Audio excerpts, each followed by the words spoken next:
All right, everybody. Welcome in and welcome to day two of the GLIAC tournament in a lot of games. We've got Rocket League, Smash, Valorant, League, and after an excellent day one from a lot of our games, honestly, I didn't get to see much else, but it looked like it's been fun so far, at least on our side of things. Oh, for sure. People are enjoying their time Mm-hmm. here. They're loving Mm-hmm. it here. Mm-hmm. Yeah, I'm Flash, and then we have I'm the SFR. Yep. and we are here to show off our last two matches for Rocket League. We've got the winner of our next match, which is going to be the Battle of the Valleys. We're going to have Saginaw Valley in Grand Valley, and then winner of that's going to face our current lead for the tournament in Davenport. The two of them, I don't know. I'm excited for this match. I think it's going to be a good game. Mm-hmm. I definitely have uh, a prediction of Grand Valley winning, but Yeah. both teams are going to put up a fight, Mm-hmm. and it's definitely no one's Yeah. instant win. Yeah. Yeah. And there we have it looks like Grand GV? Valley. Yeah, it looks like Yep. Grand Valley is yep. And we have all three of them. They look like they're getting pretty ready. I'm still shocked by the headphones a bit, but I respect the earbud game. It's proven good in the past, it seems. And then we've got Saginaw Valley there on the other side. They're definitely looking like they're getting ready, and I think we're gonna have a really good match to start us off with. For sure. Um, They all look like they're locking in, getting mm-hmm. ready to show what they can. Mm-hmm. Yeah. I mean, to be fair, with how these three teams have played, I'm just excited for all of it. For this Yeah, and also our grand final. Um, all of three of these teams have nothing to be ashamed of. They have put out some pretty good fights so far. for sure. Yeah. And we're going to have a rematch no matter who wins in our grand final because Davenport has Yeah. played both of these teams, and we'll see if they can get the same result this time, potentially. Yeah. But right now, we just have the Battle of the Valleys, and I think I'm not sure who's honestly going to win. I think I'm leaning towards Grand Valley, but I have obviously been proven wrong yesterday with Saginaw Valley State. Um, Yeah, they definitely showcase that they are better than yes, what they seem. yes, yeah. Compared Yeah. compared to what I would have expected, they have pulled out a lot of the stops, and I'm just excited. How many games do you think this one's going to? Four. Four? It's definitely going to four. Going to Yep. four. Okay. I feel like we should preface this as well. This match is still a best of five. Grand finals is a best of seven. So we will have a slightly longer final game for us, which I think just means more action, more fun. Yeah. It'll be great. So you thinking GV in four I do think that, yeah. And with an overtime as well. with an overtime? Yeah. We got our fair share yesterday. Yes, yes, we And did. I think we'll get our fair share today as well. hmm I think just for the sake of contrast, I'm gonna have to go Saginaw Valley just so we have some contrast here. I'll say in five though. I think GV's gonna put up a really good fight though. I think Saginaw Okay. Valley might just be able to pull out an edge there. Um, Yeah. who knows? But yeah, after Grand Valley's impressive showing against Ferris, that was still pretty close, and Saginaw Valley's.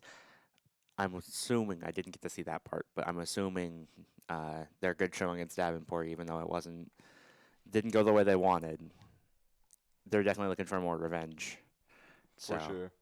They yeah, both teams want hmm to reverse Davenport, yeah, Davenport, yeah. absolutely. And who knows? Maybe they'll get the better of them this time. Yeah. Yeah. So right now we're just kind of waiting to get in the game. Um, Yeah. just waiting for them to hopefully lock in. I am. Ooh, this one. I hope is going to be as good as we're expecting. Yeah, that's gonna be awesome. Starting hmm off this Sunday Yeah, with an exactly. awesome match of Rocket League. It's Yeah, gonna be awesome. yeah. This was definitely a good call to start off the entire tournament with Rocket League on both days. Yeah, And it is going to be hopefully electric. I'm expecting at least 1 or 2 demos per match, if not more. Hopefully, please, more. There's probably gonna be There's, more. I know I was being quite very much lowballing there. Yeah. But yeah, so we have all three teams are going to they're gonna hopefully give it their best. They've obviously been refreshed with the extra day of rest, so Yeah. let's just see. I guess we just kind of have to wait and see who decides to come and play today. Yeah. And I think they're bringing it all. And mhm, they are giving everything they got today, and we'll see. yeah, absolutely. It sounds like we're about to get into match one at some point soon, hopefully. Yeah. As I am hearing game sounds, allegedly. But yeah, so I am. We'll see. It's going to be a. I'm assuming a close match. You're assuming a semi-close match. Yeah. W- It's gonna be a fun game. It's no gonna matter be. what. It's gonna be a good one. Yep. Yeah, absolutely. It's gonna be a nice game either way. So it all just kind of depends on who makes fewer mistakes. Probably, honestly, is who makes fewer mistakes, and when those mistakes are made, who's able to capitalize. Um, Yeah. yeah, that's Also, who stays in it mentally too. yes, That absolutely. capitalizing on mistakes and Mhm. staying in mentally. Mhm. It's all Yeah, Rocket League is.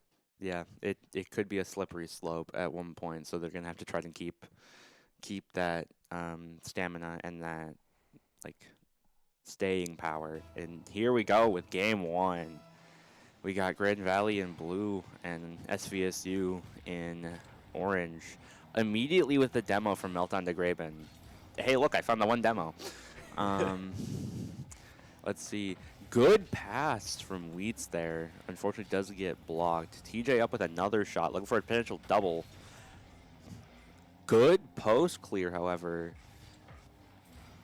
They are down a bit. Good pop up. Let's see. Wheats again with the catch. Good save, though, by SVSU. However, that is still in their corner, so that's not exactly what they want.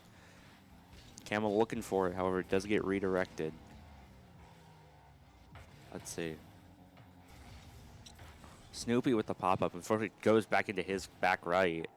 Let's see. Is there anything... Good shot by SVSU there. Wheats is trying to get back. Gets corner. And is up for the block. Wins the 50 there, honestly. Good redirect by Camo. Good pop-up by Snoopy. But they are able to get the clear, GV. And no one's in net. And Graben's able to make the first score of the day. That is nice. Sagnar was trying to get back there. Yeah, But yeah. he was just Looks- a little bit too far. Yeah. Just got caught on the back wall. Couldn't get back in time. And it seems Graven has gone away from that Jeep. He's in that Fennec now. Yeah. Might change it up later on, but definitely looking towards a preference on that. Definitely. Yeah. And they're looking like they were... Oh, SVSU was trying to put the pedal to the metal already and try to even the score up quickly. Keeping the ball firmly in GV's side of the field. Good redirect, but great save there. They are just keeping it on them. Good save by Wheats there. Camo doesn't win that challenge, though. Good wall hit there by GV, it looks like. And Graben's already up, but able to get redirected by Camo, it seems. Good shot there by SVSU. Ooh, and great shot by Meltdown ties it up. Just under 3 minutes left, and we have a tie game. I knew it was going to be a close game. Yeah, I was absolutely. not expecting him to get that open shot right there. I wasn't either, honestly. I was almost expecting... It's like I didn't know how shallow that was. I was almost expecting a Yeah. post. It was definitely a close shot. Yeah. Let's see. Good pass there, but popped up by Weeds. I don't like that save there. but that is thankfully redirected. But Weeds pops it right up again. Good potential pass to GV. Gets sent into SVSU corner. Let's see. Good pop-up. Great demo by Melton to Graben. And the center and the score. And Camo takes the lead for Saginaw Valley. Yeah, you got your 2 demos Hey, too. look, the 2 demos. Yeah, and that's probably going to be one of the first views that we see. Yeah, absolutely. Obviously, it worked. They'll probably keep doing it. Yeah, no, it's really paying off for them. Camo redirecting off the cheat there. It's like, let's see, beats Snoopy there. Thankfully, Camo's in the back there. I almost thought that might have been a bit open net. Snoopy with the demo on TJ. Let's see. A little bit of miscommunication there by SVSU, it looked like. Because Melton looked like it was going for the pinch, and TJ gets the score. And they tie it back up with a little under 2 minutes left.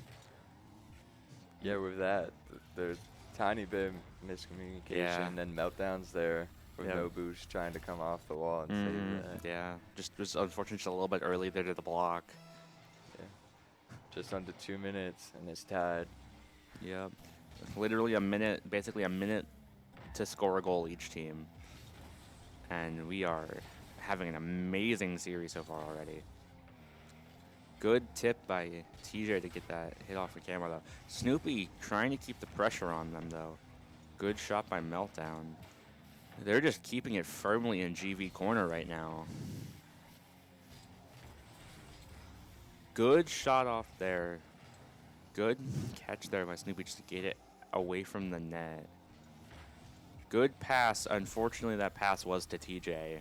And GV is able to retake the lead. Within good like, interception. Yeah, that was a really good interception. He read that Mm-hmm. and capitalized on it. Yeah. Absolutely. Seems like they were playing the wrong type of football for that interception, but let's see.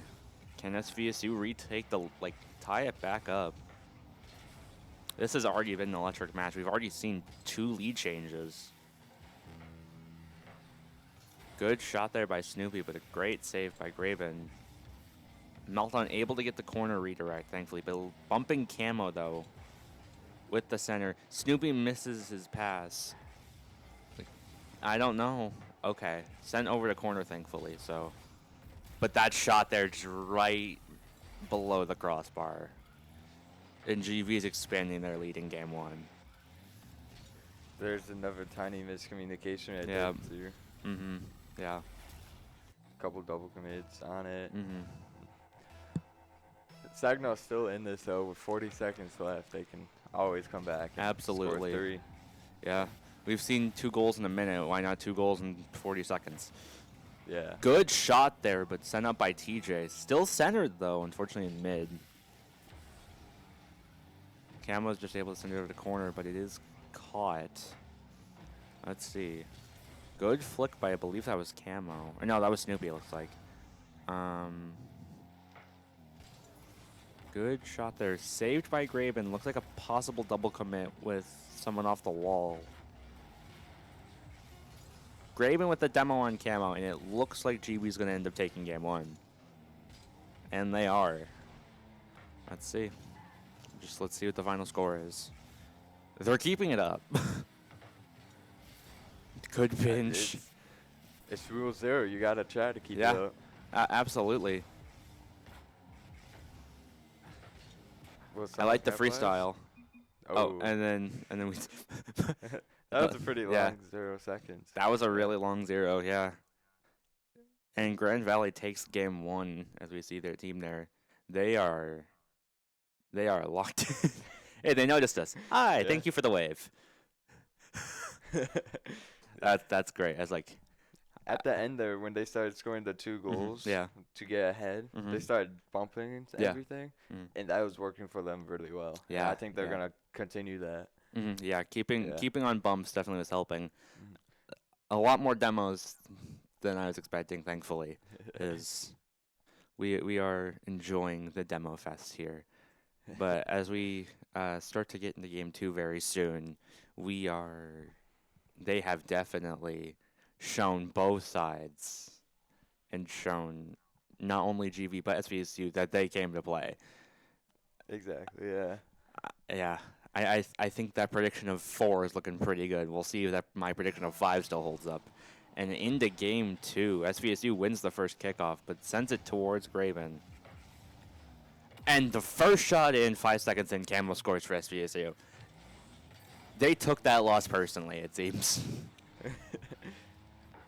And there's the mistake in capitalizing on it. Yeah, absolutely. Camo with the great shot there.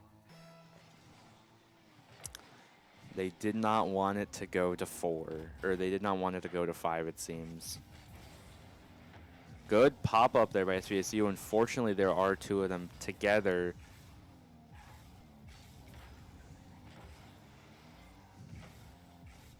Good corner shot. Great pass to Camo. Potentially back to Snoopy. Graven able to hit it over to SVSU corner, though.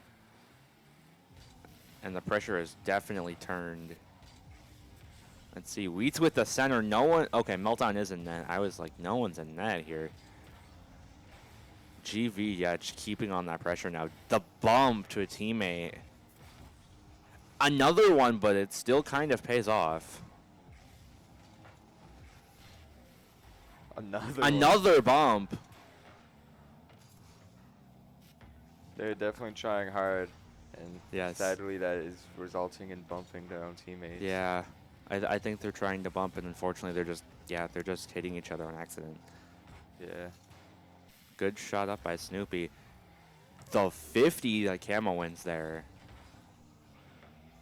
is looking for a possible redirect, and there's a bump there by GV, and that's just Saginaw Valley. Camo again. They're just pulling up. They're locked in. They took that loss personally. Yeah, and then just only Wheat's the only one who boosted net, it looks like, and he just couldn't get back. It was right over him, especially when he had 0 boost. Yeah, yeah. Low boost at least. Yeah. Graven with the hit up to SVSU corner. Let's see, Wheats centering again. Can TJ capitalize here? There was 2 pre-jumps there, it looks like. Good clear, though, by Snoopy. Don't like that he stayed on the same side, at least, but GV's not able to capitalize on anything there. Good bump off, but yep, no one's in net, and then TJ is able to score. Down by 1, little over 3 minutes left. Still anyone's matchup for sure. Yeah, that's just a great shot and catches Camo on the wrong side of the ball. That's a great play. Yeah. That pass straight to him, and he was there waiting for it. Yes. That's great placement. Absolutely. That was a really good placement. And Camo just happened to be on the wrong side of the ball in order to not get that save in. Good almost post. And the crossbar. We almost had I was wanting a bar down there. Yeah. Good hit there by Camo. Sneaks past 2, but still on the wall. Good challenge. Little bump there. Let's see. TJ able to send it out. Back to SVSU. Hits the crossbar. Meltdown able to get the clear. Just beating Snoopy there to the ball. Good save by Meltdown there. I thought that was about to tie that up. And there's the tie up by Wheats. There we go. Once again, just under a minute. And GVSU was able to tie it back up. Snoopy was so close to getting that clear straight out. Absolutely. Both of GV goals were on a little bit of Saginaw Valley miscues. Just barely missing those saves and those clears right at the end. Yeah. Good shot by Meltdown, and SVSU says, no, we're keeping this lead. Within about 8 seconds in game. A great 50 pass. Yes. Straight to mid. Absolutely. Another good placement. for Meltdown to be there. Absolutely. The Aura Farmer title is definitely not a lie at the moment. Good hit win again by Meltdown, but TJ is there. Not out of rotation. Potential double commit leads to the TJ demo. Good bump off to Wheats. Let's see. TJ back though. Pretty okay pinch, but missed by Wheats. Looks like from running out of boost. Graven with the pop up. No one in net. Camo misses it off the wall, but it was far enough out for Meltdown to get the clear. Let's see. Good 50 there. Amazing take from Snoopy. Let's see. Almost gets the bump off Graven on the wall. TJ with the shot though. Camo back in net. That's just over center for Wheats. Saved by Meltdown. A little bit of a yeah, there we go. Camo able to get the save. He was backwards for a moment, but thankfully able to have enough time to turn around. Good. Was that great pass to TJ, I think? I need to see this. I missed it. Oh, no, that just went in. Oh. That's so unlucky. Yeah, that is really unlucky. I thought that was a clear, honestly. Or at least getting it out of the net. So, yeah. 52 seconds left, and GV ties it back up. What a bump from Graven to Snoopy. Absolutely. Send him to space. Good shot by Meltdown again. Again, Saginaw Valley, you will not take this lead. Every time Grand Valley ties it up. Yep. 5 seconds to 10 seconds after Saginaw Valley. Yeah, no, absolutely. Mm-hmm. They are ready to win this game. Yeah, absolutely. Let's see. Graben with the good try, however. Did not prove successful, but they're just keeping it in SVSU corner. TJ, unfortunately, not able to make that hit. Good pop-up by Meltdown. Drop down by Graben. And there's Camo again with the extra hit. I'm assuming that's 4 because I missed the hat trick, and he scored at least 3. Or I could just be thinking game 1. I could just be wrong here. Easily could be wrong here.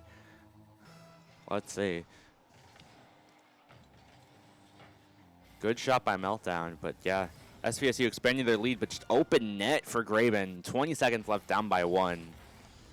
OT? There is a chance. Thoughts on OT? Not going to let them. That's true. It's only 20 seconds. We'll see. Then again, that goal was within 5 seconds. Yeah, exactly. Right now, we're just kind of SVSU's hoping to not get scored for a kickoff goal, or at least very early on. Meltdown able to watch out for the bump there. Let's see. Good shot by Meltdown, centers it, and it looks like, yep, unless GV is able to score right here in the last second of the match, they might. It's still otherwise, nope. And SVSU is able to get the score there. Yeah, no, they did get the hat trick, I guess. I just didn't see the hat trick pop up. And it looks like Saginaw takes game 2. Yeah. So this is at least going to 4. Yes, sir. We have at least going to 4. But yeah, I like that new energy out of SVSU there. They saw that loss and they did not let it happen again. Yeah, they do not want to go home without giving them the fight that they want. Absolutely. Yeah, no. Those 3 are definitely keeping GV on their toes, not letting them take an easy 3-0 sweep. And Graben back to the Jeep. Absolutely.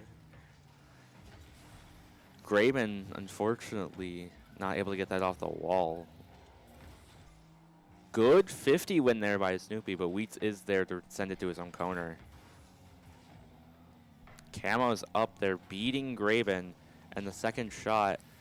Good bump by Camo. Meltdown with the miscommunication there. Almost hits the post. That almost could have been a Saginaw Valley goal. Good center up. And there's Meltdown with the score. That's the pressure that Saginaw needs to keep.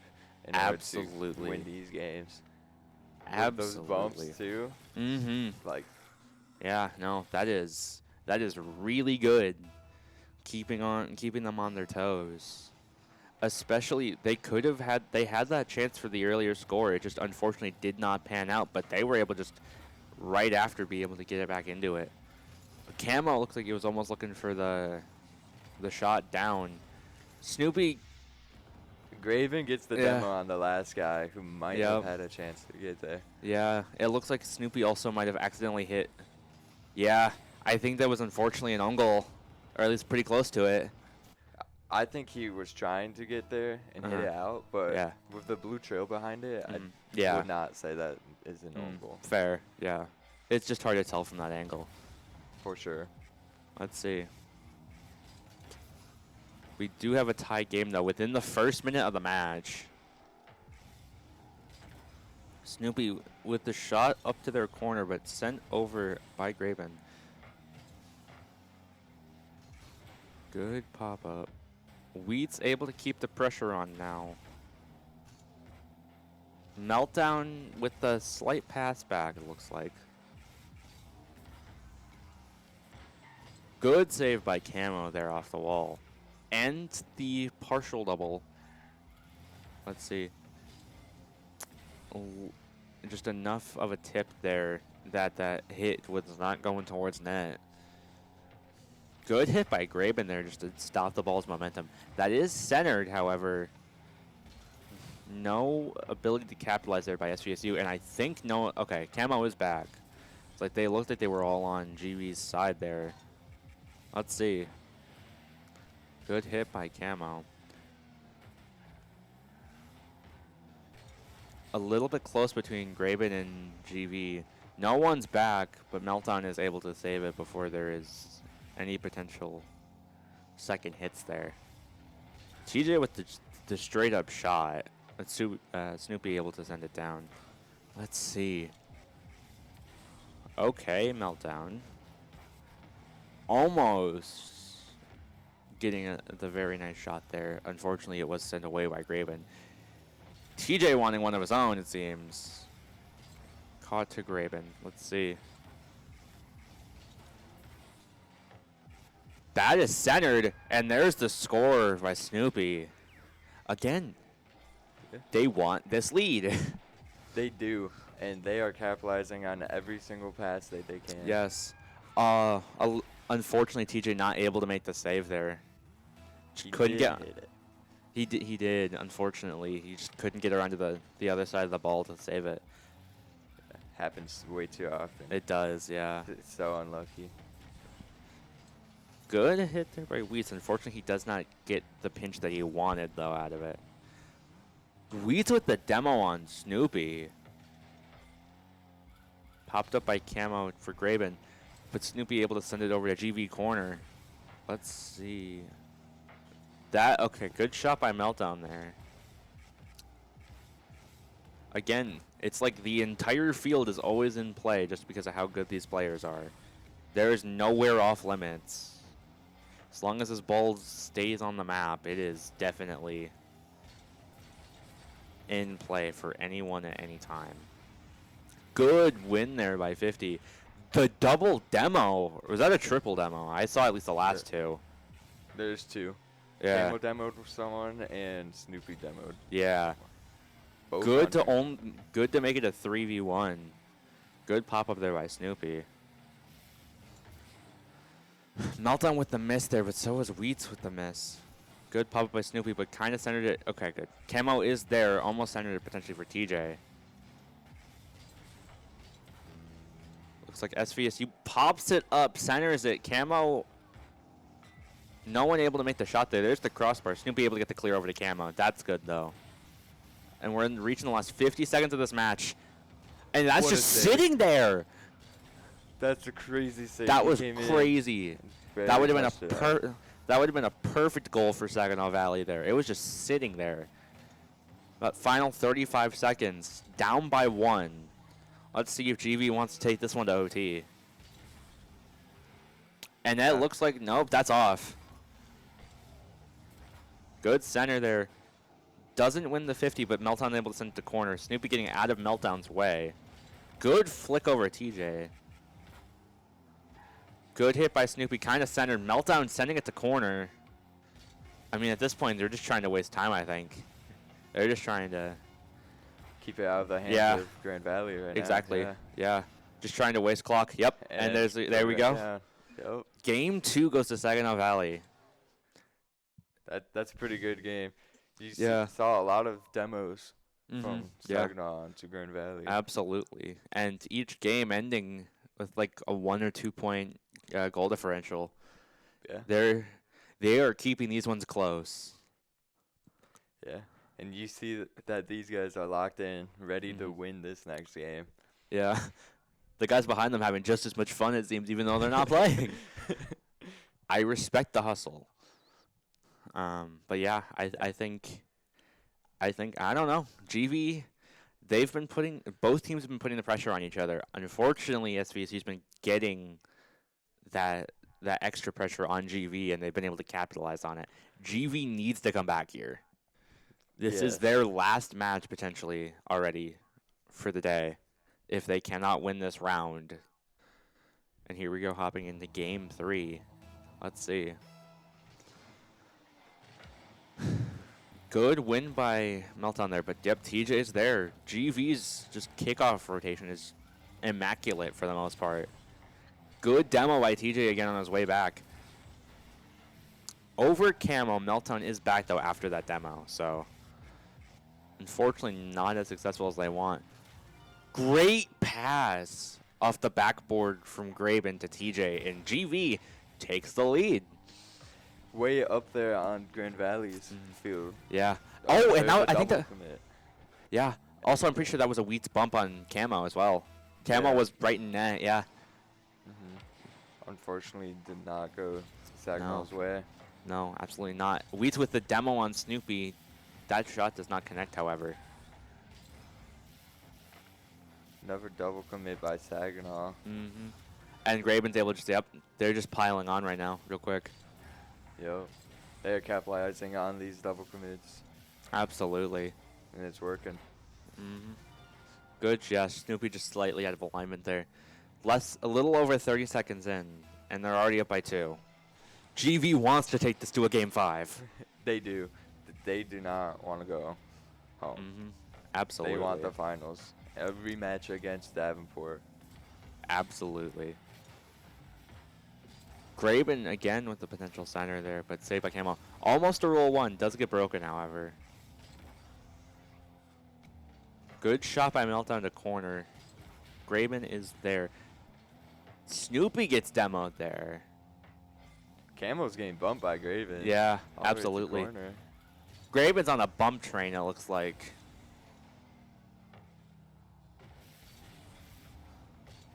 Snoopy with another demo to Snoopy. Dude, Snoopy's just getting unfortunately hit today. Grand Valley came into this game wanting those demos and bumps. And absolutely, and there's another center, and TJ gets another score. 3-3-3, and it's 3-0. Saginaw has to do what they did the past 2 games in order to come back. Yes, they need to put that pressure on immediately.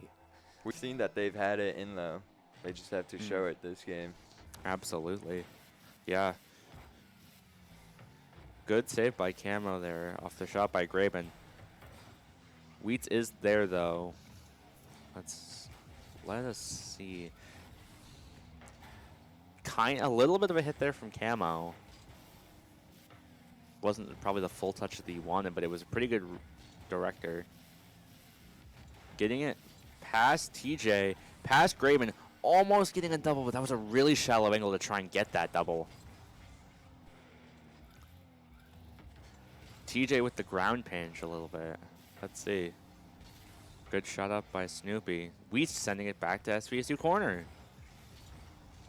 GV is definitely locked in for this match. They are not letting up at all.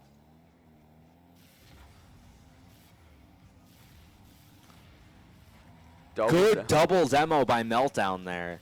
It is a 3v1, both spawning on back right. Graben missing that second hit there. Sent away.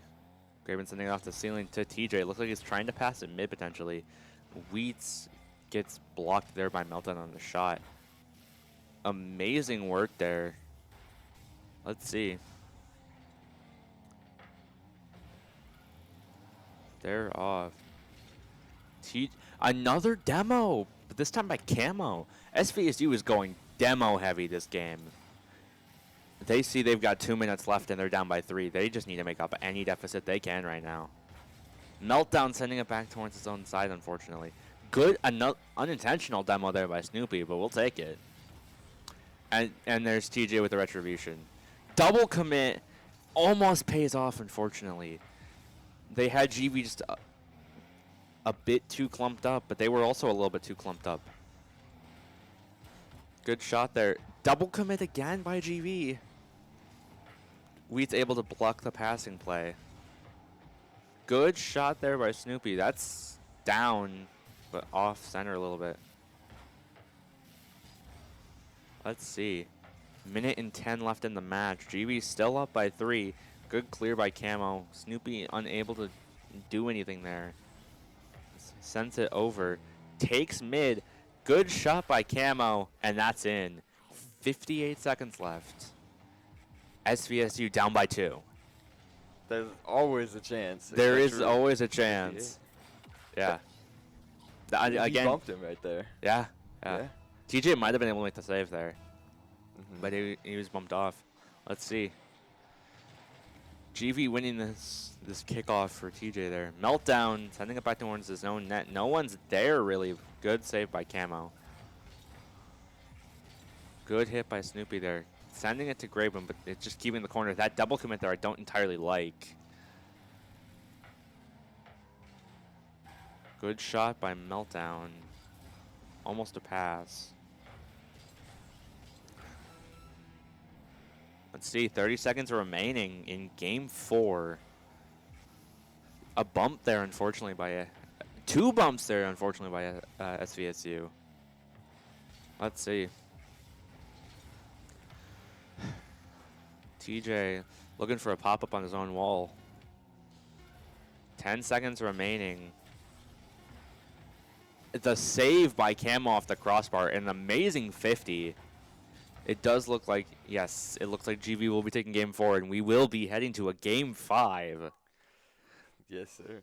So you were right with the game 5. Yep. Yeah. And you might be right with the GV. Hey, we might be both half right. Yeah. I'll take it. Saginaw, that game, it seemed like they really wanted to win, and they were overcommitting, double committing. Yes, absolutely. Yeah. And they just need to calm and communicate what they were doing there. Yeah, no, And absolutely. I think they have it.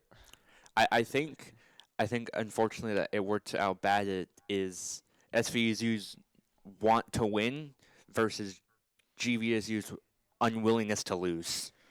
Yeah. Is that combination came to a head, and unfortunately GV prevailed there in terms for SVSU. So we will see once we head into a game 5 here who wants it more.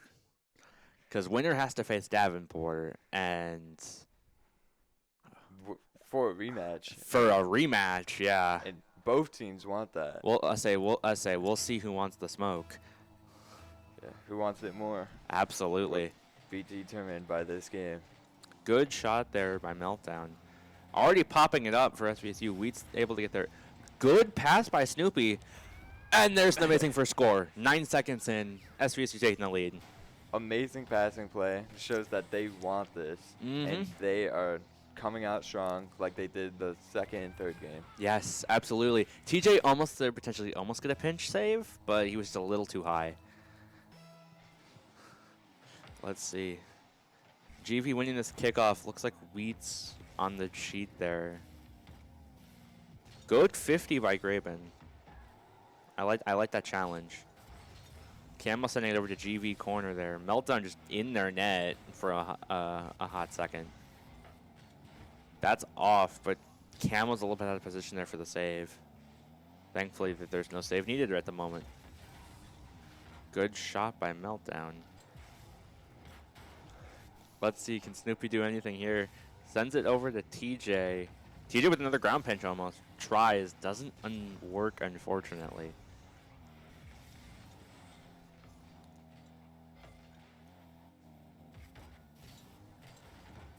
Good bump off meltdown there. I couldn't see who it was. I'm assuming it was Graven.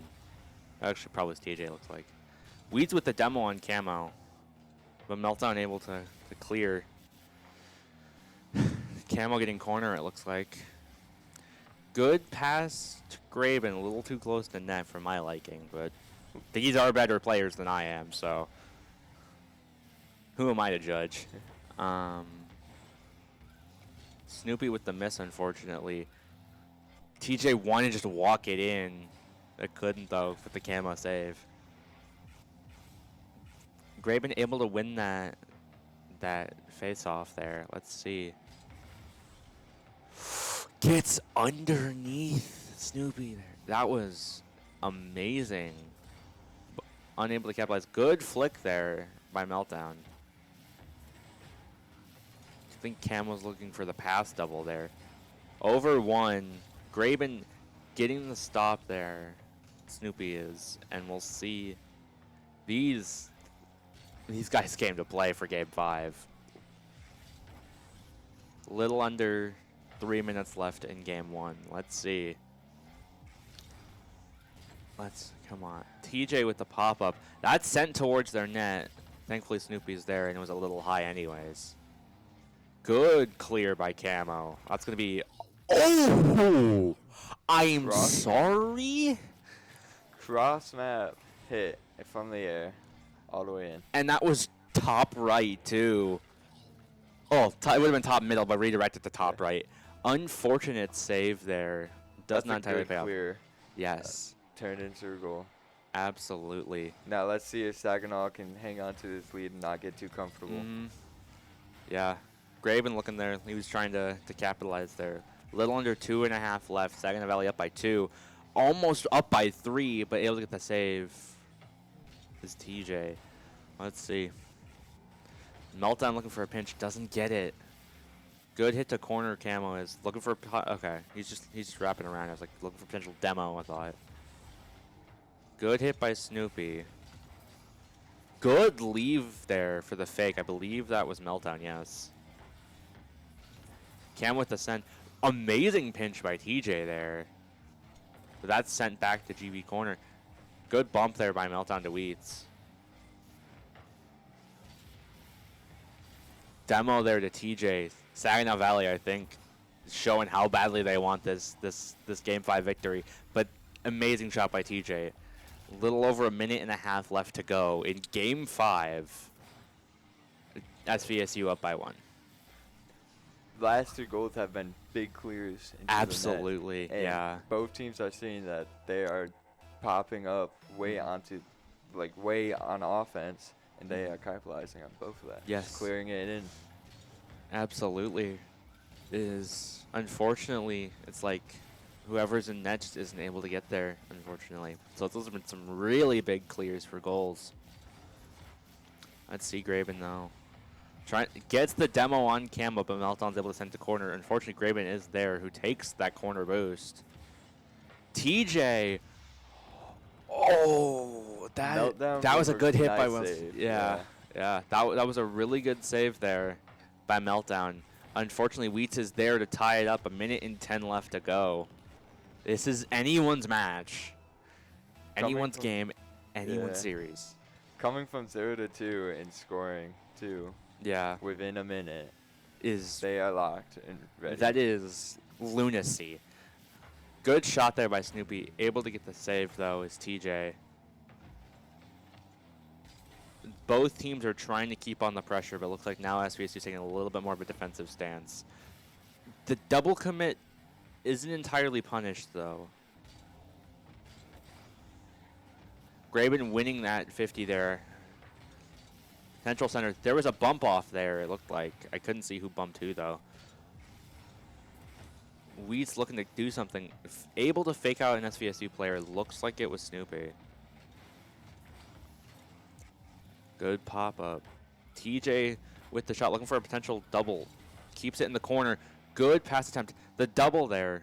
Meltdown looking for another demo, it seems. Good save. Good clear. About 10 seconds left. Let's see. Can SVSU capitalize here now that the ball's in their court? 1 second left. Let's see. Are they just going to take it to overtime, or are they trying to score this thing? SVSU's trying to score this thing. Oh, great save by GUE there.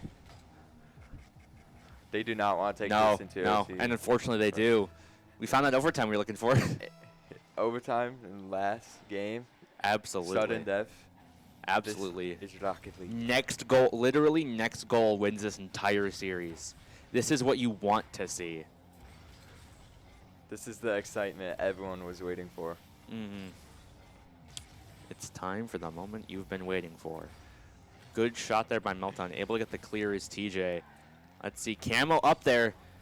Good clear by Graben there. TJ with an amazing hit. And the aerial demo on Snoopy when Snoopy gets the beat on Weeds.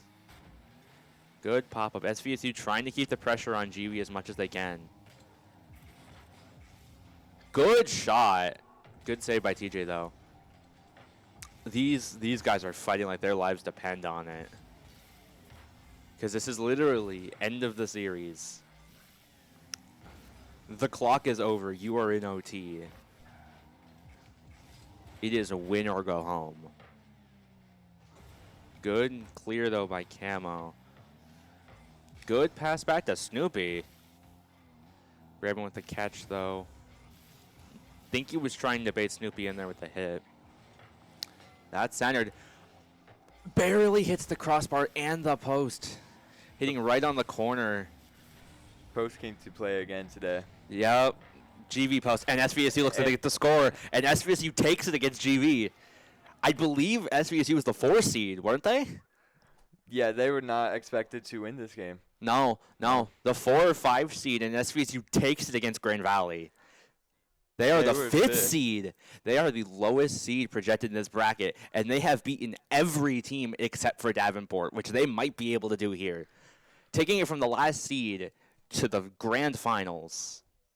SVSU's on a roll. They are locked in today. They were locked in yesterday, and they are going to show Davenport the rematch that they've been looking for. That is wild. That was an amazing match, dude. Amazing first series of the day. And yeah, no, that is. If Davenport plays as good as GV just did that match, this series might honestly go to 7. This final series once we get to it might go to 7. That is an amazing first match. Amazing, and if they carry that on, they are knocking. They have a chance. Yes, absolutely. Yeah. That was beautiful. That was beautiful. Game of Rocket League right there. I could feel myself getting animated at some of those shots. That was absolutely perfect. That was sublime. Nope. That was wonderful. I don't know if we're getting immediately into the grand finals. I know they have to swap, so I'm assuming an intermission potentially. I'm not entirely sure. We'll see. But I'm just excited for that grand final match. Yep, between Saginaw Valley and Davenport. That was the rematch for, I want to say, round 3, I want to say. Their 3rd round matchup, I want to say. Yeah. That is. Last time they versed, Davenport took 3 games instantly. Yeah. But Saginaw, with that performance, might take it to at least. Yeah, they might take it to at least 5. As I think Saginaw Valley might win a map there. If they play like the 3 games that they won right there, they might take it to 7. Exactly. I'm not losing hope there. No. Alrighty, we are going to take a very quick intermission, but we will see you all in a little bit.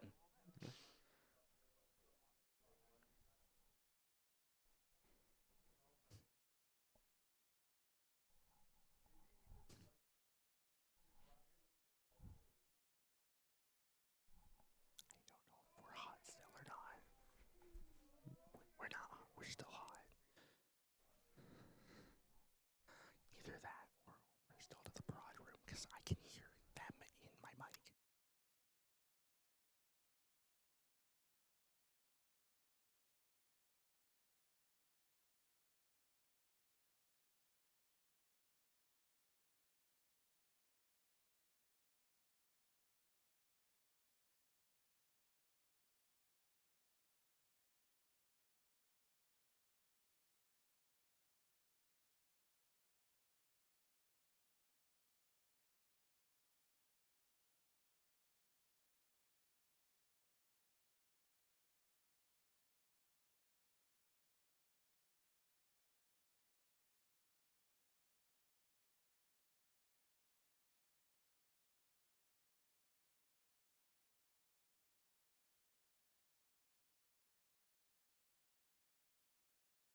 There we have SVSU, the recent victors of the last match against Grand Valley. Looks like they're getting ready to get into their match against Davenport. Let's see. I'm I'm a little bit excited for this match. I know Davenport is definitely favored here. I think SVSU might be able to take at least one map. I think as long as they stay locked in, Hmm. they can take at least one. If they play their games like they did in the last series, they can definitely take one. Yeah, And as the underdog in this series, they have yeah, basically nothing to lose here. exactly. They have And nothing to lose, everything to win. they're gonna do the best they can, and Hmm. they are happy to be in the finals. I was talking to them, and Yeah, yeah, yeah, no. They seemed like after that win against GV, they're gonna do their best, yep, definitely. We'll just see once we get into game one. It sounds like we're hopping into game one now. I'm yeah. hearing car noises. Here we go. Davenport in blue, Saginaw Valley in orange again. Pyra already getting a good kickoff here. Snoopy. Let's see.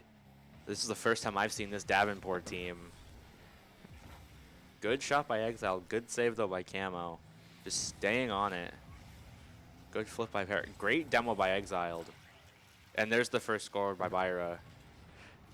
There has been 2 demos by Davenport already Yeah. in Yeah. 18 seconds, Yep. and They it paid are off. they are playing quite aggressive. And just the bump there. Yep. Just the bonk. Davenport definitely came to play with a lot of good plays. The double commit there, unfortunately. Camo might have been able to do something there. Let's see. Para sends it up, but Camo able to get a block there. They are trying to keep the pressure on Davenport, but Davenport just able to send it back repeatedly. It's a great 50. Really good 50 and a slight bump on Exile, but it doesn't look to really phase him. Good save there by Camo after the double. Just catching the ball. Good leave there, but good save by Snoopy. Unfortunately, a double commit. And Byra wins the 50 there. Gets that last touch. And Davenport's already up by 2, just literally a second over a minute into this match. 101, and it's 2-0. Davenport came to play, and Yes. they do not want to lose. No. Oh, and there's the demo on Gamma there. Let's see. This is our grand finals match for Rocket League. Good shot there. Good save, though, by Para. So we are in a best-of-7 series here. So this first match, no matter how this goes, is not a foregone conclusion. But it's not everything, at least. Good save there by Meltdown. Kind of sent up for Para to catch, though. What kind of wizardry is Davenport trying to do, huh? Good demo there by Camo to Exile. Camo slightly wins the 50 there, but Para's able to get there. And just the unfortunate miss there. I think that was Meltdown. Yeah, he just got demoed, just respawned, and went for that, and was not expecting Exiled to get there. Yeah, yeah. With that light touch, Yeah, well absolutely. done by Davenport. Absolutely. Let's see. Davenport choosing to get it from Para, not exactly taking it on kickoff. Good shot. Great pass to Exile, but Meltdown is thankfully there. Good center. That is off. There's a potentiality of, if that was more on, that could have been a goal from back there, but I think they probably would have been back in time. Byra with the demo on Snoopy. Just barely misses. Byra. And Camo with the demo on Byra. This is a very demo heavy match so far, and we are not even halfway through. Okay, now we're halfway through. Good save by Meltdown there. Let's see. Camo sends it up. Byra with the shot, though. Caught by Meltdown, but I don't know if anyone's back. Yeah, and it's just a little too high correct, I believe that was Camo and Net. Yeah, that might have been Meltdown. Snoopy. Yeah. Well, because Meltdown gets Yeah. the shot. It was Snoopy that couldn't Yep. get back, unfortunately. And Davenport takes 4-0. Yeah. Unfortunately for Saginaw, they just can't compete right now. Yeah. Maybe they're trying to get a feel for Davenport. Maybe. I mean, we saw them lose against Grand Valley in the first game, and Yeah. they won. Absolutely. Anything can Maybe happen. trying to feel out Davenport again, because it is a new day. When they played them yesterday, it was probably a different um, feeling to what they're currently playing. But they definitely came into this match expecting a challenge out of Davenport, and they are definitely getting it. And there's the demo on Camo. Very aggressive team. Good shot there by Byra. Let's see. Passing it to Para potentially? But Camo's able to win that 50. Good shot by Camo. Takes corner boost. That is an amazing shot out by Exiled though. Byra wanted that crossboard pinch. Two demos by Para. Is someone trying to get Executioner? Are we trying to have an Executioner game here? At this point, all of Davenport might have it. They've Yeah. been getting so many demos. Yes, absolutely. And what a shot. Exile gets the demo. Dude. That's a crazy shot. Yeah. That is an amazing double. And that bounces off the bar once it hits the ground. Yeah, there's not much you can do there if you can't Yeah. read him coming down from the ceiling. on that. Absolutely. Yeah. Good beat there by Meltdown. He's able to get the ball out of Para's hands. Looked like for a possible ground pinch. Remind me to never want to play either of these teams. The double commit there leaves their net open, but Meltdown's able to get the backflip save. Don't let me get on either of these bad sides, okay? Let's see. They're definitely both scary teams. Yes. Good pass to Byra. Looking to pass it to Exile. Passing it to Para. Triple pass to each other. The final 5 seconds of this match. It looks like it is going to be good shot there. And just holding. Snoopy accidentally holding Camel like for that unfortunate demo. And yeah, they're just looking like they're just going to clear it. Yeah, and then they ground it. Davenport taking game 1. That is kind of a blowout at 5-0. Yeah, that is a bit unfortunate for SVSU, but after game 1, maybe Davenport lets up a little bit too much potentially, and SVSU might be able to take advantage of that. Yeah. Who knows? And maybe they got what they needed to see what Davenport is capable of today. Yeah. This is their first game Of the day, yeah. And SVSU does have the warm up. Mm-hmm. So and we'll see. Seeing all of the passing plays that Davenport has been hitting, maybe Saginaw will try to intercept those. And if they do, they can capitalize. And into game 2, here we go. Camo able to win that. Sends it to Snoopy. Exiled is there, however. Apologies if you hear any smash noises. They are very much enjoying their part of the tournament. Let's see. Byra able to send it over to their net. Little far out, but that might be perfect for a pass to Byra again. Good save by Melton, sending it over to corner. Pass Melton.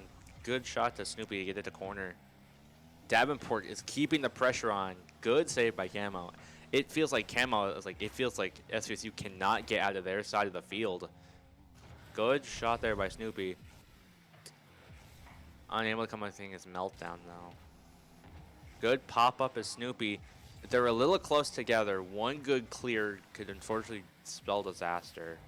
And Camo getting bumped off. Tries his best, but Meltdown's there, thankfully. Let's see. Snoopy with a little bit of a pass up, but that Byra's there to take it from him. Snoopy looking for the side flip, it looks like. Sends it to corner for Meltdown. beats Byra there at least on that second touch. Camo missing corner, but that turnaround able to get them corner and stealing it from Para. I like that boost starve, whether intentional or not. That was a really good boost starve. Let's see. Good hit there. Now trying to keep the pressure on Davenport. Looks like Meltdown gets bumped off. Good save by Snoopy. Good shot by Camo, getting it over Byra. And there's the first goal of the match by Camo. Little under 2 minutes in. First goal of Saginaw. Yep. And they are able to capitalize on Davenport pushing up too far. Yeah. And I think that's how they can win. Yeah, I think Davenport's trying to seal it in 4, and in doing so, they're pushing a little too aggressive. Yeah. That might be their downfall. That's a nice shot, but Exile's gonna. No, and there's a second goal by Meltdown. That was an awesome bounce for Saginaw right now. Yes, that was a really perfect spot for that to backboard to send it right there, and Exile just isn't able to get it off the wall. You can see how stoic, how awesome they are. Yeah, you can see just how ecstatic they are when they hit that second shot. Meltdown misses that shot though. Camo misses as well, but that's messing up Davenport. They were expecting a shot there.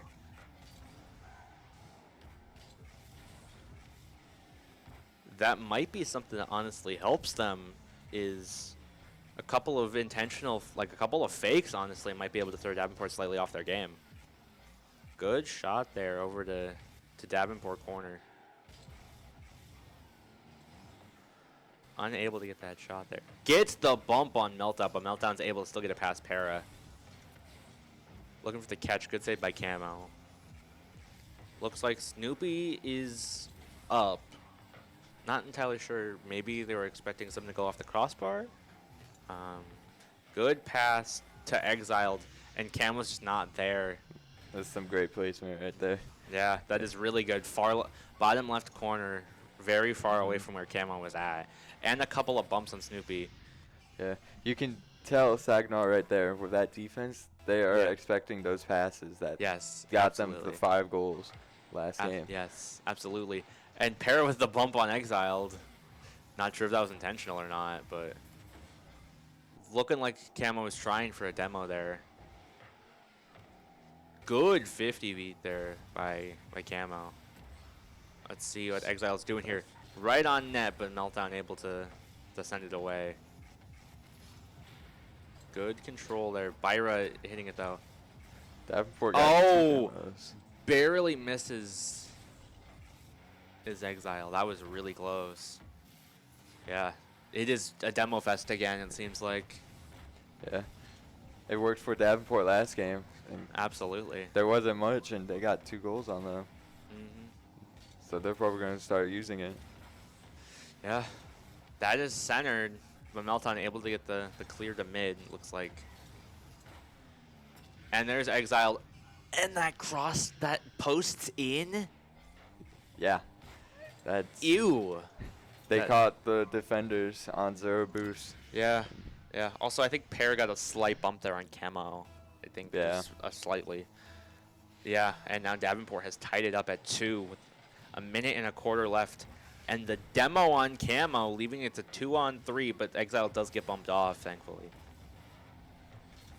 Let's see.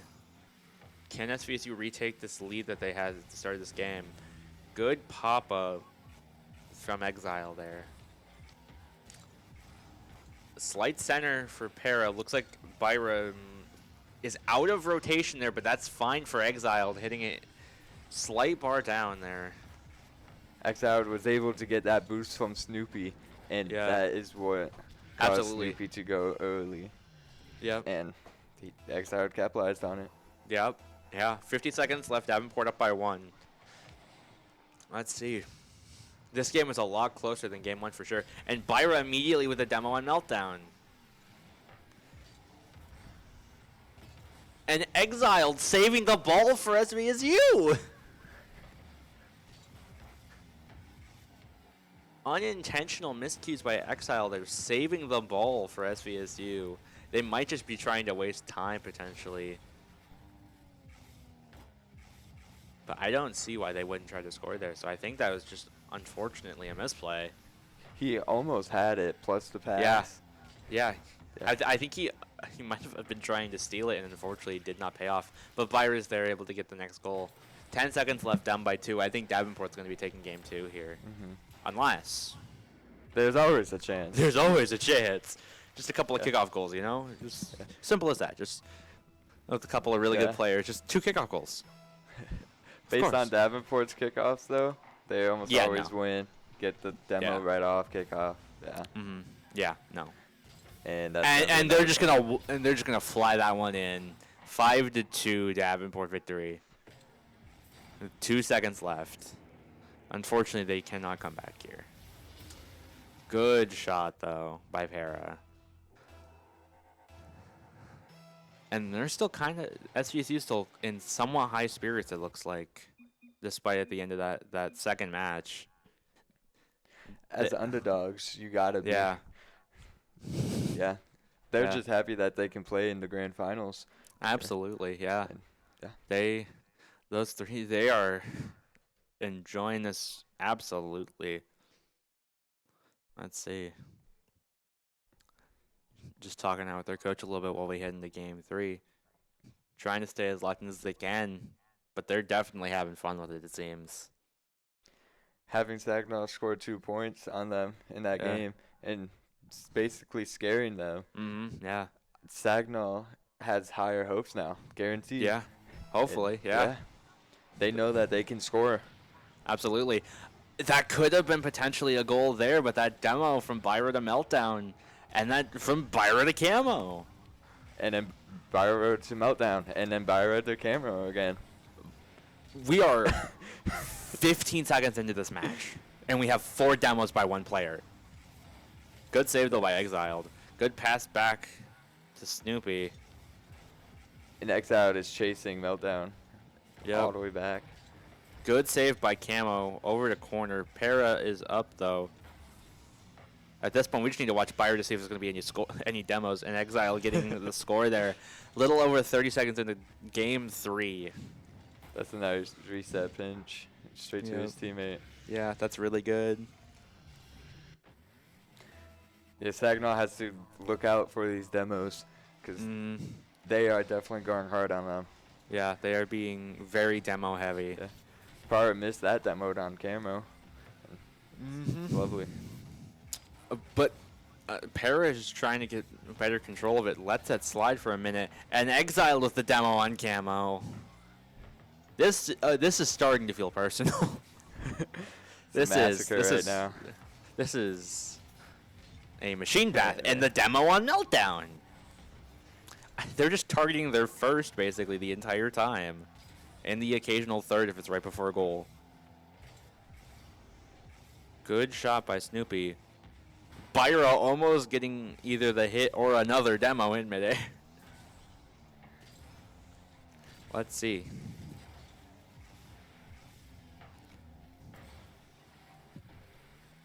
Let's see. Exiled sending it off their own backboard.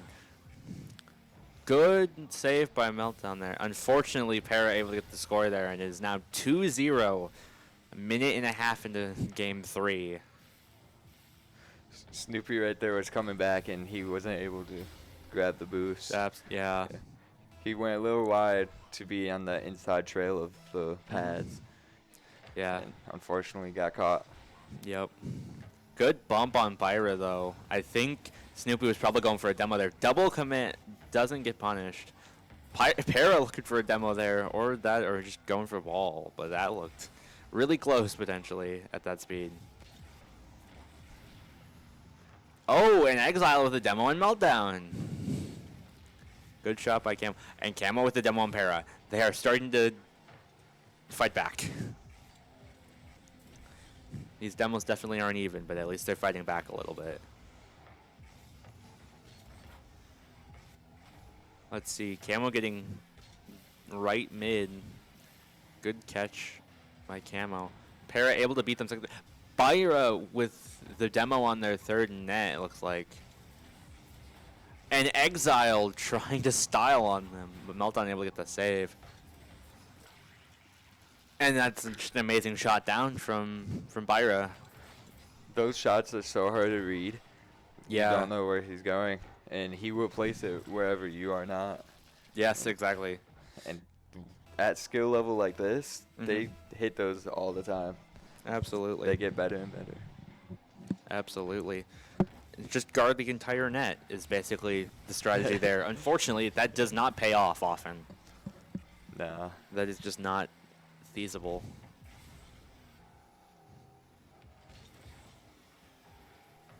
Byra getting the beat there. Good redirect by Camo. Did look like it was going to be off, however.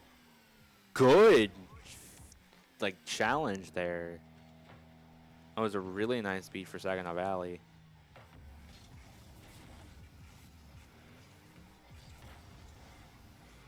That's going to be off, but yep, Exile's going to get the double there. Got a bump right there. Yeah. Taking out Snoopy. Yep. Byra gets the bump. Para gets the pass. It's definitely a massacre right now of demos and bumps. Yes. Yeah. It looks like it's paying off for Davenport. And there's another one by Byra. I think he needs one more, and then he gets Exterminator. Or Executioner. Yeah. It's probably close. Yeah. They feel like very much a very competitive and demo heavy team. Powered got another demo. Let's see. Good shot there by Snoopy. Meltdown getting the beat on Exile. Exile jumping just a little late. Good shot there. Let's see. Camo sitting back in net. Off the crossbar. Camo taking corner. Getting bumped. That's nice. And all three in net. And that was, yeah, a nice reset there by Hare to score. Yeah. Exile bumped Snoopy and then was bumping Camo. And then they all came back. Yeah. And they were not able to read that reset. Yeah, absolutely. Yeah. That's a nice shot, too.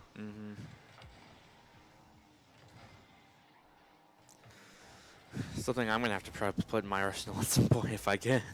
Because that was really nice. Yeah. It's a little bit in front of their net. Getting the demo on Meltdown. 40 seconds left in game 3. Let's see. The double commit there does leave Camo in a good position to catch that, though. They are a little bunched up. Para, let's see what Para can do here. Good double demo by Para. Triple. Meltdown with an excellent save right there. Oh, baby, Crossbar. a triple. Camo. Yeah, and just grounded. Davenport takes game 3. If Saginaw did their defense that whole game, like that last 5 seconds. That would have been, It might have been a bit closer. Yeah, that is. It's kind of hard to defend when you're too busy being, destroyed. Yeah. Yeah. But Can't really do much there. Yeah, no. But, yeah, Davenport looking to close it out here with the sweep here in game 4. Yeah. We'll see as we hop into the game 4. We're probably expecting just as many demos from Davenport. Yeah, Maybe probably. See a little bit more from Saginaw. There wasn't much. Yeah, no, there wasn't. There were a couple though, but there weren't too terribly much. Let's see. 8 seconds in and immediately a demo. Yep.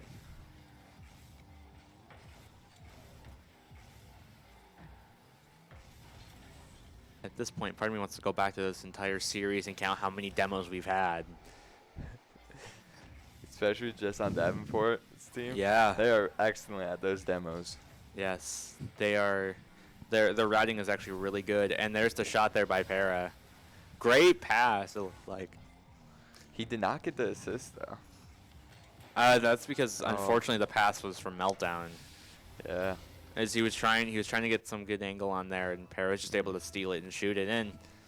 And with the Davenport player coming in, he had to do something. Yeah, absolutely. He didn't want to die or anything.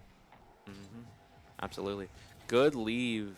That was a good potential pass off crossbar. Let's see. Good shot by Camo. Byra is there though, and Para is able to cut it off. Good demo by Meltdown on Exile. That is gonna be probably somewhat crucial there for them, is they're definitely gonna have to get on the demo train early and often.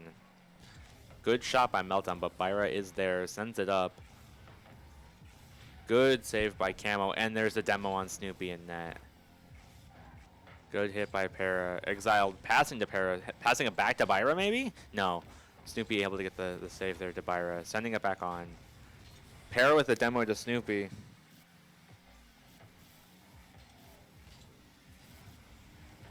Let's see. Good shot there by Para. Is a nice block.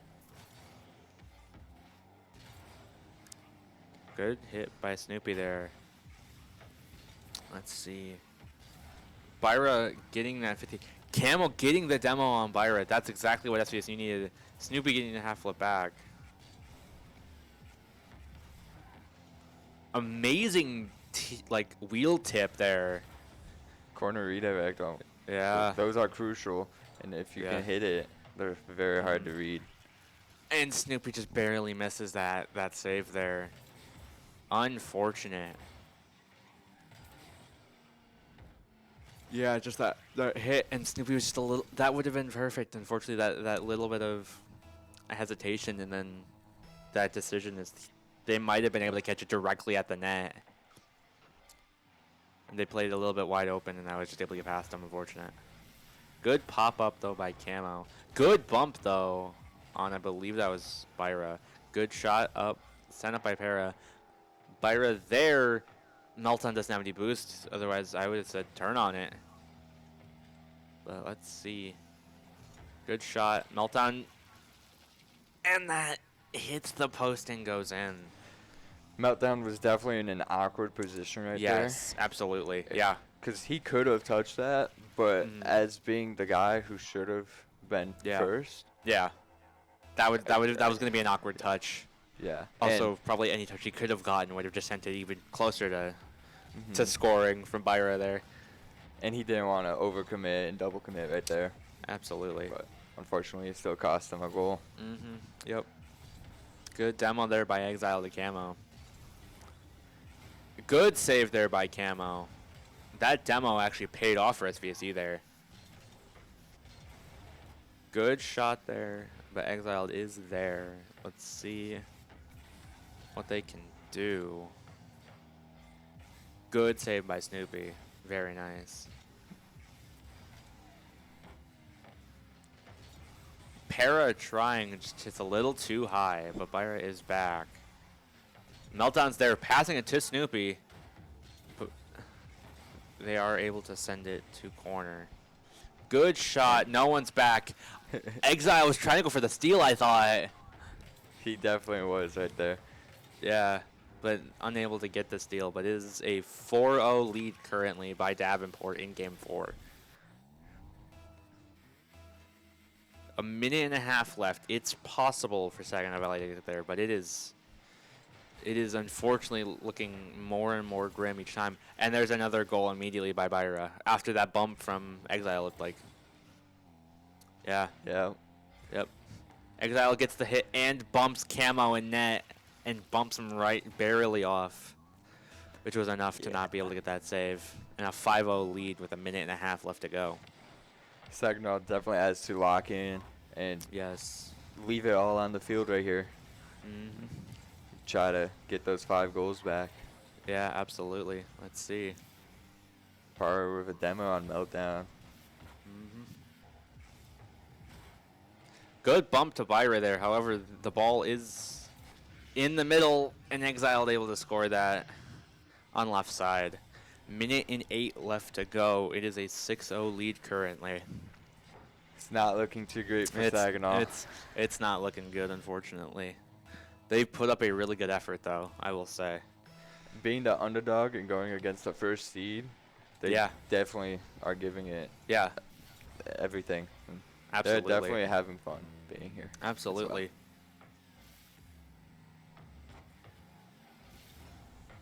As VSU has beat every team except for Davenport in this tournament series, like in this tournament. Davenport can unfortunately not say the same. However, that's just due to logistics. Parra and Snoopy trading demos right there. Yeah, that's really good, honestly, for SVSU. One less player to be able to demo, and Exile able to get the shot there. 7-0, 30 seconds left. Byron was able to take out third player right there. Meltdown. Yeah. Just yeeted him away. Yep. Yeah. That's an excellent shot by Exile. 30 seconds left. 7-0. Let's just see how these last 30 seconds play out. But it is definitely looking like it is going to be a Davenport victory here, folks.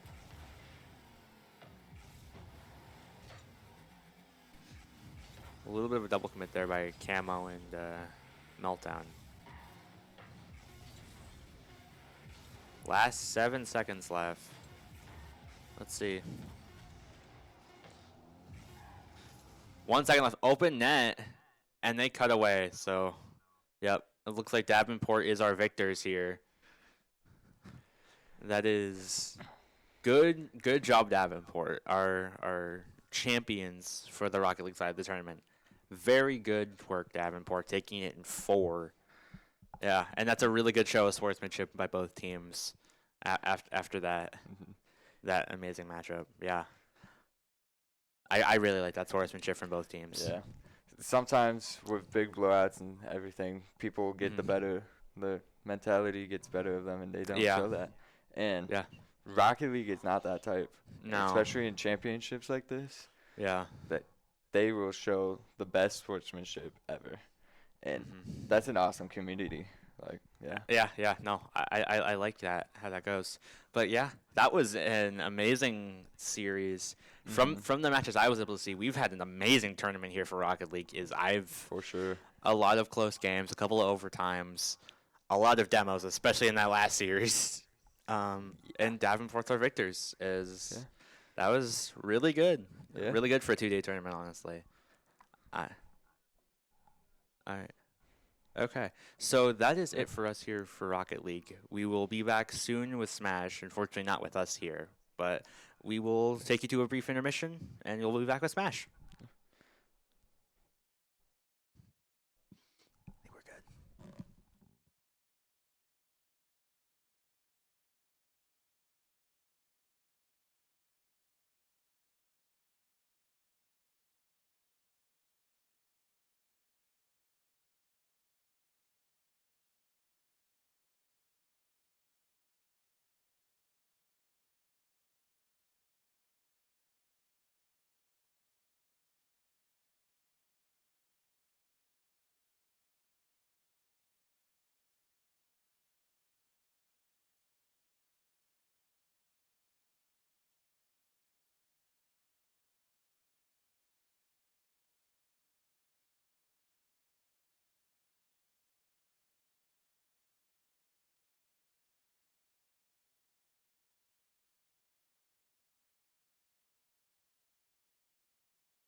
Hello, everyone.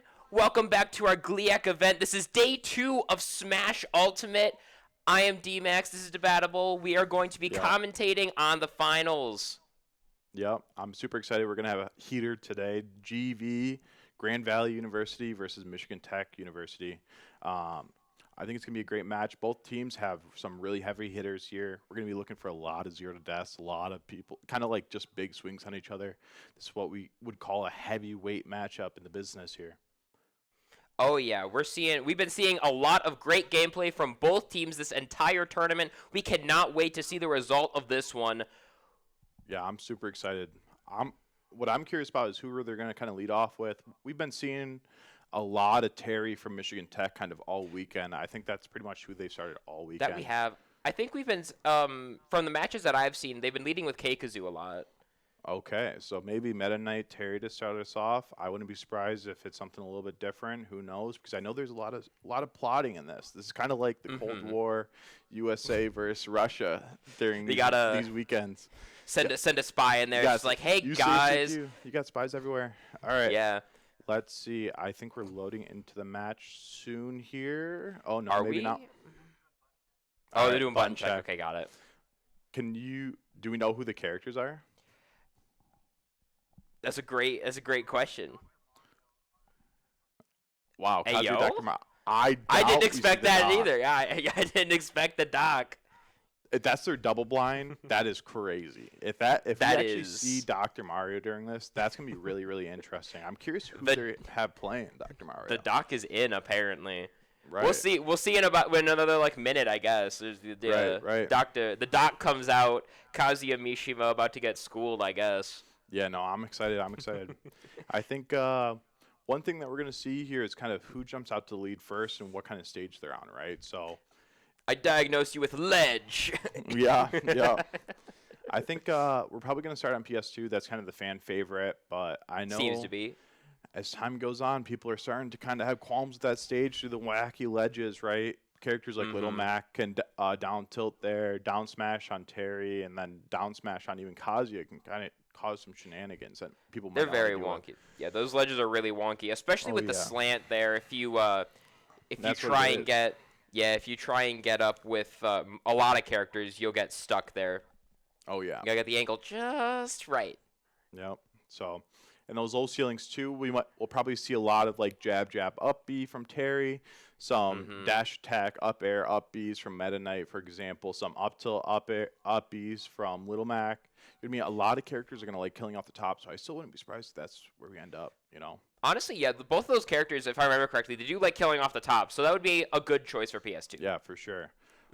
One character that's on both these teams that I personally really enjoy watching is Diddy Kong. I know that's a bit of a controversial figure nowadays, but Jyrum's been killing it on Diddy over there for Grand Valley. Gyrum is the type of Diddy that you watch him and you go, how is this possible? How it seems like tasks. It seems like a YouTube montage that somebody definitely told their friends. They're like, hey, can you just hold in the whole time to make this combo look sweet? And he hits it. He hits it in bracket. You know what I mean? Big resets and stuff like that. It's crazy, yeah. How often he gets those banana slips is insane. And essentially, when you get hit with the banana, free damage confirm, free kill confirm, off the top, off the side, anything. You can do pretty much anything off the banana slip. Yeah, and the really impressive thing is more so the pop gun cancels. We're going to see a quick flash of the Diddy Kong. He's going to pull out a little wooden gun shooting a peanut, but it's going to cancel it into a jumper shield. And it's going to kind of make him move a little funky. You know what I mean? Maybe turn around, get a bear when he wasn't expecting and stuff like that. So it's going to be really interesting to see how this kind of all goes. Or even if he doesn't cancel it, it's a good little zoning option. Oh, yeah, definitely.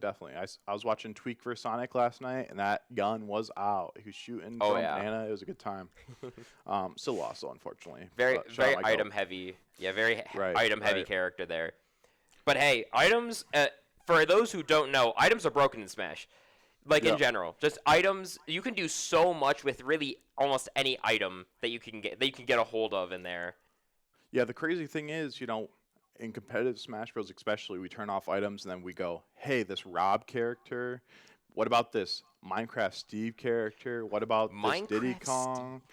I mean, you're putting blocks and minecarts down on borderline items. You know what I mean? Like, I guess it's valid because the character spawns the item. Right. Yeah, that's why it's valid. But there are a bunch of cheaters. You know what I mean? We turn those items off, and they're still able to bring them in. Doesn't make any sense. Bunch of dirty cheaters. What about that Peach character, huh? Oh, yeah, turnip. Forgot about that. Yeah. Right. Has a 1 in 64 chance of pulling a bomb.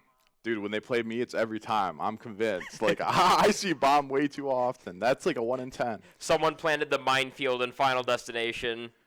Genuinely, yeah. So it'll be really cool. It's gonna be fun to see. I am excited to kind of see what's gonna go on here. So the characters that we'll probably end up seeing from GV is gonna be Little Mac, Diddy Kong, Meta Knight, and apparently Dr. Mario. Dr. Mario. Oh, there's Kazuya. Apparently Dr. Kazuya, Mario. yeah. Apparently Kazuya. So it's gonna be really interesting to see. And then on the MTU side, I know they've been running a Kazuya, Terry, Diddy Kong. They have a really good Kirby and a really good Rob. So been seeing a lot of Kazuyas. I'm gonna be perfectly honest with you. This entire tournament, I've been seeing a lot of Kazuya being thrown around. Yeah, so one of the torturous parts of this format, you know what I mean, compared to traditional Smash Bros, is when you go to a local or you even play online, you know, you got 3 stocks, it's whoever takes a game, and you can kind of slowly chip away at a Kazuya and kind of make it so that way you nickel and dime them, and then last second you win that game. You know what I mean? You make it even, reset, you got 3 stocks again. Well, in a format like this where the eraser that is Kazuya is going to just take away those stocks. You know what I mean? One electric. One stray hit. Yeah, one electric, one big stray hit from him, you're gone. You're done. Off the side of the map. Yeah, so I definitely think it's a crazy thing. You know what I mean? Like a format like this, 12 stocks, you got to get 12 hits. Like, come on. You know what I mean? Like, whenever I see a school post a graphic saying somebody 12 stock, their NACE opponent or whatever, it's always a Kazuya on the graphic. Yeah, it's always Kazuya. Always Kazuya. Very few other characters can really do what he does. So we're going to see what happens. It'll be good. One thing of note is the Kazuya versus Kazuya Ditto. I'm curious how many Dittos we'll see here. So since they both have a Kazuya, they both have a Diddy Kong. I think we saw the Ditto. We could be seeing a few Dittos here, especially depending on how many people one of them might go through. Yeah, so it should be a good match. It should be a good match overall. I think hopefully we start soon. I think so. I think we should be. If they were doing button checks, we're getting timed out right now. This is crazy. If they were doing button checks, then logic dictates they should be starting soon, right? Hopefully. I mean, I know there were some technical issues yesterday. Doing rock paper scissors. Okay. You're all good. Okay. Sometimes every so often, I wish we had like a mic in there so we could hear like what they're doing. I feel like that would be kind of funny. That would be cool. Live mic. Yeah, live mic. Technically not the best option. Also, probably not the best option because there's probably people yelling in there. But I think it would be funny. I think it's a funny idea. One X factor at a weekend like this is Davenport's league team. They're a bit controversial in these parts, but man, do they love some Smash Brothers. They have no idea what's happening, but they really get loud whenever someone goes flying. So, some teams love it, some teams hate it, you know, but I think it brings a great environment and a really unique X factor. It's kind of like playing the Seahawks with 12, right? Biggest kind of. Super loud stadium. It's kind of this X factor that we bring with us, right? So, it's going to be interesting. Whoever we kind of pick over there, I guess who, you know, to kind of cheer for could really change up, you know. But also, thing that a lot of people don't think about is a lot of these guys go to tournaments, they play, they aren't really the one that's getting the eyes on them, you know. Yeah, not really. Not exactly. When you're having a bunch of dudes behind you screaming, cheering, chanting different things, it's nerve-wracking. But what's crushing is the dead silence. When you're not doing as well as you should, right? So it's going to be really interesting to see if that plays a factor at all here. Definitely. I'd say some people do better, some people do worse when they're being watched or when they're under pressure. Me personally, I'm one of those people. I do worse I feel like I do worse under pressure. That's what it is, you know. It That's really just comes me, down. though. Yeah, no, for sure. I mean, shout out Suspect. That guy's like unbelievable. If you want to watch a great Smash Bros set, look up Suspect versus Elijah at Riptide. unbelievable. Ooh, yeah, I think I saw that one. Yeah, I was there for that. Unbelievable. He counterpicked him with Rob. Beat Elijah M. Strelk. It was unbelievable. And there was top New York Zelda player. I won't say their name, but they were on stage, kind of jeering on Michigan the whole time until he won. And we stormed the stage. It was a good time. It was a great time. So sounds like a great time. Cool. It sounds so amazing. The community that I feel like Smash Ultimate is built around it has been so impactful because we're running on almost 10. I think we mentioned this yesterday. Almost 10 years of Smash Ultimate. We all got Stockholm syndrome at this point. We're all still playing together. Like, we're just hey. struggling out here. We're stuck with each other. We're right here and we're stuck. We're all just hoping for that new trailer for the next Smash game, if there is going to be a next Smash game, to kind of come out and change all of our lives. So I was really hoping, by year 9 or what are we in? When this game come out? 2018? I don't know. I'm going to be honest. I don't know. 8-9 years. 8 years, yeah, something like that. Oh, bang. Oh, we've got the live pit cam. People out there. We see Gyrum. We see K-Kazoo. What's up, guys? Anchors up. Anchors up. Boo. Sorry. Boo. Wow, he's not a fan of MTech. No, I'm not. He's not. No, I'm not. I didn't realize very MTech nice to me in Smash. I didn't realize MTech had so many people. Yeah. I know this isn't just their Smash team, but I just didn't know they had that many coming. I think that's the rest of their teams too. I know that they really emphasize this event for Smash Bros because there's a ticket to Texas for a national conference. So there is. Yeah. That's kind of a big deal I forgot about that. So Rocket League used to have a bid involved too. They might have one again this year, but I know Smash has had one every year in the past. This has been year 3 now. Michigan Tech's won the last 2, so they put a lot of emphasis, a lot of prep into all this. They're all really extremely talented players, so we'll see what happens here. We will, yeah. We'll just have to take a look, see what happens. The setup, is that the official stream setup? It's looking pretty bare in there. We sure we're still doing button checks? I think that is the stream setup. Yeah, that is the stream setup. Yeah, more than likely it is. I know that MTU was insisting that we play on their setup yesterday, and it caused about a 40-minute delay as they were kind of getting things set up. So that could be it. Anchors up. Shout out. 40 Anchors wait, up. 40 Let's minutes go. just for a 40 minutes just for a setup? Yeah. There was some wacky stuff going on, but it is what it is. We moved on, right? Yeah. It is what it is. It be like that sometimes, especially with the Switch. The Switch is notoriously wonky for like stream setups and whatnot. Boo. Sorry. So hopefully we get rolling here soon. We'll see. We'll kind of see what happens here. I'm really curious who they're going to lead out. I think the individual with the hat on, I think that's their Terry player. That's kind of been their starter the whole weekend. It looks like we're clapping. Mr. Looks like Isbell's it, laughing. Yeah. We're clapping. And then we're going up. Yep, there it is. There they are. So bang. So one thing that's really important to remember about this matchup is Little Mac's down smash will hit below ledge, and Terry's up B does not snap to ledge, so it can give a window for Little Mac to charge down smash and kind of nuke Terry off the side. Really? It doesn't snap to ledge? I didn't know it didn't snap to ledge. Yeah, so when you do the charge up B with Terry, he gets a little bit of invincibility on his legs, and then there's a little window as he kind of flips around before where you're able to kill him. So. Oh, okay, that makes sense. Yep. He's really combo heavy on the ground though. Oh yeah. And it's one of those things where the Little Mac and the Terry, both of them have kind of a weak ledge game or kind of a weak like offstage game. So it feels to me like whoever gets knocked off of the stage first might have a huge disadvantage going in. Because these two players, they're going to take advantage of that. Oh, yeah.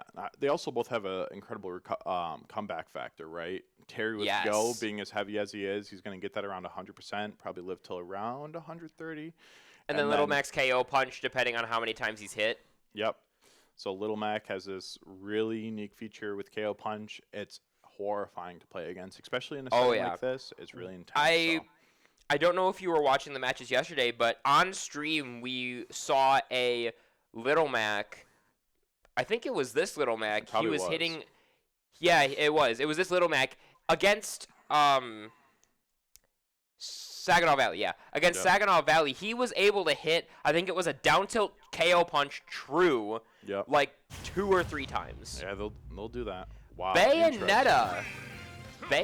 We thought No, the Little Mac was coming out, but no, we're seeing Bayonetta. So something that's really interesting here is there's been rumors within Michigan that Tyler Little Mac was going to become Tyler Bayonetta. And really? This is our opener here, yeah. So is this our confirmation that Tyler is now Bayonetta? So one thing that was really interesting, you know, prepping for this weekend as a Rob player, the Little Mac matchup is great for me. What's not so great is Bayonetta being so big and such a big combo dude. It really allows Bayo to kind of just analyze you and carry you off the top. Yeah, just like what we saw there. That was a huge combo getting off. Terry up to 91 already. Getting some great recovery, though, from Bayonetta. I mean, it makes more sense. If you're going up against Terry, like what we were just discussing, has a bit of a harder time getting back on ledge. Playing Bayonetta, who seems to have a much easier time getting back on ledge, is an advantage. But with that, we are seeing the first stock down off Bayonetta, a stray hit killing off the top. Yeah, for sure. One thing of note, though, is that Bayonetta is quite light, so that spot dodge up smash from Terry is going to be terrifying, as it also plays the game for you and will just turn around. One scary thing here now is Go. If we see some wacky combo, I'm sure we could see a side B into depth. You know what I mean? That's kind of the terrifying part of playing Terry. Ooh, yep, that power geyser is going to do it. That's a second stock down for the Bayonetta here. Terry still hasn't lost a single one. He's at one. There, I spoke too soon. There's the up smash. Big bets within. Hopefully he doesn't die here whole. Wow, that is scary. Ooh, went under the stage. That was insane. You kind of see the ledge trapping here, the game here. If we're able to get push Terry off of the stage, one thing that of note is that we either got to be closing out these stocks against Terry before 100%, or put him in a situation where he can't take advantage of Go. We don't want to be putting ourselves off stage. Indeed. Ooh, that ladder combo almost killed him off the top, I feel like. I think one more and he might be gone. Yeah, that'd be really crazy here, but that's going to be a big execution check. That F smash to kind of call out that side B, that aerial side B was really crazy. That down air, ooh, oh my gosh, pushing him off. Good push. Unfortunately, it's not going to quite do it. Yeah, this coming off ledge here, this ledge trap is going to be really tough. Exactly at 100, he has Go. Yeah, so a down tilt, yep, side B. Good block. Yep, great job. So this is that going to edge guard. There it is! Okay. The spike down. We are now 1 stock to 1 stock. Bayonetta at a solid 84% here with Terry back down at 0. We will see how this is going to go. One big Bayonetta combo, though, evens it right up. There it is. It's big. Here it comes. Quite the side B right there. That's just even good for conditioning's sake, right? Kind of spamming and like moving around on ledge, moving ledge to ledge, kind of is going to open up these side Bs. As we can see, the Terry's kind of looking for a charge F smash to call something out. This is crazy risky. It feels like to be below the stage trying to mix up what ledge she's going to. Bayonetta. It's better than playing on stage as against Terry of all characters. I mean, that guy will double down tilt and blow you up. Jab jab power dunk will just take your stock here, especially at 100%. But that, whenever he kind of throw something out, oh my god, this is huge. I feel like close. That could have been something. Big edge guard opportunity here. Jab jab power, no, not jab jab power dunk, but that is gonna kill off the top. Bayonetta eliminated. That was great. I really like that Bayo pick by GVSU right there. I think that gives him a good opportunity and a little bit of a mix-up. So that was crazy. That was crazy good, though. The below stage mix-ups, that was insane to watch. Yeah, it kind of gives, you know, Bayo this opportunity to, like, not have to interact. You kind of saw as soon as Terry got his hands on him, kind of just blew up Bayo. So Bayo's super light, you know what I mean? If you do get caught, you kind of just get taken out. So it's going to be interesting to see who goes next. So Michigan Tech, remember, since they lost 2 stocks previously. Hi, Frog. Hi, Michigan Tech. Since Michigan Tech's Terry only has 1 stock remaining, he's going to have to kill himself 2 times to start the next game, and then GVSU's player is going to have 3 stocks to start with here. So it's going to be interesting to see who plays here. I believe it's Exodus as he daps up his team. Anchors up, baby. Let's go. We'll see it here. We'll see it here. I wonder who the next person going in for Grand Valley is. Anchors out. Anchors out. Yep. So it is Exodus on the Kazuya, more than likely.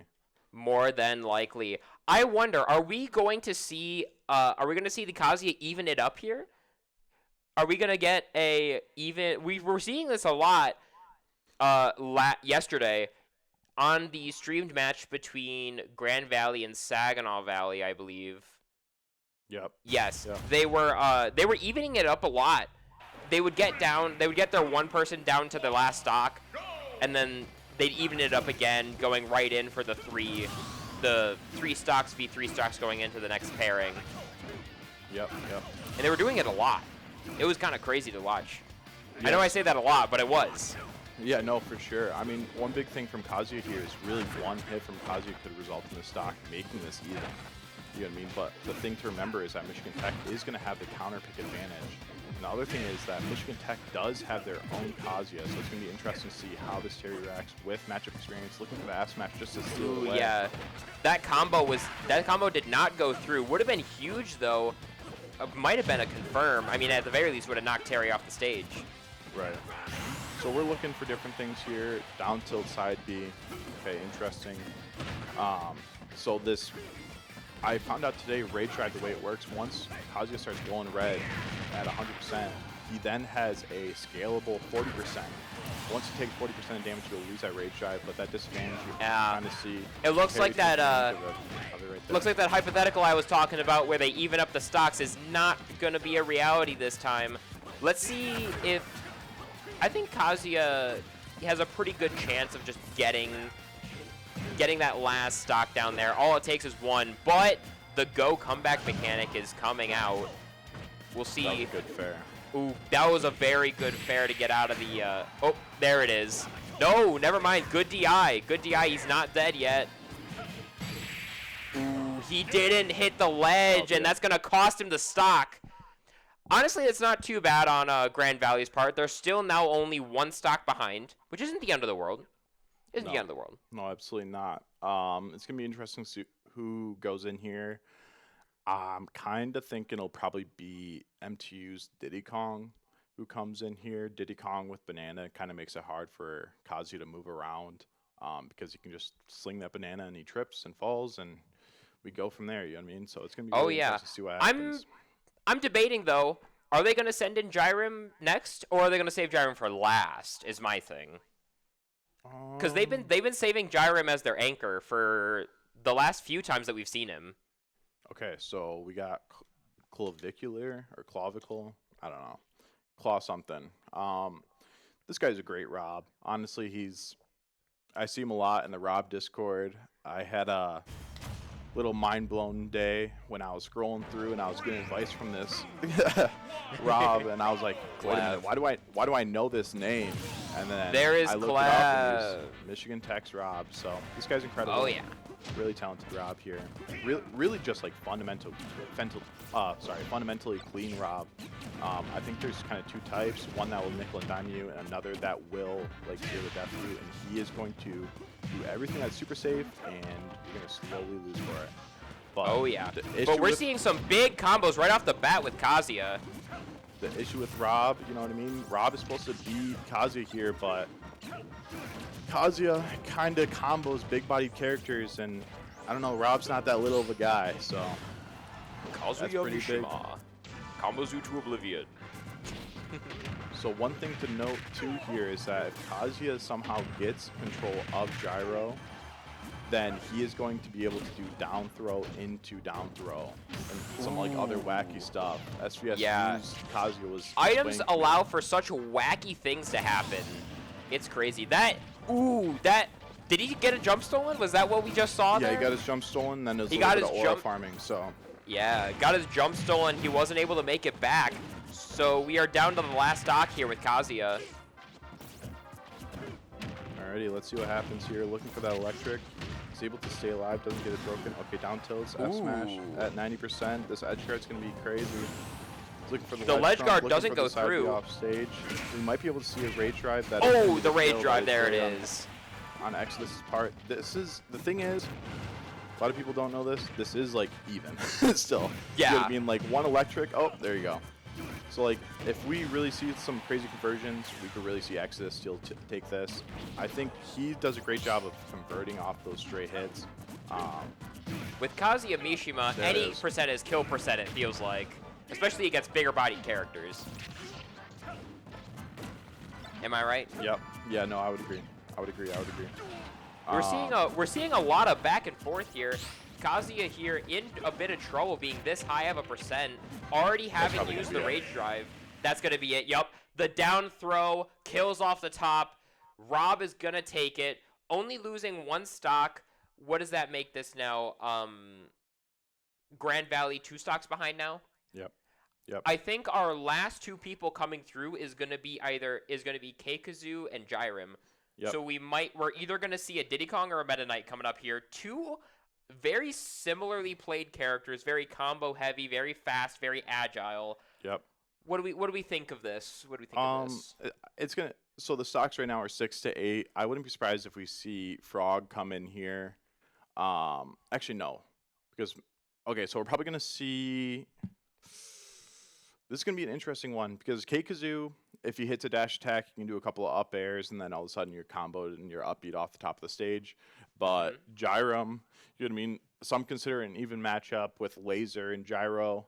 But Banana can be tricky to play around for Robs. But because MTU has a Diddy Kong of their own, they're probably pretty well versed in like this whole little mini game that they're going to be forced to play.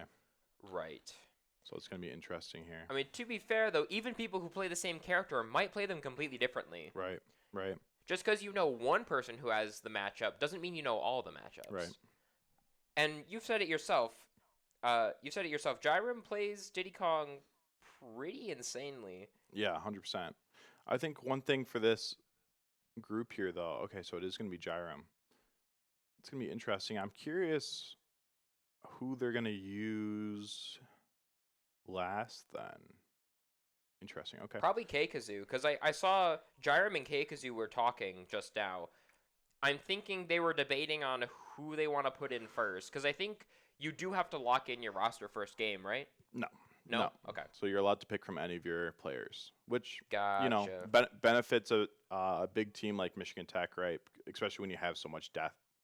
You can kind of just counter-pick people based off that. Indeed. So we're hoping for the best here. Diddy Kong's probably going to go in there, throw that banana, and do some pop gun cancels and probably get some crazy combos. We're going to be looking for banana pull resets on platforms. So if we see Rob kind of get put into a situation where he's sitting on platform, Diddy Kong's going to stand underneath the platform, press down B, and he's going to pull this little banana. It's going to fly back. Jairim's going to jump up, catch it, down throw it, catch it again, forward throw it, and F smash. Super hard to do. He's going to make it look like it's no problem at all. But yeah, Jairim's always made it look like it's no big deal. Yeah, he's going to do a great job here. So I'm really excited to see what's going to happen from both. We're going to see fundamental Rob versus execution Diddy really right here. So I'm excited for this. I'm excited.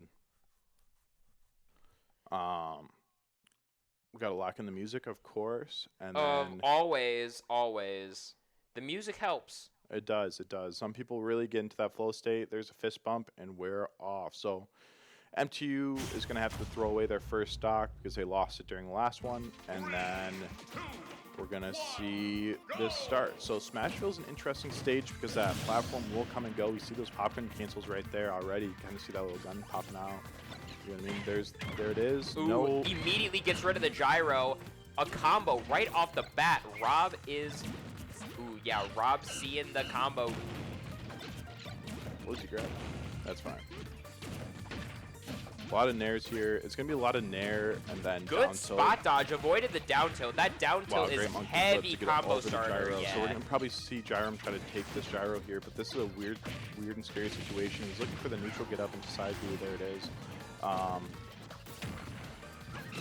Big monkey flip here, looking for the dare. That would have been crazy, but against a character like Rob, he really doesn't have that bad of a recovery to where that would benefit him.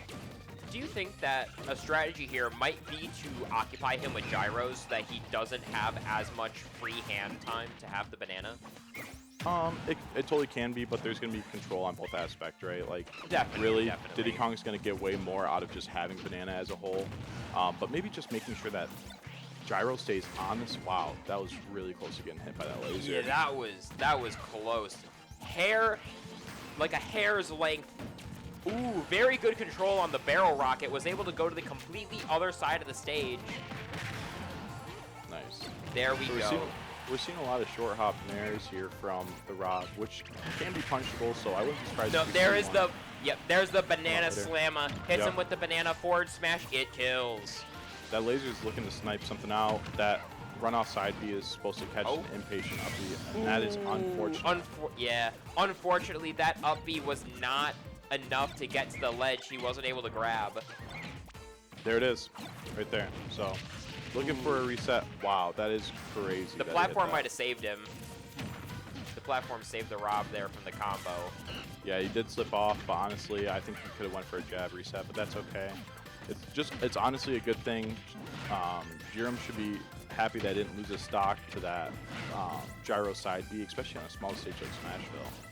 Indeed. We're kind of seeing Diddy really struggle to get off the stage as a whole. He's trying there. Rob, it looks like the Rob is just reading him, whatever he's doing. I mean, these big hitboxes, right? Diddy Kong. Oh, there it is, the spike. Oh, he doesn't die from that. But on the ledge, the regrab is gonna get punished.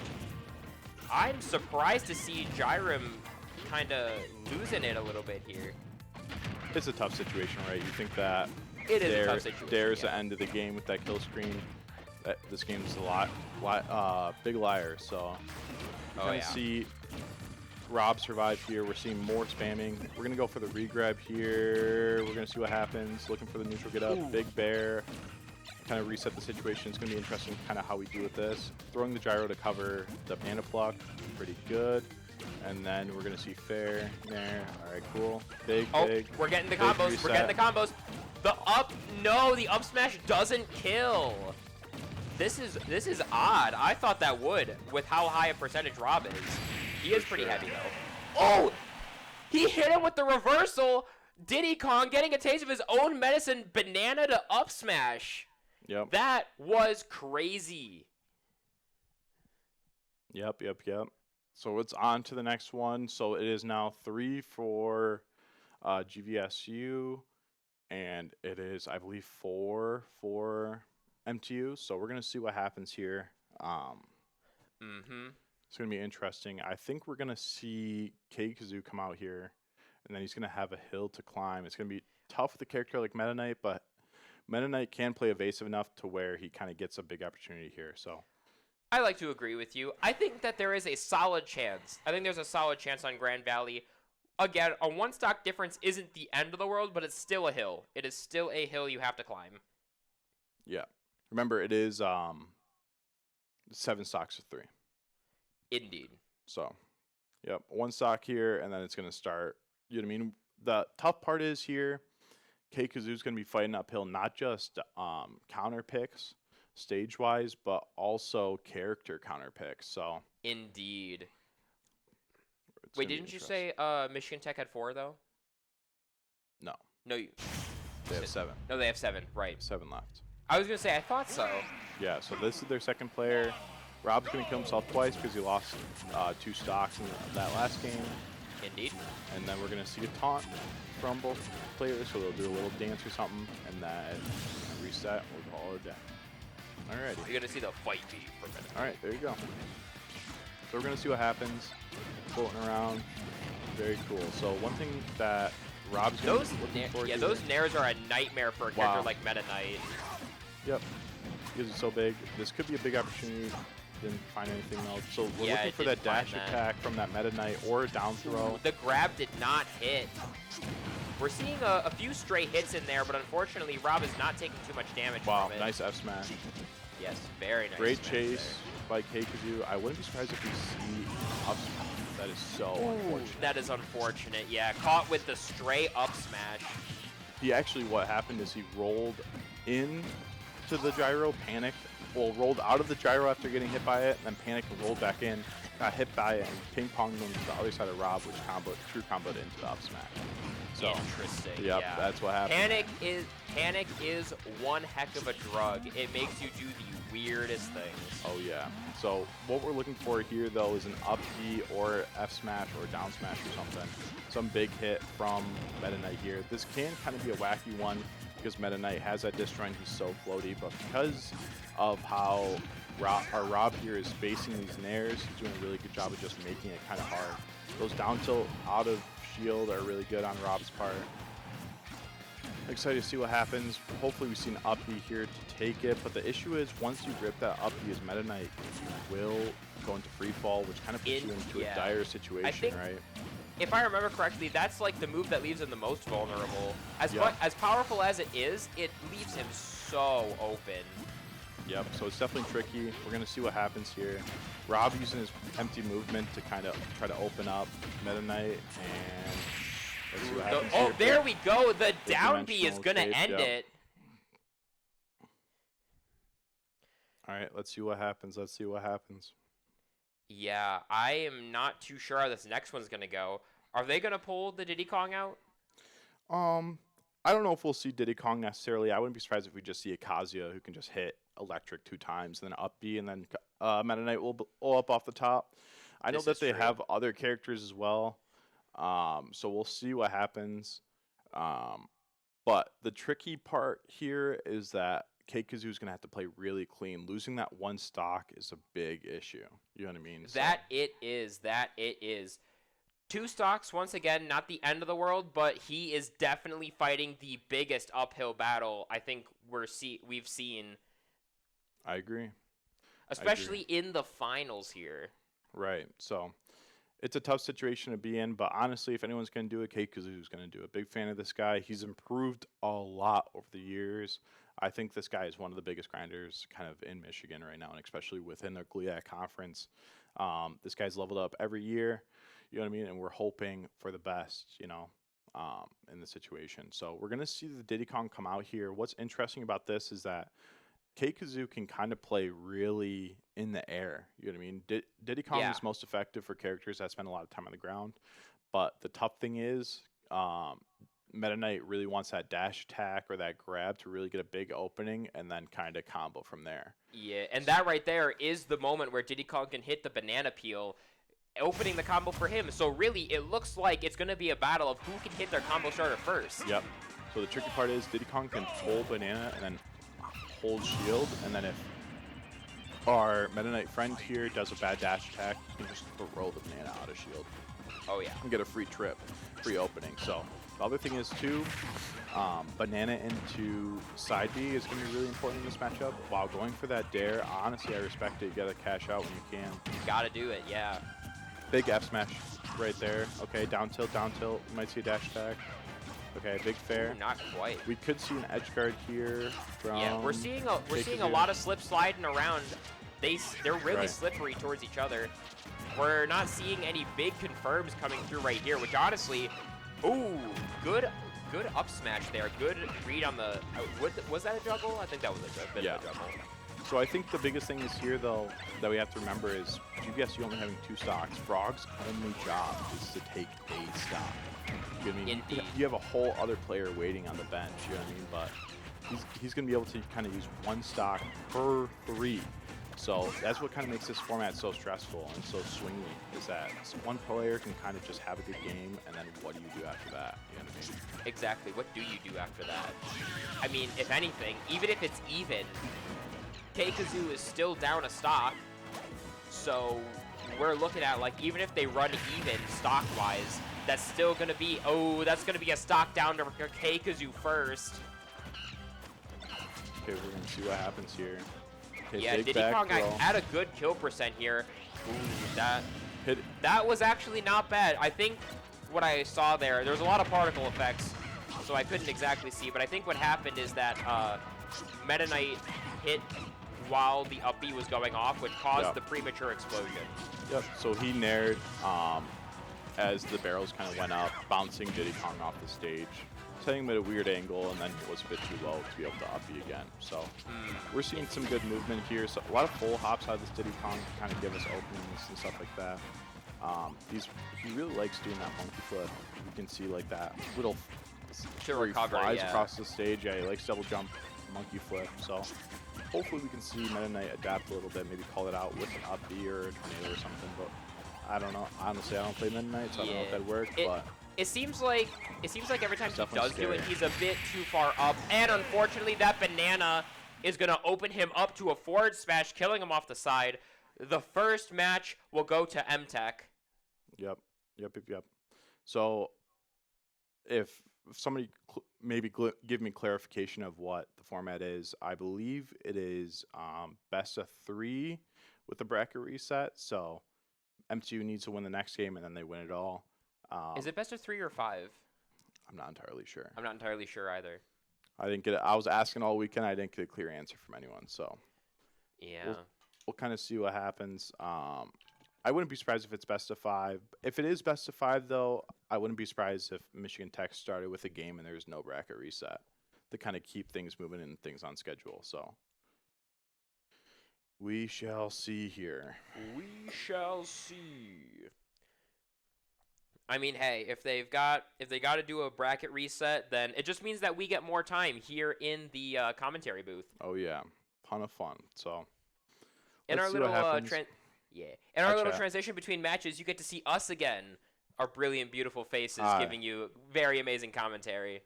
Yep. So we're excited. We're gonna go on to the next match here pretty soon. It's gonna be interesting to kind of see what happens, right?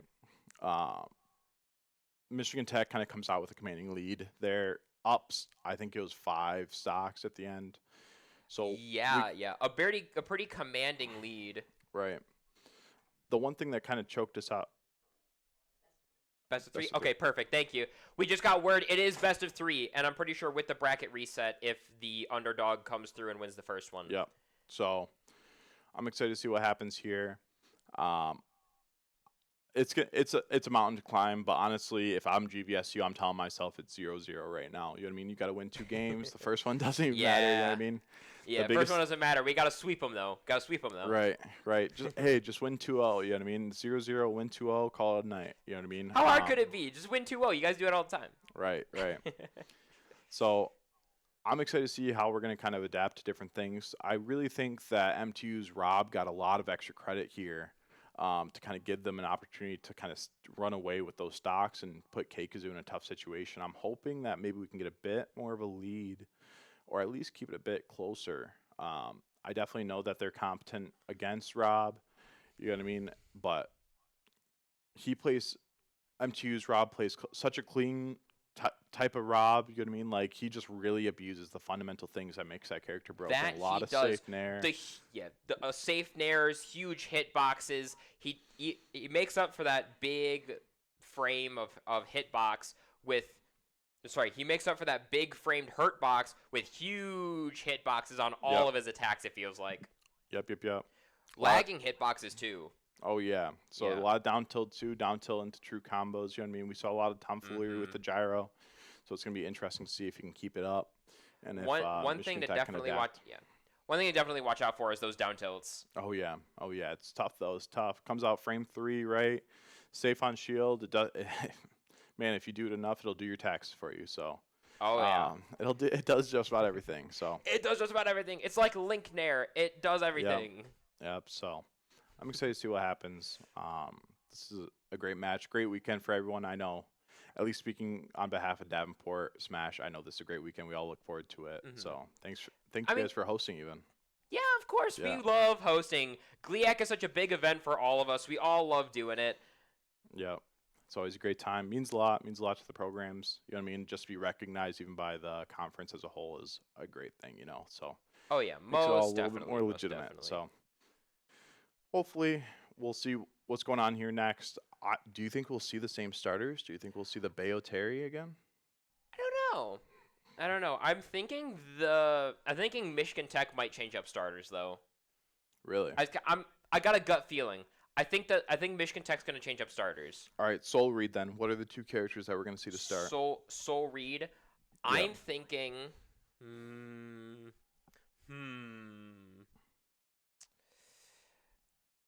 Oh no, never mind. We're seeing Cake. Oh, we got spoiled. It looks like we got the Terry back up. Never mind. I guess I was dead wrong. It was Grand Valley who's switching up starters. So it looks like we're looking at the Terry versus Meta Knight. So one thing that's interesting here is GV did take a game from Michigan Tech yesterday, and it started with K-Kazoo versus Terry. This is true. So hopefully we see the same thing happen here, where K-Kazoo and his Meta Knight can come out and just show some really flashy combos. But the thing to remember is that Terry has a mediocre recovery, a lot of people would say, and K-Kazoo and Meta Knight kind of specialize at making sure you don't get back to the stage. So we're going to see what happens here. And there is no stock resets because it's the first match. Yep. We're just seeing it right off the bat. I'm surprised they'd lead with their anchor like this. I'm going to be perfectly honest with you. Hey, that's true battle for you. I mean, it's a little bit different, I think, every time. I think this is a really stressful format as a whole, too. So, you know what I mean, kind of mixing up, and you know what I mean, didn't win the first game. Are we really going to try the same thing again, right? Yeah. We're kind of seeing a good start here. I think both K-Kazoo and Gyrim are valid anchors for them, though. Oh, 100%. It really does help when your team doesn't really have a clear anchor, when you could have 2 people that could really fill that role. It really puts more flexibility on it. In contrast to, let's say, like Ferris State, where it's pretty obvious that Nightar is pretty much always our anchor. Right. So we're hoping for the best here. It's going to be interesting to kind of see what happens. Alrighty. Ooh, that true combo is going to hit. He let go of shield a little bit too early. Yep, good job.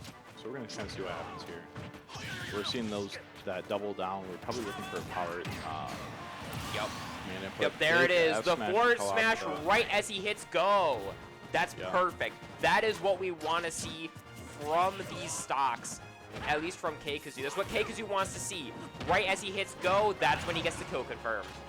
So one thing that I'm seeing a lot, too, is K-Kazoo's getting good straight hits that could typically lead into dash attack. But what's kind of happening instead is MTU's doing a good job of air dodging in to avoid the dash attack. I would like to see a little bit more patience on K-Kazoo's side. He's realizing daps to that. Oh, there you go. See that air dodge? Yeah, there he is. Punished, right? Oh, yeah. Good tornado coming back up on the ledge, waiting for him. Ooh, he's gonna be hit by the tail end of that.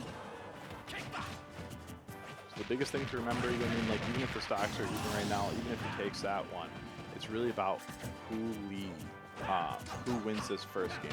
It matters so much for the momentum, stocks as a whole. So we're going to kind of see what happens. Crew battles are so momentum based. I cannot stress this enough. Momentum is everything. Yep. So there's down tilt. We're going to see F smash. Okay, wait. Big dare to kind of cover things. We're seeing a lot of spot dodge attacks with Terry, which is a very, very good option. Get him back up. Oh, he's back on stage. I think he wasn't trying to put him back on stage. He was trying to put him further out. Tornado's a little weird with how it sends sometimes. Yeah. And the big issue here now with Terry, we might see power guys or something, but he's got the go. Yep, especially at the ledge. Yep, there it is. It's Terry just so tough. Yeah. Terry is gonna go into the next match with 2 stocks. Once again, like I said last time, not the end of the world, but it's definitely, we're starting at a bit of an uphill for Grand Valley here. Yep. So we're gonna see what happens. It should be fun.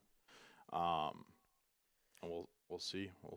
So I wouldn't be surprised. I think we're gonna see probably Tyler Bayo come out, maybe Tyler Little Mac. Perhaps.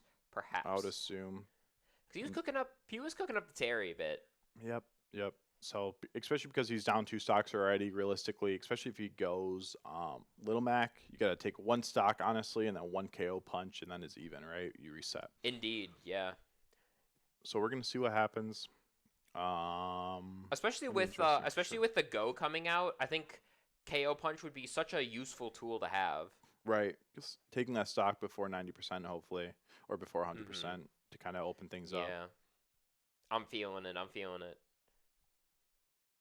We shall see. We shall see. So, it should be good. They seem to be debating a bit on who they're sending in next. Right. So, Gyram's definitely. It looks like he's warming up a bit. He's at one of the setup chairs. Taking a little sip of water. Sippy sippy. Alrighty. So it should be good. I'm really excited to see who goes next. Honestly, if I'm in GV's situation, I'm probably sending out Gyram right now, I would say. I would do Gyram right now to try to counter the Terry, and then if MTU responds with Rob, maybe we send out Tyler on Bayo, and then we'll see what happens. So we'll just have to go from there. For sure. But I'm really curious, like, what's gonna happen here. If I'm Michigan Tech, though, you know what I mean. I feel like I'm sitting pretty right now. I'm pretty comfortable. It's gonna be interesting to see what kind of happens here. Indeed. So, oh yeah, looks like we're seeing it. I can't tell if he's playing Little Mac or Bayo yet. We'll see in approximately 30 seconds. That is the right guy, right? I'm not mixing him up. Yep. Okay, cool. I see so many players. Sometimes I get it mixed up in my head. Yeah, no, you're all good. That is definitely Tyler Bayo. Big fan of that guy. Or Tyler Little Mac. One of the two. Tyler Mac, Tyler Bayo. He'll show us. Famously the TO of What's the Daily Smash Advice, or Citadel asks, what's the daily Smash Advice? So he was the head guy for all that. It was a great tournament. Sounds awesome. Yeah, it was good. I need to attend more locals. I have been slacking on that. Yeah, that was a major. That was major in Grand Rapids, hosted by him. Yeah. So it's pretty cool. Yeah. We're going to kind of see how this starts. Remember, Terry's going to have to throw away one of his stocks at the start. They're going to reset, and then we'll go from there. It looks like they're locking in right now. There's a fist bump. Yep, okay. there it is. That looks like a match loading start. Yep. We're seeing Bayonetta once again. 3, 2, Okay. 1, go!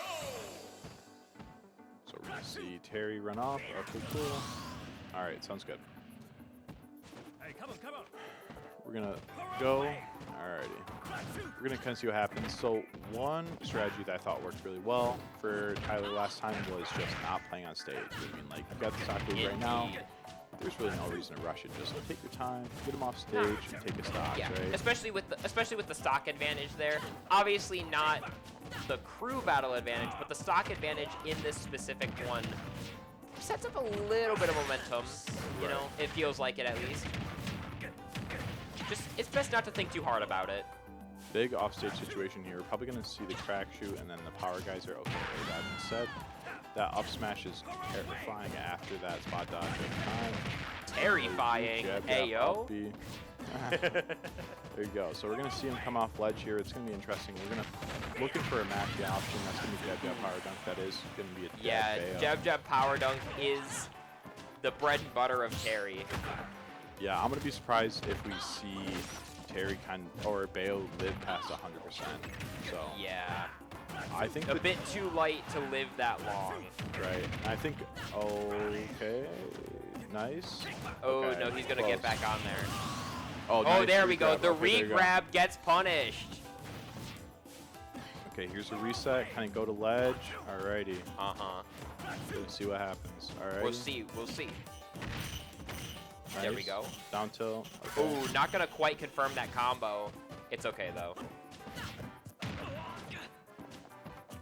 Okay. A lot of running around, a lot of poking. They're feeling each other out.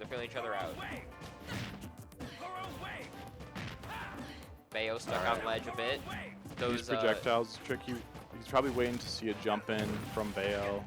There's that forward tilt. He's smarter than to fall for that though. Bayonetta is smarter than that. Tyler's probably a little upset he didn't get that final hit of jab there. Would have sent Terry quite a bit farther out to the right of the stage to try to set up an edge guard position. This side B is looking okay. That burn knuckle, he's going to SDI out of it or fall out of it. He thought that the shield was going to come down, but nope, no it didn't. We are looking at a go from Terry though. This is a tough situation for Bayonetta. At 89%, anything can kill. Yeah, that's gonna be a kill.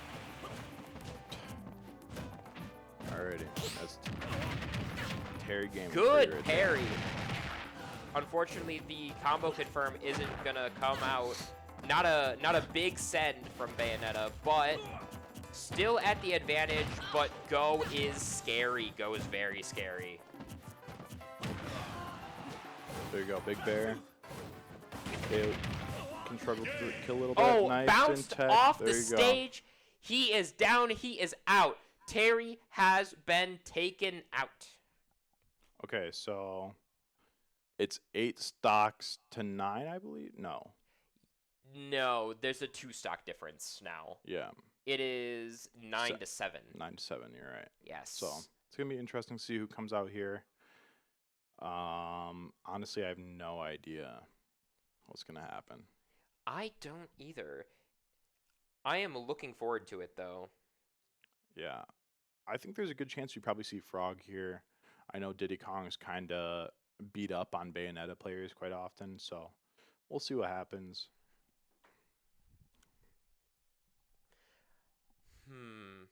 This is a tricky predicament.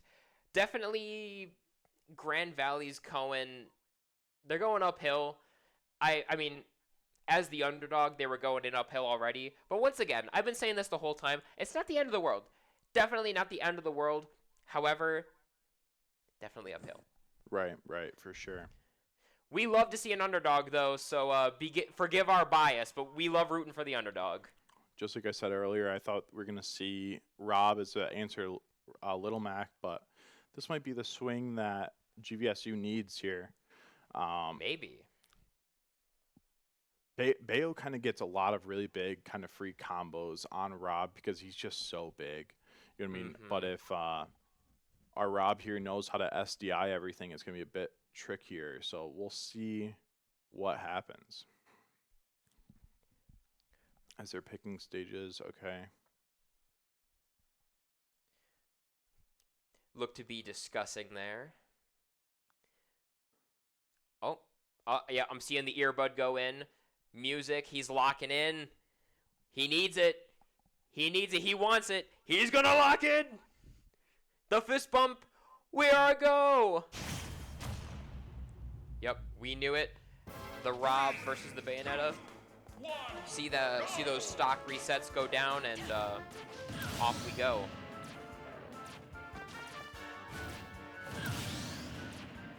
All right, there we go. The stock resets. The taunt. And we're off. To slowly walk up. Kind of aura farming there, are we? The throw. Ooh, getting a bit of... Good setup. Good percentage here. Yeah, indeed. Big laser, not going to hit. There you go. We're getting a little bit of combo. We had the unfortunate for our Bayo here. Got a big combo right off the bat, but it's getting even back up, it looks like. Yep. So, honestly, any damage that Rob gets is great. You know what I mean? It's always good to get damage in Smash, but until you see a stock. Oh, Witch Time into the smash. Not Good a tipper stuff. on that F smash, though. So it. Wait, especially Bayo's in a smashes matchup have like tipper? this. Yeah, on the tip I of the didn't know fist. that. Yeah. So this could be something here. He's looking for. Yep. Gyro is just rough. Yep. Ooh, that laser is going to confirm it. That there is now a 3 stock difference, an entire 3 stock difference between the teams. Are we going to see a comeback, though? I think it's possible to see a comeback, especially since our last 2 people we know is Gyro and K-Kazoo. And K-Kazoo. Oh, no, K-Kazoo led. K-Kazoo led. So it'll be Gyrum and Exodus more than likely. Okay, so it's I think they got some pretty good comeback potential. yeah, for sure. I definitely. All right, so we're gonna see Exodus come up here on Kazuya. Great. I could have. Yeah, I think we both could have predicted that. They want Gyrum bringing up the rear. Definitely justified in that strategy. For sure. So I think Gyrum is going to be a good answer to M2's own Kazuya and their Diddy Kong potentially, but we got to get there first. So We do got to get there first. I believe in X here to take a couple stocks, make it happen. So I believe, how many stocks does Rob have? All three? 3, yeah, all 3. Okay, so he didn't it's drop a 3-3, stock. so it's 9-6 right now. So we'll see what happens. We'll see. It's just immediate, on site, hands.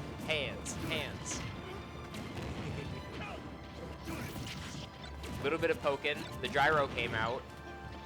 Yep. So Rob's gonna use that big safe in there to kind of give himself opportunities. Yeah, that big safe nair. It's scary to see, just as scary as gyro coming out. Yup, here it is. The gyro, the nair to the down tilts. Ooh, that's gonna one stock right off the bat. This could be it. Okay, nice. Unfortunate. Got out of that. We do not get the confirm off of that. Yep. So we're gonna see what happens. Using that gyro charge to kind of mess up his, change up his movement is great. It is. Kind of moving around really good. Using that safe nair. Not much that you can do. Okay. Jab, jab, down tilt. Yep. Looking for the reset with the gyro. Nice. All right. We're gonna kind of see what happens. We need to see a big opening here, but We do. as a whole. Rob in general is a character that doesn't give that many openings, let's be honest here. Right. Those big hitboxes, those lagging hitboxes, man, it's hard to get in there. Laser. Battle of the lasers over here. Ooh, good dodge on the This could be a gyro. stock. Yep, that's the stock. That's the confirm. We're running 2 stocks to 2 stocks, looking like we might get a good rage drive here. Obviously, it's not going to kill at 0, but it's still good. Yeah, good job on that, being patient there, waiting for that back air there. So we're going to see if we can kind of get a big opening here. There goes rage drive. That laser kind of taking away that dare. Good thing that sent up, not down. Okay, this could be a stock right here. Nope, not quite. Unfortunate. Not able to execute that combo. So this is going to be a big back throw, gates of hell, right? So we're going to see what happens. If we can get a big opening here. Okay, so went for it. Yeah, that's not going to hit. I saw what he was trying to do there. It was a good plan. Unfortunately, it was a gamble that didn't pay off, and that is going to cost him the stock. Right, so we're going to kind of see what happens. Okay, big up B. Not quite going to kill, though. Just throwing out that electric now, just to try to see if something not electric enough. So not very smart, though. It's not very smart to just throw it out there. Yep, jab. No combo. It's able to down tilt out of it. That's crazy awareness. That is crazy awareness. Jab, I agree. Okay, nice. Gonna kind of see what happens here. Okay, looking for the bear to close out that stock, but it got snuffed out by that nair. Okay, electric. Up B, there you go. B. It is now 1 stock to 1 stock. Honestly, great progress. This is even, yeah. Even with the percents, it's even. Every percent is kill percent with Kazuya Mishima. Yep, so you might see especially with here. rage. Okay, especially with rage. Good job DIing that. Okay, crazy forward tilt. It's waiting, no laser. Gyro charge is gonna get him. No jump. Gonna see what happens. No, gonna take it. Yeah. Oof. Okay. That was rough. That was rough. It looks like Rob is being left with only 1 stock left. Unfortunately, that leaves Grand Valley down to their last person. We're seeing once again the 7-3. Yep. So we're gonna see what Gyram can do here. Kind of give us an opportunity, or give GV an opportunity to kind of take this back. It's gonna be an uphill battle for sure. But if anyone's gonna do it, it's gonna be Gyram, right? He's kind of the very team much spirit. so. He's I do agree. Big personality on this team, right? Big part of it, right? So let's see. Indeed. Let's see. Make it happen. I will say also the because of it being a 2 out of 3 and MTech being the leaders here in the winners bracket, if they drop this, then that will be the end of the finals. Right. So we want to see more of a show, Gyram. Come on, give us some. Give us some. Am I right? Yep. Let's see something. Let's see it here. Either way, I just want to see a fun, good game, right? So. Oh yeah. 100%. The best way for GV to win here is Gyram's got to take the stock. He's got to be clean with it. He's got to be able to take it nice and early and quick. So we'll see what happens. Oh, yeah. Alrighty. There it is. 3, 2, 1, go! Alrighty then. So remember, Rob's going to reset. He's going to get rid of 2 of those stocks. He's going to have to reset his laser as well, and then we should be good to go. Alrighty, reset laser. No reset on the laser this time. That's alright. That's fine. It's blockable. Yeah, it's definitely. I mean, at this point, it would have already been charged anyway. Yeah, big laser is definitely a big part of this matchup, though, which I definitely think is interesting, but it's alright. So, see, you kind of see there, right? He doubled up on the items there. That was good. Not fun. Good awareness. Okay, catching that. Nice, catching the monkey flip. Hopefully, Ooh, barely making very it back. nice. Not gonna dare. Ooh. Wow, that fair is The crazy. offstage game is insane from both Rob and Gyrim. We're gonna see what happens now. Okay. Rob gets out of there, slowly charging gyro. There's another big laser, right? Big part of this matchup is that big laser. Okay, fair, Oh, yeah. trying to catch him coming 100%. over. Good block on the Nair. Was able to get a little bit of a hit in there off of it. Got him off stage. Combo. Got him! No! Ah, the game's a big fat liar! Come on! Rob is big. Rob is big. Rob is big. The kill screen to the not kill. Ugh. Hate to see it. All right, we're gonna see what happens. That big laser again playing a factor. We're resetting. Oh. Okay, that's probably it. Down The up down tilt. smash. No, Wow, it's Rob. still not gonna kill. At 150? Are we serious? Rob's big. Diddy Kong is honest character. Okay, wow, that. A almost taste killed of me. his own medicine. Banana to up smash. Wow. He's not gonna die. He doesn't die from that. Gyro. No, the gyro's Wow. gonna trap him. Looking for the F smash. Yep. It's big okay, nair there Gyrim. for the reset. The peanut pop gun's gonna deflect the gyro. Interesting. There we go. Right. There's the stock. Oh, that was rough for Gyrim. I am so sorry. That's all right though. We're gonna see what happens. We'll see it. Come on, you got this, Gyrim. Run it, run it, run it. I'm curious if we'll see. I'm curious just who we'll see, honestly. MTU can kind of reach in their bag, maybe let somebody who hasn't played a lot kind of get an opportunity here, and then still have an extra person to play. So we'll kind of see. Yeah, we might see someone different. Yep. Okay, so that is exactly it. So we're probably gonna see Joker here. Joker. Yep. Yep. So I remember them playing Dark Pit, and Dark Pit. I believe now they're a Joker player, so we're gonna hope for the best. We're gonna see what happens here. Kind of feel like it's kind of a pipeline here, the Pit to Joker pipeline. Yeah. Yeah, one mid tier to the next, you know what I mean? Like, all right, so we're gonna see Diddy Kong throw himself off stage 2 times, and then we're gonna let it rip. So Yep. He's going with the default Diddy Kong skin this time, feeling classic today. Yep. We're gonna see what happens already. All right, we got MK Leo versus Tweaka at home. You know what I mean? So Indeed. a lot of pop gun cancel, a lot of movement here, giving it a good opportunity. We're gonna kind of look for this Joker. This Joker's gonna look for an opening, big opening by Diddy Kong here. Good. Ooh, the Nice. big There's combo 65. from the banana. The biggest thing is now Joker's kind of online with that Arsene, right? Kind of looking for a tomahawk there. Doesn't get the turnaround, but that's okay. Banana big does nair. not care about Arsene. That nair wasn't safe, so we're going to see a little punish. We might see a dare. Okay, big dare by Joker here. We're going to look for the tech. There's a tech in. Oh my god, that barrels was crazy. I saw what he Didn't was see trying. fair. I saw what he was trying. Okay, so now we got a little bit of percent for Jerem to work with before our Sen comes back, unless we see a big Rebels card. I mean, okay, nice roll Unless in we on do, that. yeah. Yep, so if we see a big counter come in, we're going to see that far above Joker's head kind of charge up again. And then we'll see Arsene come out, so.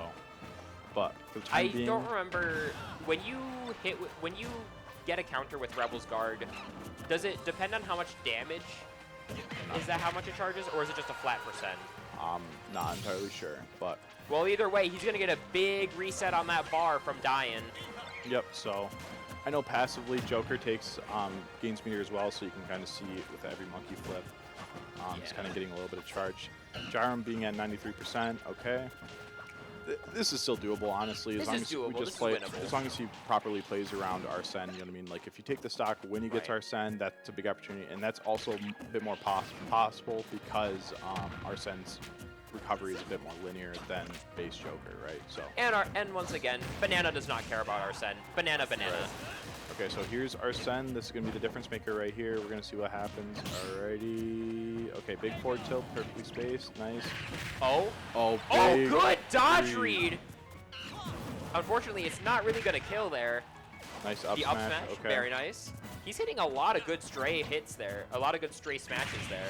For sure. So there's the dare. I know that Diddy Kong feels pretty comfortable into this matchup, so I'm curious what's going to happen with it.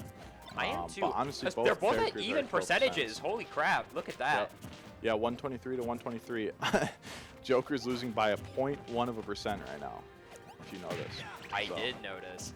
And it goes out the window with another attack. Alrighty, we're probably going to see back throw here, and then there's going to be the edge guard situation. Yeah. For both characters, any hit can kill. They're both really high. You'd be surprised. I mean, like, Joker Bear will probably kill here. He's looking for, like, a Nair 1 into something, but if Gyrum's going to take this game, he's going to have to steal this stock Indeed. as soon as possible. And he's going to have to take without another, risking his. Yeah. So that's going to be the toughest part. I believe in Big tough. Gyrum to be able to, like, 0 to death somebody, but it's going to be, okay, nice stock Very there. nice. So we're going to see what happens. Good ledge to avoid the Invincible frames from Joker. There's He's not dead tilt. yet. He's good. Nice, Okay. get up Good attack. hit. That tail, his hitbox on it, right? Flip back to ledge. We're going to see some shenanigans here. Roll out of the corner. He still has banana. He can get a big opening here. Good stuff. That's the monkey flip. We might see. Oh, wow. Puts two of them. No way! He was able to give him out of the ledge. He takes it. Gyrum takes it without losing a stock. That was incredible. That was incredible. That was insane. It is now 1-3. It's Yep. looking doable. Yep. So we're going to see who comes out next. It should be interesting. I have no idea who this person plays. Oh, no, this is Kirby. Okay, yeah. Kirby into the Diddy. Oh, he might be going for the inhale and then jump off ledge. Yep, totally. That's totally valid. Yeah, we could see that. We could see a couple different things here. I think the biggest thing is that once Diddy Kong is off stage, he's got to use those big barrels, right? Kind of a gimmicky thing that Kirby can do is that down B, which just turns him into a rock and he flies down. He'll be invincible from any knockback from that barrel, but he will knock Diddy out of the barrels, right? So that's going to be a scary situation to look for. Also, Dare as a whole, it's a very active move that spins and will spike. But it's going to be interesting to see what happens. The scary thing about Diddy Kong Kirby is that Kirby sometimes just will touch you and you'll die. You know what I mean? Like a down tilt trip into F smash, like something like that. Yeah, here it is. Blue Kirby. 1, go! Gyrum's got to take those two stocks. Yep. Little Kirby dance. You guys see a little dance for Kirby. Alrighty, so here we go. We're gonna see a taunt from both people. Okay, great, and we go from there. Good stuff. Let's see how this plays out. We're gonna have to see a lot of mobility on behalf of Diddy, right? We can't really give him any free openings, and like an opening like Walks that. right into that banana. Right, so we kind of see right there. That up B out of shield is really interesting. It We're gonna is, kind of see. yes. We kind of see Kirby looking for that down tilt. He's hoping that you land right in front of him, gets that down tilt read, Yep, and then there he it just is. gets that F smash, right? So it's really simple. Good DI though. Good DI though. He wasn't able to get the grab off. Yep, up tilt there. All right. We're gonna see what happens here. Oh, Good the get up down. attack. Yeah, that down smash is not going to Roller hit. neutral get up definitely would have blew him up a little bit. So we'll Oh, see. that's right. Kirby can just inhale the banana peel too. Wow, crazy. Kirby's forward tilt just clanking with Diddy's F smash. If that didn't clank, Kirby probably would have died. Honestly, Yup. definitely would have died. Oh yeah. So we'll see what happens. We're looking for a different thing. We're seeing some great item play here. Ooh, he's gonna revert. He accidentally reversed the forward smash, or I guess forgot to reverse the forward smash. Yeah, I think he was hoping for the roll in again, just like everyone else today. But her pig definitely a bit more aware. Was able to just roll into the corner, and then the up smash was to catch the second panic roll. Didn't happen. Getting some big percentage here from both of them. This, I think, once again though, this is one of those like both are at kill percent. Anything can happen. Yep. So it's gonna be a bit tougher though. They're really playing around each other right now. Yep. They're just playing safe. They're playing smart. Okay, nice monkey flip. Gyron might do this. You know, it's gonna be an uphill battle, but if you can really just keep playing clean, keep playing consistent, you know what I mean? But one stock to three, it's just tough. Kirby's floaty. He could be comboed. I can tell he's definitely being wary of that down B though. Like 100%. I can tell he's trying really hard not to be underneath him. Yep. So one thing that we just saw there was the Kirby. Okay, there's the right fair. There. Yep. The forward air is gonna do it. That is 2-0 Michigan Tech. Both games, we had a really great show from them both. That last one, so close. We love to see the gameplay here from both teams. Yep.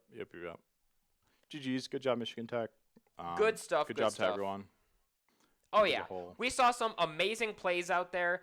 Even though it was a loss for Grand Valley, they put up a great fight. Even as underdogs, they came up. They made it all the way through losers bracket. We love to see them. We love to, them being Ferris's main rivals. We like to see the people that we consider ourselves on par with succeed. Yeah, for sure. I mean, that was a great event for everyone. Do you have any closing remarks?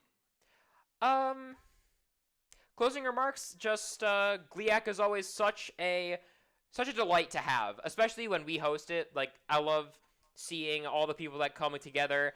I love being able to cast for it. I normally don't play. I'm not on the main roster, so I love to see it when we're here. We got a lot of great plays from everyone. Probably a few good clips to put on some highlight reels. Yep. I think overall great weekend. GG, good job Michigan Tech. You know what I mean? Indeed. Good job everyone. It's a tough game we play. All right. Good luck. Great job to everyone. Have a great weekend. Have a great season, and smash on. Yep. All right. Bye, everyone.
Hello and welcome back to the GLIAC Championship. Today we have League of Legends. I'm here with Leafeon. I'm Justin. I am the head of esports here at Ferris, and Leafy is the vice president of the esports club. And we're going to be bringing to you the League of Legends finals versus Roosevelt University versus Davenport. Yeah. And then we're going to run that back for Val. Oh, it's Roosevelt and Davenport back to back? Ooh. That's right. That's right, yeah. All right. Not entirely sure when we'll be going into the drafting here, but I know that you haven't really kept up necessarily with League in this particular newest patch with the Demacia theming. Right. Overall, the most recent one. What are you hoping to see potentially here? Ooh, I'm hoping to see assassin mid laners. Mm-hmm. Aggressive bot lane. So yesterday we saw Roosevelt bust out the Bard Zyra bot lane. That was amazing, super aggressive. And then what did they play after that? Caitlyn? I believe it was Caitlyn Nico. Caitlyn Nico, that sounds so right. Another very aggressive bot lane. Yeah, I'm just hoping to see aggressive comps, not tanks in the top lane. All right, we're hopping right in. Yeah, we saw Mordekaiser yesterday. It's been a while. I mean, like you said, I haven't really been paying attention too much this split or season, whatever you call it. We're going to see a Senna first pick. Senna first pick. That was something that was banned yesterday, I noticed, against Roosevelt from MTU. So I guess that's better right now. But then we are going to see the Zyra again, potentially another Zyra APC lane. Maybe a Bard lock-in, too, just to secure that bot lane, if it's something that they like doing. I didn't even know that was a potentially popular pick. I don't really know what's going on in the meta. I'll be honest, it's not. Okay. I had the chance to talk to Roosevelt about it, actually, because me and Kunzi, when we saw it, we were curious. And they were like, yeah, the Zyra just gets banned a lot. We just like it. It's fun. It's comfortable. So it's getting banned a lot right now, but AP carry in the bot lane, I'm glad that's back. Yeah. Oh, a Jace pick. Jace is very, very strong right now. I would not and very be surprised. Flexible, right? Yes, I would not be surprised if this is a Jace jungle. Nocturne seems like only one lane, though, right? Does Nocturne play anywhere besides jungle nowadays? No, I'm not sure. Not to my knowledge. Okay. What about Senna? Senna's like support or AD. I mean, it's always gone back and forth with that. If you're really comfortable with it, you could go top. It's definitely not a top lane, though. Unless, It's a Scion top. Look at that. This is Scion Senna bot. Scion Senna bot lane? This is Scion Senna. No way. Oh, I love it. Oh, this is going to be great. I love this. There's a technique that you can do with Senna Scion where you Senna W a minion, and then you use the Scion to throw that minion at them. Oh, good call. Wow, I didn't even know about that. But yeah, that totally makes sense. Okay, so we are going the Zyra Nami here. Zyra Looks Nami? like Zyra Nami bot into Senna Scion with Jason Nocturne jungle. So you're thinking Jace jungle, not top. Because that's what's meta. I knew that Jace jungle was being played. It's pretty good right now. Okay. So I would not be surprised. It is also technically it could be a flex pick here. Okay. And they could just be waiting to see on whether or not, the Nocturne is a bad matchup. I would not know in that case. An Ahri ban here. Aryu does not like mages. They banned the Orianna a lot yesterday too. Oh, Ornn top. We saw that yesterday. Technically, Ornn jungle is also very viable. Oh my god. That is what is this meta? Well, I think it depends. For Ornn jungle, I'm pretty sure it depends. I know that it's a thing. I don't know. I see it a lot personally, but that's also because the people I know play it. So I could be. I feel like oftentimes with the Nocturne though, at least traditionally, previous to this patch, season split, whatever. You kind of have to play around the Nocturne a little bit because a Nocturne who gets behind is somewhat useless. It is going to be the Scion top. No, I was so excited. Okay, yeah, Scion. I have seen a Rel top player in Korea. I can't remember. Well, actually, was it that Bard player, Bardet? I don't know. Anyways, it's probably a Rel Senna bot lane. You can only imagine. Scion top. Well, okay, these lanes make sense to me. You can still do the combo. It's just not Victor as fun. mid, of course. Victor. There you go. Okay. Yeah, so it looks like we're going to have standard lanes from the side of Davenport and Roosevelt, which, Olaf. And yeah, here we go. It could be Olaf top, Ornn jungle, Jace mid, Sirenami bot.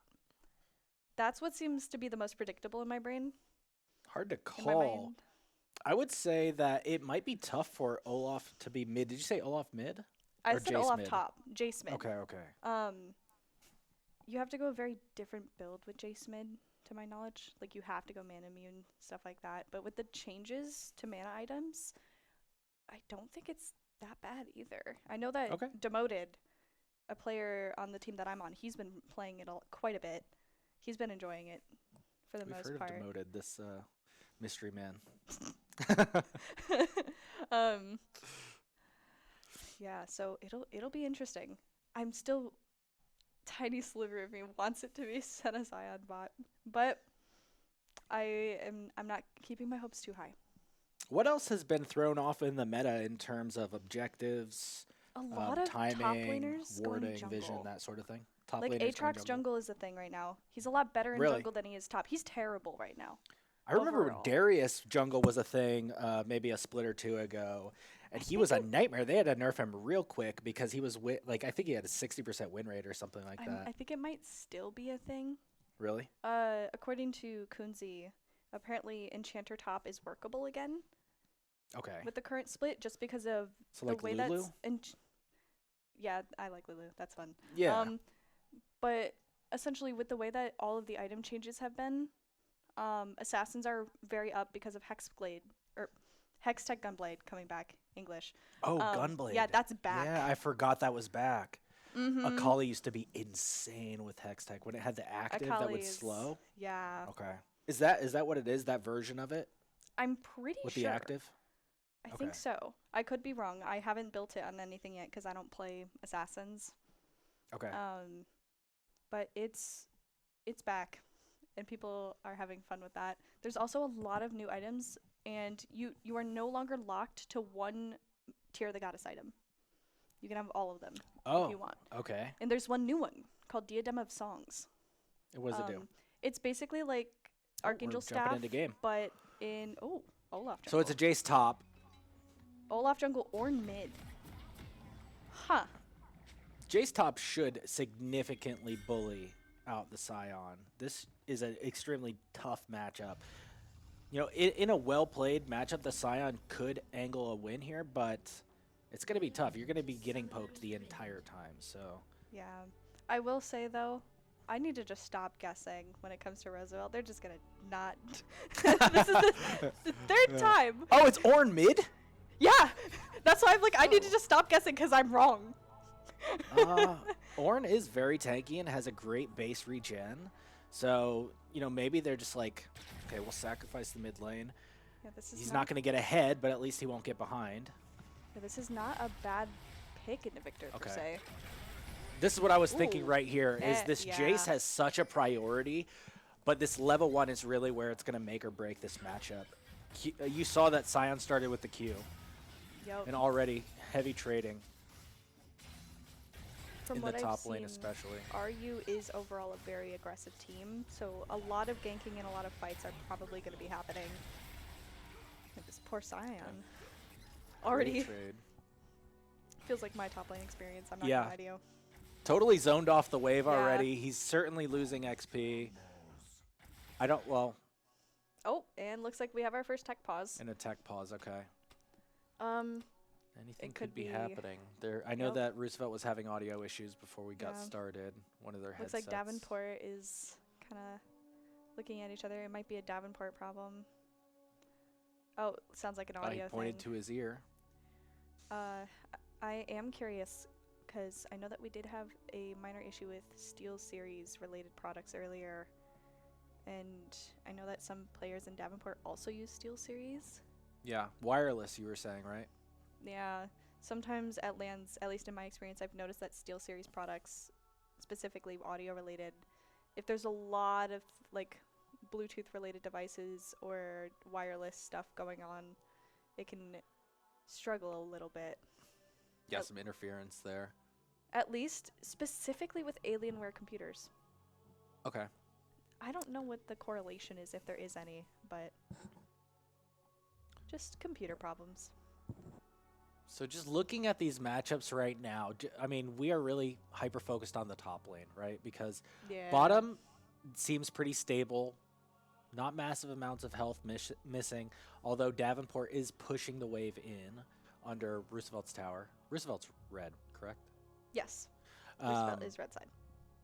We did see a bit of a chunk go out of the mid lane Ornn, but I'm not sure how effective that's going to be. Like we were talking about, Ornn has great base regen, and at least on this first wave, got a clean 6 CS.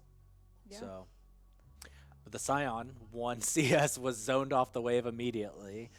Jace is already burning a lot of mana, but that 2 is going to come from that first melee minion, and that should be another opportunity for Jace to zone the Scion off the wave or hit a big trade. I'm noticing that the Nocturne and the Olaf are starting on opposite sides here as well. So Nocturne, good call. Nocturne is starting on his blue while the Olaf is starting on his red. So it looks like the Nocturne is going to be playing for that bot side, while Olaf is looking to play for top potentially here. Yeah, and I think the last thing this Nocturne wants is to run into the Olaf early game. Yeah. Or even until team fights are happening. Yeah. Yeah, that Nocturne's just going to win out. Olaf obviously having such a strong 1v1. Especially past 6, where the Nocturne relies so heavily on that chain fear. Yeah. I think... Wish I was like a pro league caster where they know the name of every single ability. I mean, I know a lot of them, but like, what's Nocturne's fear called? All right, we're back into the game. All right. Yeah, I think this Nocturne's really going to be trying to play off of his Victor, if I were to call anything. Just because the CC that Victor is going to be able to provide and the flexibility of being the mid laner is going to kind of be what they kind of have to look for in this case. If this Nocturne wants to do anything to either like encounter the Olaf or try and grab anything. Look how fast the Olaf already cleared his bot side too. He's moving on to his Raptors. Nocturne's still stuck on the Wolves. Okay, Rel with a good initiate. Just poking here, poking back and forth, stacking up the Senna. Scion's under tower now, regenning plenty of health though. Be able to stabilize, flash initiate from the Rel, big damage, Ignite comes down. Not going to be a kill, but fair amount of pressure. And Zyra had to burn flash, or did I miss that? I don't think she did. It's cut off on our screen, so we can't really see the timers. It is, yeah. I know that I think heal was used here, but not flash. Okay, good call. All right, so nothing too sketchy happening.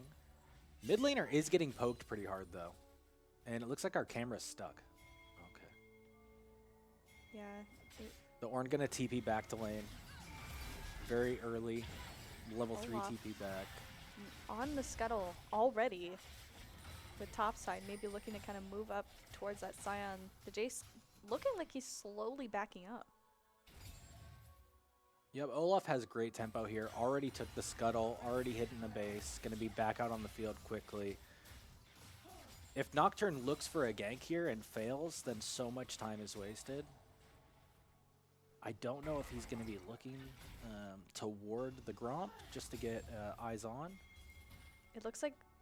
No, he's just hitting the they back. are just going to get the scuttle and kind of get Olaf's out. back on the field, checking the scuttle. Doesn't know about the timing, though. Top trading again heavily. Ooh. Jace, big damage, interrupts the Q.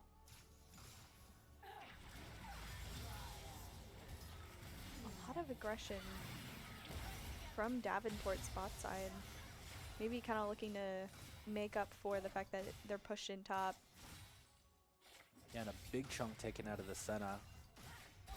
Gonna have to be real careful. Zyra can finish this kill quickly, and it's gonna take some time for those Qs to do enough health regen for that Senna to be healthy. So they're kind of zoned off the wave right here, although it is pushing into them. So The Ornn aggressively pushing into this Victor. yeah, you like to see him fighting back in this matchup, right? Like Victor has such great range that any damage that Ornn can get back onto a ranged champion Should be pretty significant. Should be a take. Definitely significant. Victor trying his best to poke out this Ornn, but that is a tanky guy. We are going to see Davenport getting pushed in. Kind of backing up, probably based on the fact that they were very low health here. They're playing a very heavy poke comp here in the bot lane. Yeah. That Nami, yeah, they are. They're just to kind of disengage anything that the Rel tries to do. Yeah, and they're surely going to be able to get Davenport to lose some minions here for the Senna. They're going to be able to shove this down. Amazing dodge from the Jace there. I missed that one. He like narrowly got out of that Scion Q. It's kind of insane. Ornn Reaction starting time with the what is that called? The Sunfire Cape item? Sunfire Aegis, right? No. It's like the precursor to Sunfire. It's not Nami's. Why do I keep Bammy Cinders. Bammy right? Cinder. Bammy Cinder, yes. Right, it looks like Olaf and Nocturne are going to try and go for the dragon here. Ornn walking down while the Victor stays in lane. Nocturne doesn't really have much of a way to try and get... Yeah, he's just going to go ahead and choose to back, reset. Oh, never mind. Got the pink ward over the dragon pit just in time to watch Olaf finish soloing it, but there is no chance that he's about to pop over the pit. To even risk stealing the dragon at this point, because that's a guaranteed death. And the tempo that you'll get off of a death this early, Olaf would then just, take whatever of your jungle would be available, even though none of it is on the bot side anyways. But just back to farming here for the Olaf. Gonna do a bot to top clear, you can imagine, reset, prepare for the next objective. The Nocturne here looks like he could be trying to kind of path to Grubs just to kind of match the objectives. We're seeing much slower play than we saw on stream yesterday from Roosevelt versus MTU. A lot less bullying able to take place, but Roosevelt already securing an 800 gold lead. As we see it initiate, another flash initiate from the Rel. Can we get the finish here? Rel on an island up here. Should be able to get the kill. Yes.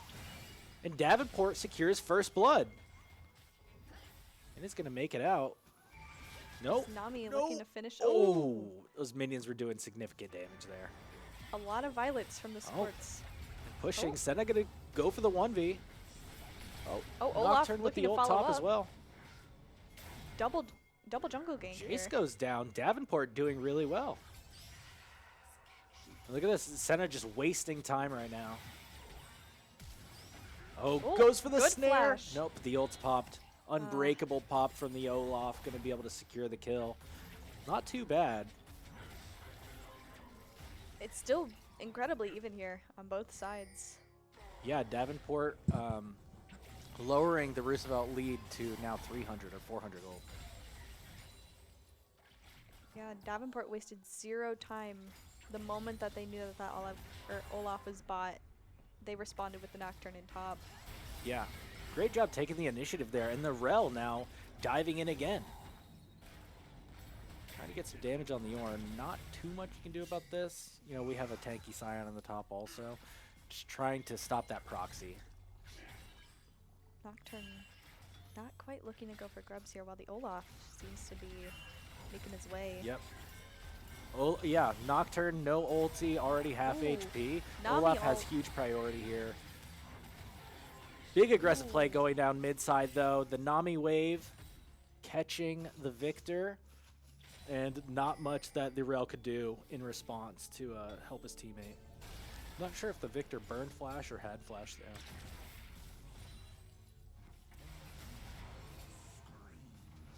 Still a lot of pressure here from RU all of a sudden.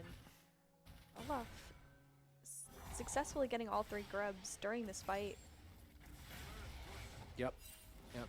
So great objective control from the side of Roosevelt, although giving up some kills to Davenport early in exchange for their jungler off on the map doing other things.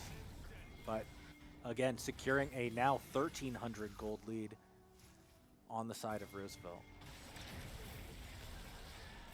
When is this next dragon coming up? I can't quite see it. It's cut off on the side of our screen. It looks like Nami 1 and minute Zyra something. looking to enter the jungle to take out this Nocturne. And his red buff for all they're worth. Denies the red buff, misses the spell shield on the bubble. Rel getting a little stop there. Ornn ult does get the hit. Ooh. Oh, but the Rel ult gonna suck the Nami back into the tower range.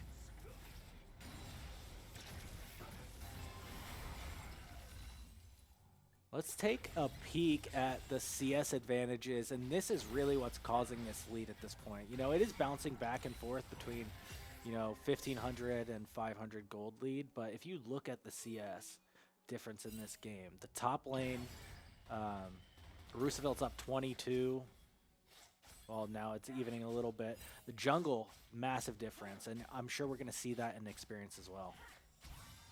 Yeah, the mid lane, Ornn very close, while still behind. Oh, the unbreakable ghost coming out, just chasing down the Senna. Is there anything he can do? Nope. Landing the hatchets. Going for the Rel as well. Unbreakable still rolling. Finishes it with the Q. And huge, huge, huge bottom pressure now from this Olaf, cutting off the Davenport bot lane from returning to farm that minion wave. Such good timing. That's going to deny so much gold. I will say they did use the Zyra ult to confirm that kill. I don't really know if it was, I guess you could say it was a bit of overkill. Yeah, it might be a little overkill. Sometimes these teams will opt for overkill just to guarantee it, though. Looking at the timer, though, Zyra's almost halfway back to having it, though. So honestly, right. not that bad. Yeah, it's not a super long cooldown. All right, so it is a Cloud Soul. Both Drakes have been taken on the side of Roosevelt so far. Cloud definitely a hot topic dragon. You know, it's not the ocean where, you know, who cares? It's not really a win con getting the ocean dragon unless you're a very, very tanky team. But this Cloud gives you so much winning power, so much engage and disengage.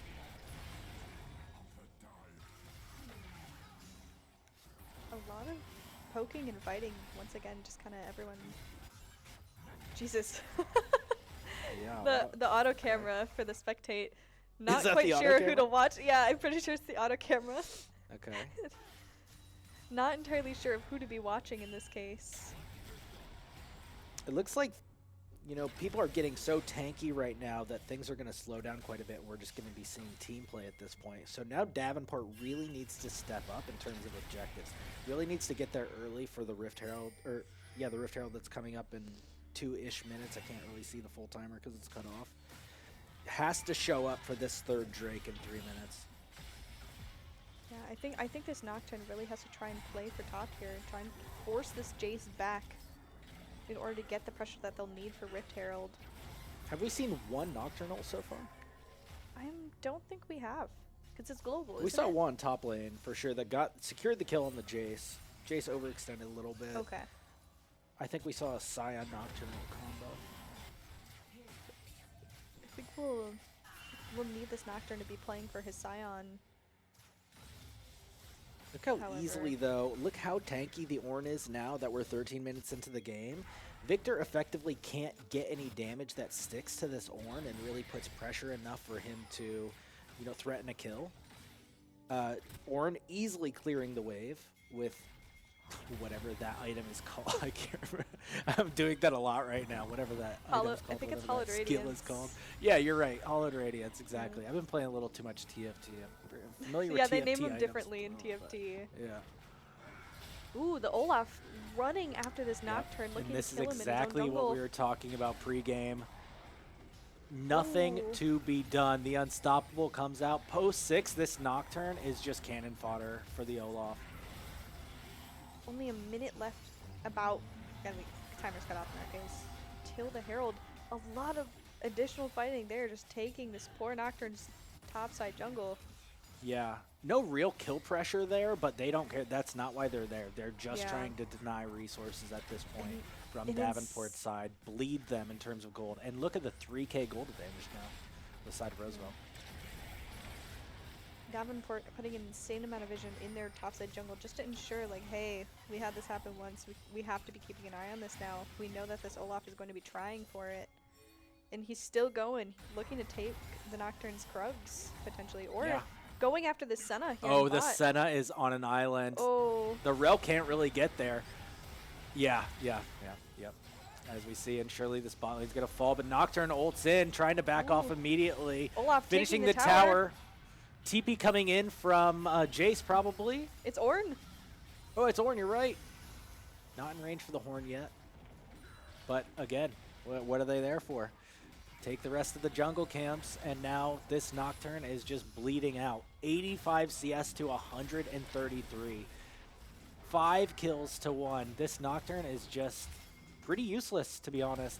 And now the Victor getting chased down also. Unstoppable coming out. They might be able to get the kill on Olaf here. Yep, finally secure it. Massive shutdown here for Victor. And you need that, but it's just the start, and you got to keep that ball rolling. Victor does have, I would say, the most potential here for Davenport to kind of be their carry in this current moment. Yeah, totally. To get this Nocturne back into the game, though, you know, you would love to see if this Nocturne, after securing the Olaf kill, can now roam into the Olaf's jungle and take his camps back, but it's just not possible. It's just not possible. Olaf you overextend that way. Yeah. Well, and also the Dragon's coming up in seconds. Rift Herald is Rift up. Herald is also still up. It looks like RU knows where the Nocturne is. This Scion, not much of a threat either. Not building the AD or crit Scion that you see the boss play. This is a full tank Scion. So just there as utility, but basically in top lane jail. Both teams kind of migrating into the topside jungle, looking to potentially fight over this Rift Herald. Olaf instead walking down to drag. This is not good for the Senna. Senna getting caught out, taking an aggressive W to try and catch out the Nami. Not sure if they saw the Zyra in that middle this bush. Victor. Okay, never mind. He backs off. I was about to say Olaf is running at the Victor. Yes. Yeah, and he's so excited to do that any opportunity he can. There's no good way for them to stop this Olaf right now. You know, you press the unstoppable, and what damage can stop him from just flying face first into you? There is none. Senna is not doing much damage. And that is another dragon here for Roosevelt. Third Drake. Dragon Soul Point now. Cloud Soul Point now for Roosevelt. And Davenport still getting ran out of their jungle. Doing a good job to secure CS and make sure that, you know, they keep the gap as tight as they can, but this is really running out of control.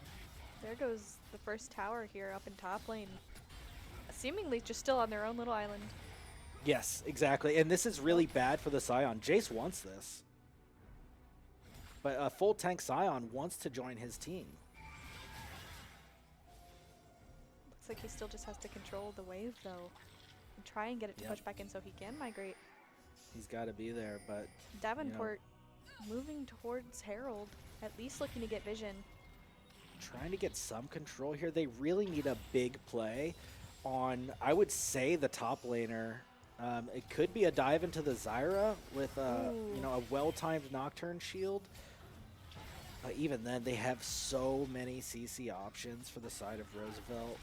In your face, the Nami bubble, the Nami wave, Zyra ultimate, Zyra E.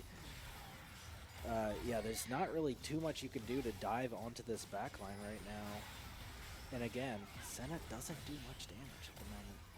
Just farming up the stacks, you know, this game goes long enough, and just based on stacking, the Senna will be very useful. But how long until we get to that point? Did just notice, Senna did go static shiv first.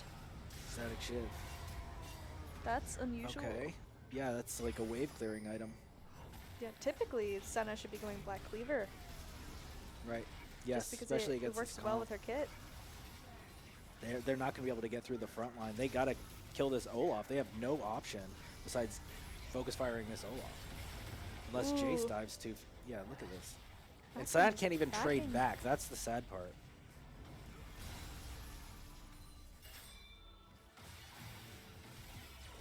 Senna Okay. poking down the Olaf. A significant amount of damage, actually. It's like chip damage, but yeah, getting some damage. Yeah, we're getting down at there. least. And there goes the chickens. Oh man, see how fast he cleared that with the fully maxed out smite. Yep, and this is the top lane and jungle experience. Ooh. Yep. Turning our This attention Jace. towards the Rift Herald. Anytime the Scion walks up, seconds. Just bonking him away. They need the damage, so everybody's rotating out to the rift. They need to kill it before 20-minute mark. Or it might even be sooner than the 20-minute mark. It might be like 55 or something as it disappears. But oh, and they got it. Secures it. Oh, and now ult. the Nami wave going to catch the Nocturne. No shield. Ornhorn, Rel ults in. Ooh, great ulti, actually. Yeah. This is big damage, actually. This is the opportunity that they need. Roosevelt still with flashes, though. Scion now. Oh, that was so close. We are going to see the still has the ult. Davenport turning this fight around, may lose the Rift Herald, but Roosevelt putting themselves in a bad position for too long. And right as Baron spawns, yeah, and this looks like it might just be a free Baron. How else could Roosevelt respond in here with no ultimates available? Looks like he's going to go for it. Might go for a steal, Jace TP. But it might be a suicide steal. Davenport very healthy in here. And Rel looking his zone. Oh, no, he does have the Unbreakable. But this is what they need. Olaf's dead. Olaf's dead. They just need to turn their attention. Ornn's going to be tanking the Baron now. Now Ornn's dead. Davenport in the driver's seat. Should be able to secure this Baron, but actually Roosevelt being able to push them back. Davenport just going to take the fight win. Oh, the Nocturne died. Nocturne did die. Yeah, not wanting to flip it after that. Good call. Not looking to try and fight without that smite. But incredible play there from Davenport. Yes, and that's what they need to get back in this game. 100%. They need to just play the fight well and then worry about the objective afterwards. Victor doing an amazing job. Absolutely. That gold gap is still leaning towards Roosevelt, but this is doable. This is totally doable. Yeah, only a 4K difference, honestly, at this point. And they're closing the gap pretty quickly as well. Only a 3K gap. Well, still 4K gap, actually. And it's like a very heavy mid-siege here for Davenport, looking to lean towards the Spot River and Dragon, which looks like it's up in less than a minute. Davenport still wanting to scrap. They just got to keep in mind that this Olaf is the real danger. If they can kill this Olaf, just focus front to back, not worry about their backline just yet. Zyra needs to walk up to get damage, you know? It's not like a Caitlyn who can just shoot at max range. Zyra needs to get in position to land the abilities. Olaf starting it, looking to have his team work on pushing Davenport away, keeping them in their own jungle. Yeah, they're going to force it. Walking up. Oh, huge Scion ulti into a Q. There goes the Zyra ult. Olaf securing the first kill on the Nocturne, but still pushing forward with the Unbreakable. Olaf chasing someone down, but dying. 2 on 3. Dragon still up. I don't think Roosevelt can afford to try and go for it, though. No, not really. They don't have the damage.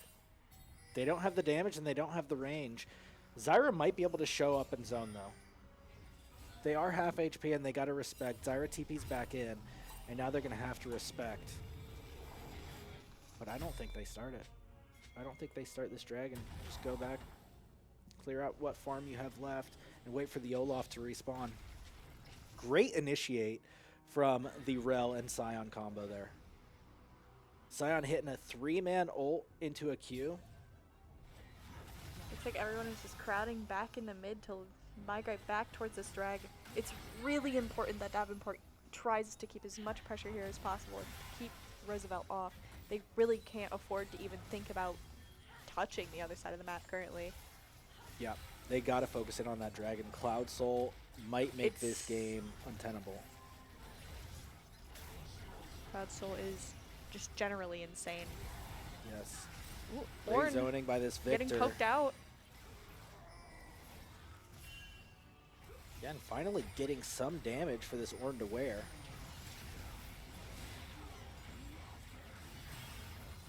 Looks like they're... What, are they going to trade Soul for Baron? They're kind of positioning for it. Olaf starting up the Dragon. Ooh. And the fight breaks out. From the Senna. Massive Nami ult here. Scion surely going to go down here and for nothing. Ooh. Just really, really unfortunate positioning for the Scion, getting stuck and Davenport backing off, you know, opting to not help out. The Dragon goes to the side of Roosevelt and Cloud Soul has been secured. Now Roosevelt moving on towards the Baron. This is huge pressure. Davenport really has to contest here, but this is not an ideal fight by any means. Rel trying to get to the back of the pit. Looking for well, Nocturne doesn't even have the ult. Can't even slide in for the steal. He's going to have to slow walk in. That they can either take out this Olaf or get the steal. Victor, great damage, though. Oh, but here it goes. Oh! Baron secured by the Olaf. Yeah. And that Rel does go down for the side of Davenport, but not before the Olaf and the Ornn are taken out. So that's only 3 Baron buffs here on the side of Roosevelt. It's going to be 2 after this Nami goes down in just a second. And you know, not a bad turnout. Yeah, not horrible for Davenport. At least they get something back, and they, you know, probably do take the positive end of that trade, at least at the Baron. But again, they need a lot more of these. You know, they need at least 3 more of these types of plays before they're really back in the driver's seat. Despite everything, the gap is still relatively the same. You're right. Yeah, they're it's still 4K. keeping up. You are right. But the Cloud Soul, again, like we talked about earlier, gives you so much engage, poke, and disengage. Especially when Jace already has his gate to be able to gain that movement speed. It does that, doesn't it? Yeah. Gives your whole team the movement speed if they walk through the gate. And Cloud Soul really is ideal for the Olaf, though, because Cloud Soul gives you movement speed on your ultimate, and that is like the kill window for Olaf. So this is already an incredibly strong Olaf, now with the Cloud Soul to chase down whoever he wants. And Davenport going to have an even harder time playing front to back, because now Olaf has the opportunity to get out when he wants to, if that's the call. This Jace now has a huge amount of pressure here on bot lane with that Baron wave, the Grubs, and another wave coming up. Meanwhile, we're going to be getting another kind of a poke out here in mid. This Victor pushing up, looking to keep them as far away from mid tower as possible. This Jace. Look at these Baron. Look at this Baron buff though, doing so much work. Already taking bot C2. Half HP on the inhib tower. He's just standing there, menacingly. Yeah, kind of begging him to engage. Doesn't look scared. Rel with a bit of a flank.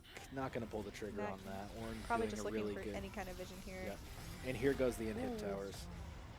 Yeah, as soon as they crack open this bottom one, the middle one's also going to fall. And looks like we are going to see that happen.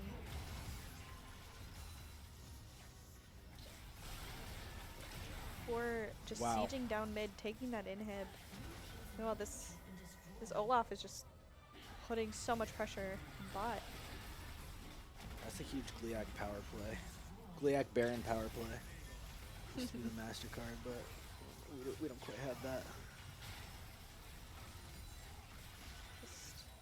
Yeah, and Double's getting pressured here as well. I mean, big waves. Cannon's buffed up by Baron. And then I think the Baron buff falls just now. And what's the timer on Elder? About 2 minutes, I think? Yeah, it says 2, so we've got about 2 minutes. Oh, a massive back here from Roosevelt. Not quite looking to end the game yet. Oh. Maybe gets a stop? Oh, yeah, okay. They're going to stop the Zyra in the Nami. Not really chaseable, though, unfortunately. Just kind of wasting their time. Nocturne did have ult there and might be able to get something done off of it. I'm not sure if they saw the rest of the backs or if they had the knowledge that the rest of the team was gone. Could be just playing it cautiously. There might be teleports available and all that as well. Olaf just clearing his jungle, looking to move towards Elder here in about a minute and a half. Let's look at these builds. Wow, the gold imbalance on the jungles is insane. You know, something I've been going back to over and over and over again. But Nocturne, 2 items. Olaf working on his 4th. 136 CS to 238. And what does that mean in terms of XP? I haven't really been paying too much attention, but that's where a ton of the stats are going to be. Level 14 on the Nocturne and Olaf. Olaf chasing, look in the middle lane right now, chasing down the Senna, and this surely is the game. Level 16 on the Olaf, we were saying. This has got to be the closer. 3 down on the side of Davenport, and Roosevelt beating on the front door of Davenport. Ooh. Flash knockback on the Scion, going to be able to secure the 4th kill.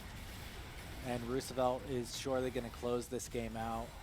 And so well played, so much control in this game the entire time. You know, Davenport was fighting back for a good amount of this game, but I think that final fight on Cloud Soul was just kind of the end of the game there. yeah, As this soon as- jungle control was just nonstop oppressive the entire game.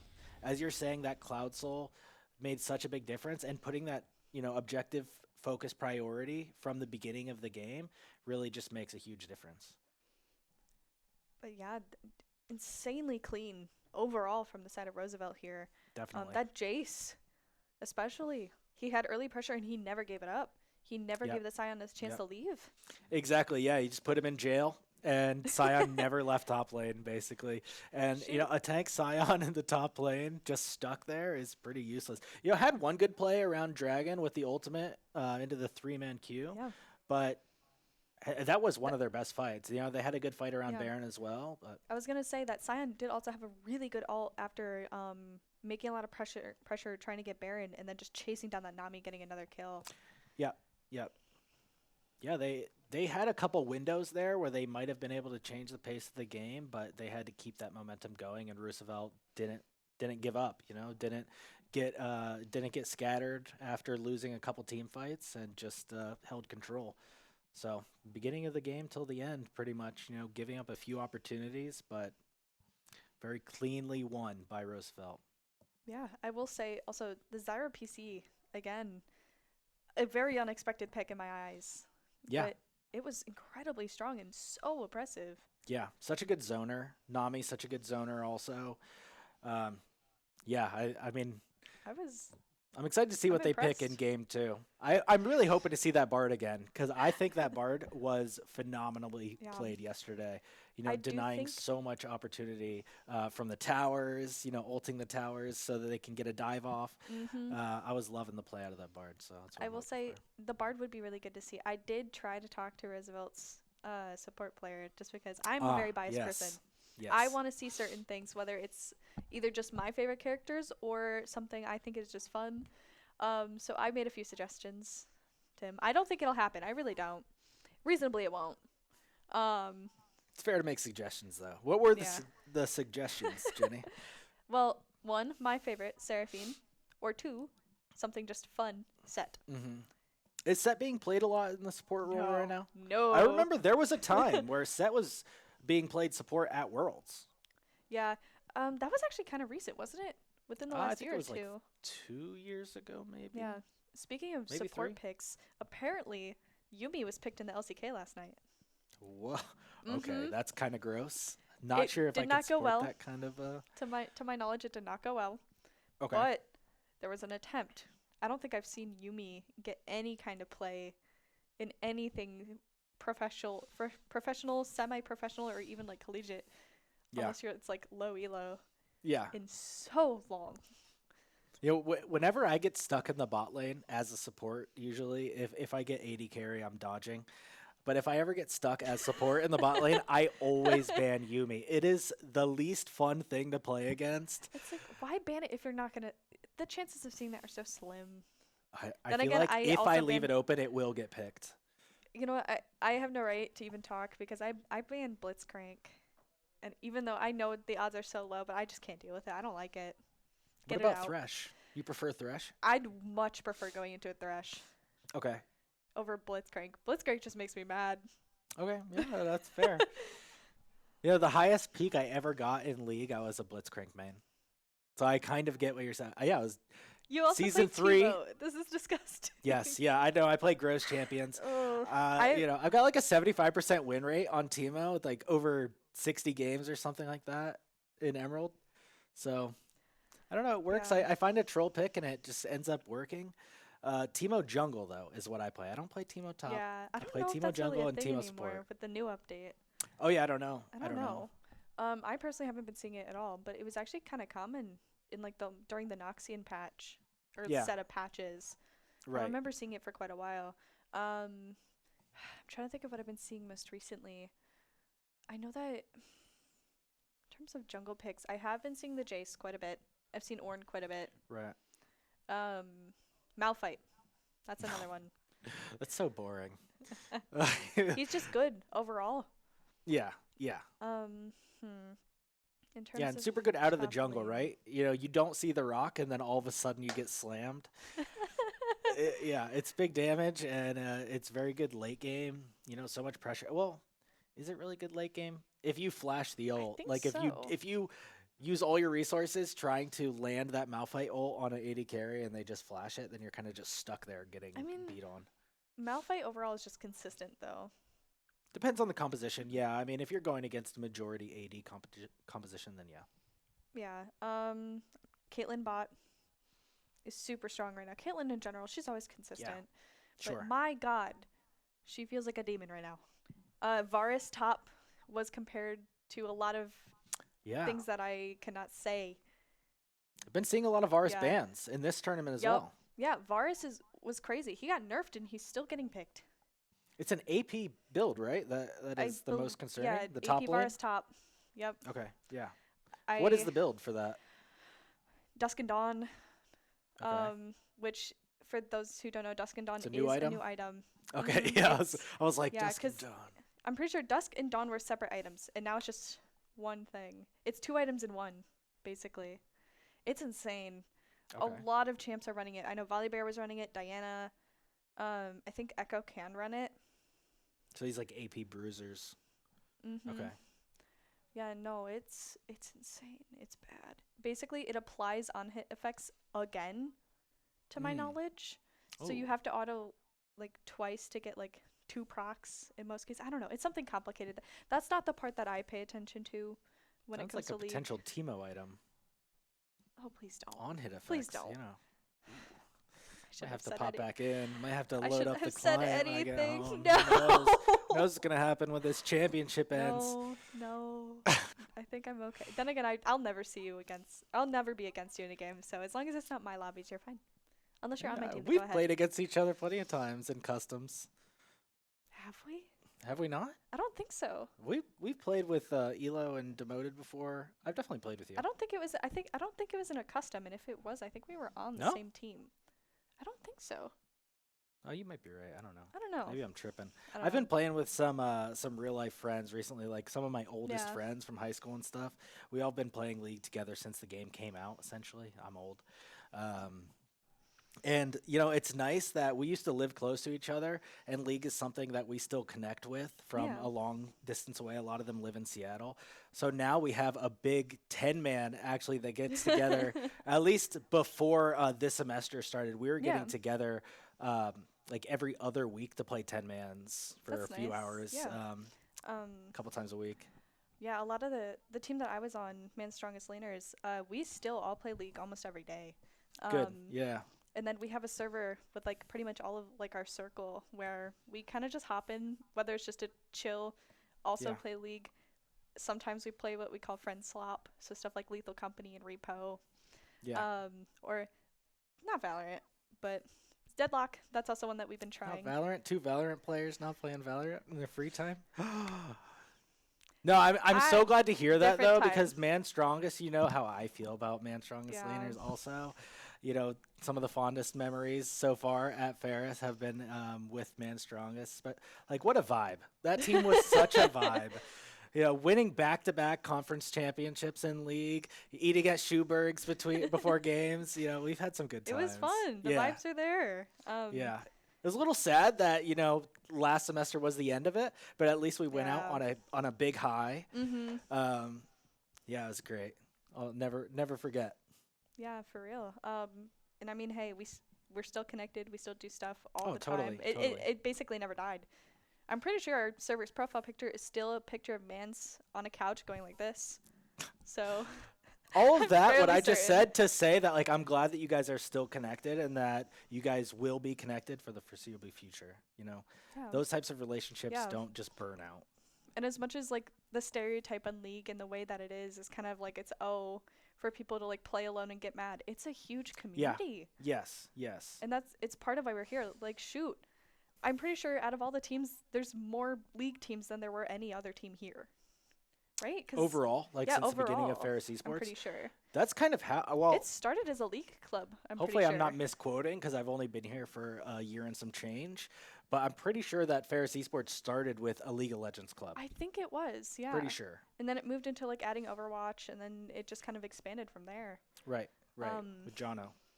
Yeah. Shout out Jono. Overall, just how old the game is. It's like, the fan base is huge, and just the amount of people who, like, are able to bring in new people and can connect through it, be like, even if you don't play it anymore, just like, oh, I played this game like 10 years ago. Yeah. Yeah, you commiserate, right? So yeah, you know? Yeah, a lot of like, oh my God, I'm traumatized from League of Legends. Yeah, dude, I remember when I started. My first played in 2012. 2012? Yeah. Oh my gosh. At least that's when I first tried to play it. Wait, 2012? My laptop was not that good. It was a How it was old a tiny were little you? 10. 10. Wow. Yeah, I played in 2010 for the first time. I was in the military still. I was in the Navy. Like, I would watch, like, the very beginning League of Legends videos that would come out. Yeah. Before Twitch was a thing, this is, like, Own 3D days or Justin TV days when League of Legends came out. And, like, Reginald was making videos or Chaox or those sorts of Yeah. Man, the good times. I can't believe it's been so long. And the game has changed so much. I know. But it's still kind of similar?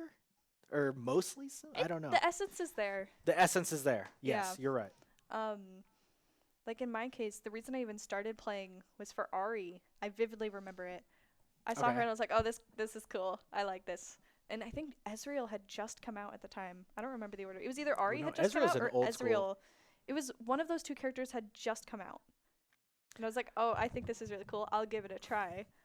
I'm pretty sure, I don't know if this was, I can't confirm whether or not it was actually supposed to be a thing, but I remember the guy that I played with, he had me go Annie top, being like, this is a good start. It'll be close enough.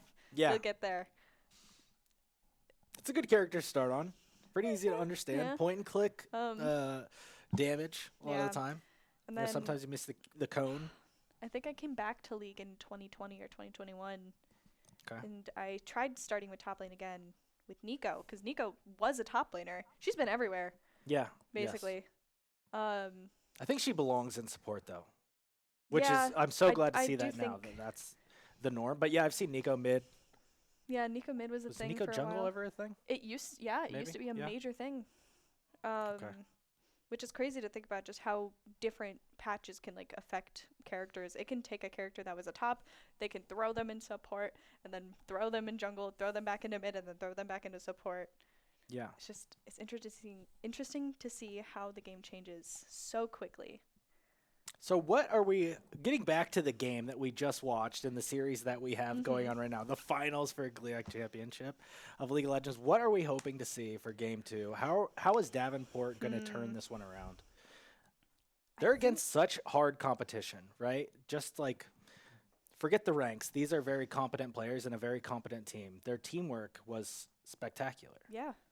I think that they need to play something that can either zone for objectives a little bit better or try and get more pressure in the beginning of the game. Because I think that was part of like the huge problem, is that Jace got so much pressure so early on. And then in the bot lane, that Senna just ended up getting poked out by this Zyra super quickly. Don't get me wrong, I love Senna, but I'm pretty sure she's not the strongest at the moment. Yeah. So I think maybe swapping some of those picks to be a bit more aggressive, high damage, more threatening, I think that could make a difference. Or maybe picking a jungler that can basically survive on their own a little bit better than Nocturne. Yes. They had a very I think the Olaf was a counter pick, and like the best counter pick that could be, because Nocturne was second pick, I believe, on blue side. It was, yes. And then they picked the Olaf. And also, that's kind of a tough spot to be in for Nocturne on blue side, where you're on the opposite side of the Dragon Pit, no easy access. Olaf can just walk right down. And, you know, if Nocturne was on the red side of the map walking down towards the Dragon, it might have been might not have been able to contest the Dragon necessarily, but would have been able to get better vision and better prio on that that angle on that river to be able to at least contest, at least start a fight. To at least be a little bit more prepared overall. Right. I think he threw a pink ward over the dragon pit, was just watching like, as Olaf finished it. Nothing he could do. Yeah. Especially because none of his team could rotate in, because the Ornn at that time was pushed into the Victor, and then the Nami and the Zyra were just actively fighting the Rel and the Senna. Yeah. And we were saying at the beginning of the game that Nocturne is a champion that you play around. Yeah. So if this Nocturne gets behind, it might be big trouble. And we also saw, Nocturne versus Olaf started on opposite sides. They didn't want to meet each other at all. Yeah. And I can't quite remember the pathing. I think Olaf started on his bot side. Bot side. Yeah, he started bot side, moved up to his top side, grabbed Scuttle, backed in Ren drag. Right. Because his wave clear was so much faster. Yes. Much faster. You're right. Yes. I think with that, though, a jungle Viego pick, I think, might not be bad into this, just because Viego he's able to keep himself like up in fights more and play for himself more. Because don't get me wrong, I think Viego was banned. Good. I think Viego is banned. Is he? But I think probably. Viego is banned from the side of Davenport, if I can remember right. I think that Davenport should try and maybe pick it up. Because don't get me wrong, Nocturne can be a great champ if you have that ability to play around it. But in this case, it's like Roosevelt had so much pressure that it might be better to focus on the individual lanes. And something that can still combo together well during the team fights, but something that focuses more so on that laning phase and that individual performance, so that they feel significantly less pressure from that Olaf and like let's say that Jace. You're right. They were kind of rudderless, not really a lane to specifically play around. As soon as that matchup Nocturne versus Olaf was presented. It was just so aggressive that they couldn't really play for that team fight early at all. Yeah. Ornn really neutralizing the mid lane, getting tanky early, taking a good few pushes just to get the wave under tower, back to get healthy, come back. Doesn't even really matter if you're behind in CS, because by the 10-minute mark, you're going to be so tanky that the Victor's not going to be able to secure a kill. To be fair, though, if I'm that Victor, I'm not expecting that Ornn to be mid. I would have expected that Jace to be mid. That's true. Yeah. To be fair, it would have been pretty funny to have a JB lane. JB the match lane? JB not. The Jace Victor. Oh, JB. Have you not seen the JB. Okay. Yeah. No. I haven't seen Arcane. The Jace Victor. No, I know. I'm sorry. Really? I'm surprised. Sorry. It's so good. I've heard that. I don't know. I don't really. Okay, so apologies. No, I don't watch anime, and I don't really watch like that style of like animated TV show. I watch a lot of reality TV. I watch a lot of 90 Day Fiance. Fair. Yeah. A lot of Love Is Blind. I like terrible, trashy reality TV. That's for whatever honestly, reason. that's so real though. I respect that. It's great. Arcane is one that you really have to like sit down and commit a lot of time to. But if you really like League, it's great. Oh, and we're gonna get right in immediate Varus draft. Varus ban, yeah. So that one not even into being Orianna. Considered. Ori does not like Orianna.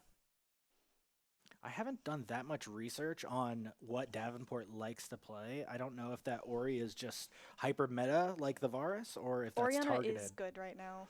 Yeah, she's very good right now, to my knowledge. And I heard them talking about Silas earlier. Didn't want to say anything. Didn't want to break the ice, but I did hear the side of Roosevelt talking about Silas. Not really sure the Silas context. got I banned just heard too. the name. Okay. So they might have someone who's very comfortable on the Silas, potentially whether it's jungle or mid. It could be a flex pick. Galio taken away from the mid laner. Malphite's out. We saw Roosevelt play the Galio yesterday against MTU, and it was very impressive. And it was against, I think we saw a Galio Zaheen. Yeah, Galio MTU playing Zaheen and Galio hitting like a really crazy backwards E flash on the Zaheen under tower. Didn't secure a kill, but I was impressed by that play. Smolder first on the side of Davenport. Looks like they are going to try and play for this late game. Okay. And they are going to pick the Caitlyn. It's going to be a very similar matchup to yesterday. Caitlyn's so unbelievably strong. Could it be a mid Smolder? This is a character you want to play around right away. My first thinking is like change of pace. Victor is a great mage. And I don't know if this is going AD or mid, but right away my thinking is Victor is a great mage. Yeah. but he's more of a control mage, not really a carry, not a hyper Yeah. carry. Unless you get And we snowball. are gonna see Yes! Bard. Yes! That's what I'm talking about. We wanted to see that Roosevelt Bard. Honestly, I'm surprised Bard did not get banned. It's such a Me powerful too. champion overall, and you saw the way that it was getting played yesterday. Oh, man. He was playing that so well. Like, there's a reason Carrier never gets to see it. Yes, And if he exactly. does, it's already game over. That champ is just insane. Oh, man, I'm stoked. I'm stoked already. Oh, Okay, Morgana. This is a bit of a flex, right? Support, jungle. It's kind of an unconventional pick. Is it right now? I don't think it's very popular right now. Okay, I and could be wrong, though. Kind of easy to counter, too. You know, you don't play, like, in-your-face melees without mobility against Morgana because you get rooted, you die. But, like, the Olaf, you know, potentially good response. Oh, actually, no, we're playing Fearless, right? We're Fearless. It is Morgana jungle. Morgana jungle. Wow. Or mid? I don't know if it would Could be be a the mid Smolder lane here. AD, Morg mid. I think last split, Morg mid was pretty meta. I did see it quite a bit. So this could be mid, this could be jungle. We have no idea. But honestly, I don't think it's bad into this Bard either, because that spell shield can save somebody from the ultimate. Oh, that's true. That's true. And you have plenty of time to react to it. Yeah, good call. And Bessa. Ooh, an aggressive top laner. Or jungle. Is that getting played right now? Is it really? Yes, oh, it is. Jeez. And Bessa, an amazing champion. And Bessa, there's a reason that gets banned almost every LCK game. Or just overall. A Zir ban. That's not surprising. It does seem to me like they might be leaning into the Ahri pick here for mid lane on the side of RU. If they are banning the Azir. Yeah, I'm pretty sure they banned it, the Ahri last. I would say that they were match. going for Orianna, but it's banned. Oh, Gwen ban. Gwen ban. Okay. It looks like they're thinking that this Mbessa is jungle. Right. I was thinking that's. Because I don't think Gwen jungle is very good strange. right now. I think it just got nerfed not that long ago. Gwen fits into this comp. I mean, it makes it very scrappy. Yeah. Maybe it's just a comfort ban. Oh, Rise ban. Yep, I do think they're going to lean into the Ahri here. We'll see in just a moment. Rise has been pretty good as like a tanky mid laner, especially with the mana changes. Because there's an item called Actualizer that makes it so that your next, I believe, ability or attack, it might just be ability, it costs more mana wise, but it does increase damage based on your max mana. Okay. At least I think heavy it was Rise max. item then, right? Yup. Roa, Actualizer, and Archangels is crazy right now. Swain. Not the pick I Swain? thought I would be Locked seeing in. here. Okay. I was thinking that they needed a little bit more of a tanky pick. And, you know, maybe they were thinking about the Gwen. Could have been. Yeah, they Could do have been a good have- read. Huh. Vel'Koz. Vel'Koz. What is happening? Vel'Koz. Oh my God! What? Yeah, I don't know where we are right now. First of all, I'm dizzy. I hate that champ so much. Vel'Koz, no offense to Turbo, who is a fair student who really Okay, likes Gator Vel'Koz. top. So this is a Vel'Koz Morgana needs to jungle, go. right? It's Morgana jungle, unless it's Renekton jungle. That's a thing. I don't think It Renekton might jungle be is very Renekton good jungle. because the Fury scales really well off the amount of minions that you're clearing. I know a lot of top laners did get buffed in jungle though. Like I'm pretty sure it's Right, getting yeah. played. No, It's I mean also you could totally be Renekton, I right. believe, is an Mbessa counter right now. Okay. So that could be why they picked it. They're picking it specifically to be going into this Mbessa. Kennen. Okay, so it's Kennen top, Mbessa Swain jungle. mid, Unless it's Bessa jungle.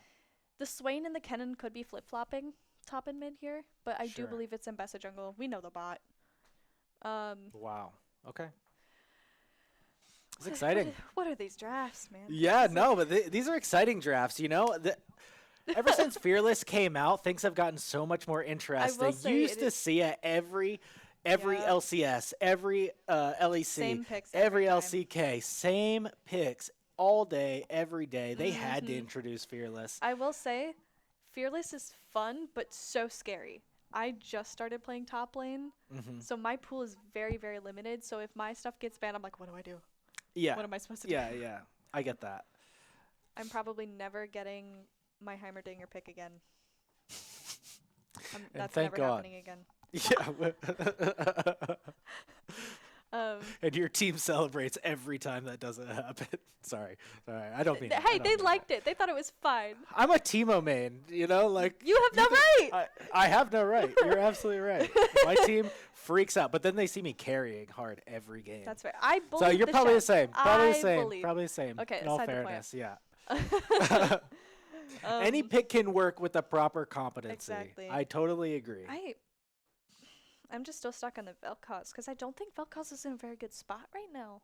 I don't even know what we're looking at on the side of Davenport. I don't know where these laners are Morgana going. jungle, Vel'Koz Smolder bot. No, they have a Braum. Oh, Jungle Braum. Top Braum. No shot. It's got to be a jungle. mid Vel'Koz. It's got to be a mid Vel'Koz. The problem is Vel'Koz is not doing very well in mid right now, to my knowledge. Like, you can't really. I'm thinking mid Vel'Koz. It's so uncommon that Smolder Vel'Koz Braum isn't bot. even in the mid tab anymore. Oh, really? Okay, no, it is Vel'Koz. Mid Vel'Koz. Okay. Yep. Huh. Okay. Kennen top against the Renekton. Okay. And that seems pretty good. Kennen seems really good against Renekton because Renekton likes to pretty sure dive it in is, and yeah. trade with you before you can get out, and then E back out before you can trade back. But Kennen gets a quick stun on you, and you're going to be taking a harder trade. Yeah, I think this will be a very rough matchup for the Renekton. He probably thought he was into that Ambessa. Ooh, this is really, really risky. A Morgana jungle is risky to begin with. It's an interesting pick from Davenport. This is not what I would have expected at all. Early Arcane mid Comet. dominance like that. Ooh, my Bard. I love that Bard skin so much. It's so good. I'm very into the cosmetics of League, so. Oh, I know that. Bard's one of my favorite characters to watch. All right, here we go. Game 2, Davenport versus Roosevelt in the GLIAC League of Legends Finals. Wait, this Bard taking some very early space here.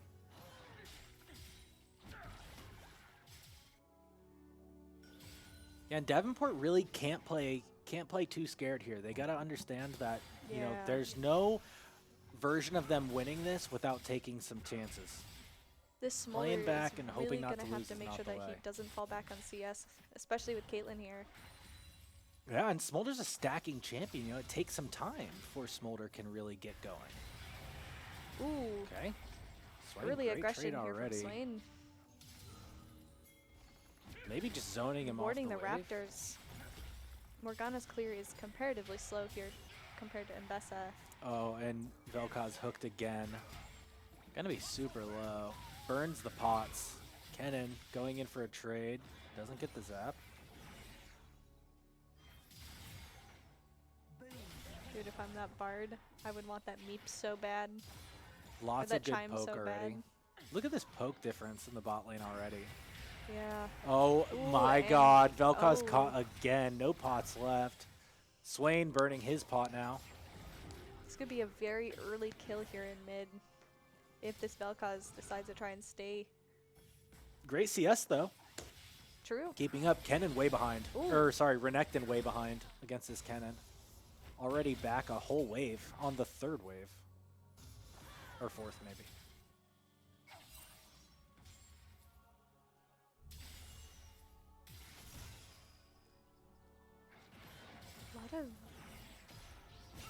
This lane feels significantly less aggressive compared to the previous game, but it makes sense with the comp that we're seeing here from Davenport. It's really hard for Davenport to counter-aggress in this position also. I mean, Braum Smolder, not really something that can dive back on to the Bard or Caitlyn. Walking down early. Is he starting Scuttle? That's a good question. I don't see a ward dropped. I don't either. He used his ward on the Raptors. Oh yeah, it could have been a call from the Roosevelt jungle to check the bot Scuttle because that mid lane was pushed, had great prio, and Mbessa was walking down after taking the top scuttle. And this is the same thing that we saw last game. Ooh. The jungle difference here in terms of Morgana still hasn't full cleared, still hasn't taken the Gromp, and Mbessa already back, about to take his Gromp again. So the difference, 2 scuttles back on the map quicker, and Morgana... Oh, wait, I'm tripping. Morgana actually based. Where was I? I must have missed Morgana that. did base. After Morgana cleared the bot side, they based. Oh, I am off. I am off. My apologies. A little bit behind, but not too bad in that case. Oh, we're going to see Still mid lane losing starting to out. fight in the bot jungle. Here we go. Big pressure. This Swain's just keeping it on. Getting tons and tons of stacks right now from these EWs. This Vel'Koz juke, is fighting though. back. The Braum walking up. Oh, good flash here from both. Yeah, great roam from the Davenport support. Being able to burn the Swain flash. Now a potential setup. Ooh, looking to fight on this Mbessa. The Bard following Locks up. up the Mbessa. Big damage. Now 4 on this Mbessa should be a kill. Nope, but the Bard gate out. A lot of fighting in top as well. This Renekton, very different lane from what we saw last game. I can't see the summoners. Did you pay attention to the summoners in pregame on the top? I did not. We didn't have a whole lot of time in there. But Oh, look at this Renekton. He's just chasing him down. About to pop ulti right on his face. Kennen not 6 yet. we Yep, go. and this Kennen and that's going the down. first blood. Great start for Davenport. Yes. Needed that confidence, as we were saying before. Can't play scared after losing game 1. Got to continue Beautiful being shield aggressive. from Braum. Fighting for that advantage. I will say he is using the best chroma for that skin. Just saying. Is that the one you use? Uh-huh. Is it Pool Party? Yeah, it's Pool Party Braum. I use Pool Party Graves when I play that character. Nice. With like the onesie. Yeah, yeah.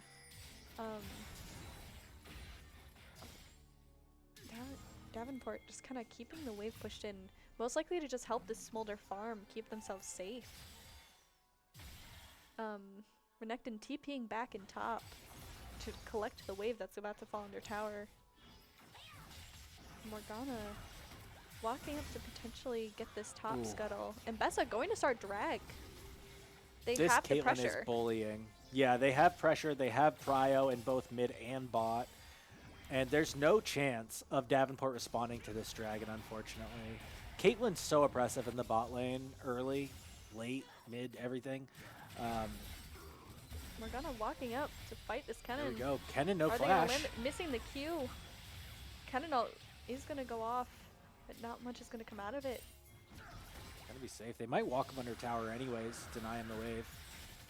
Ooh, Look top, stunned look top. here on the Braum. Yep, they're diving him. Ooh, Morgana so almost gets close, it. but this Renekton, Kennen's stuck can they back. finish it? Ooh, this is actually risky. Burns the W before he even gets there. Oh, Morgana walking back. No, Morgana, Ooh. no. That was a What are we misplay. doing? That was a misplay for sure. What And is now happening? Kennen chasing down the Renekton. No? Okay. No, Renekton's still potentially trying for this dive. The Vel'Koz in the top side jungle. Yeah, and Roosevelt's mid laner. You know, a couple pings on the Kennen. Well played, well played. Very well played from that Kennen. Staying alive, collecting the wave, and picking up a kill on the Morgana. Huge mistake from the side of Davenport's jungler. We're at a 1k gold lead. Dragon taken. And again, we're seeing the same thing. This is basically a repeat of last game with different characters in terms of the jungle comp. Yeah, this Mbessa is going to start taking this Morgana's jungle. Morgana instead looking to go take grubs, but Roosevelt knows Davenport is just going to have to try and respond. This Renekton should need to walk down because the Swain and the Mbessa are walking at this jungler. Now turning to potentially go on this Vel'Koz. But like just as usual, essentially. A lot of mini. Oh, we are going to see a potential ulti, fight here. It's going to get stuns up. stunned. Oh, Oh, great hits amazing that. Brummel. What? Oh, that was so Real close. misses Great it, but the flash there from the Q. Bard, but still going to go down. A lot of fighting still in mid. This Swain is low. Oh, that's going to kill him. Oh my god. That true Davenport. damage. Can't outplay that. Amazing plays from both the mid and the bot side here. Yeah, and that was a kill secured because of the earlier gank on the Vel'Koz, or sorry, on the Swain burning that flash. That kill was brought to you by Braum. 3-minute spread. Overall, lovely. What I thought was going to be kind of bad for Davenport ended up being very good. And we're just kind of back to the usual program. Top lane, slowly beating up the minions, sometimes beating up each other. Yeah, it seems like Roosevelt's bot mid and top playing very patiently, understanding their windows, and the jungle again, bit of a weak link here. I think that there's a lot of potential here, though. Once we do get into that late game, my God, I got you. I knew what you meant. Overall, I think there's a lot of potential here with their comp, though. This Morgana is keeping up fairly well to this Mbessa.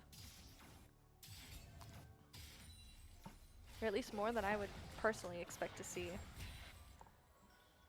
Yeah, I mean, again, that is a tough matchup, and they almost secured the kill in the Mbessa earlier, locking up with the Morgana Q, but unable to secure that kill. And, if that was done, then I would say the Morgana had a chance to get an advantage by stealing some jungle camps away.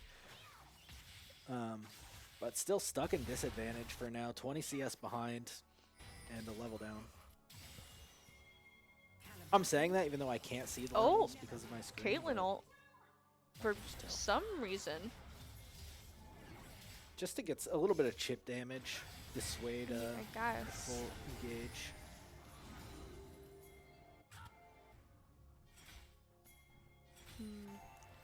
This Mbessa and the Kennen in the topside jungle for Davenport. I'm not seeing jungle timers at all. I'm not seeing dragon timer. Oh yeah, we don't have him this time around, huh? Should be about 2 minutes. Oh, that's all that's flashed. Ooh, and still getting in there. And the pull. It's a very good pick there for the Swain. That Swain has not been missing.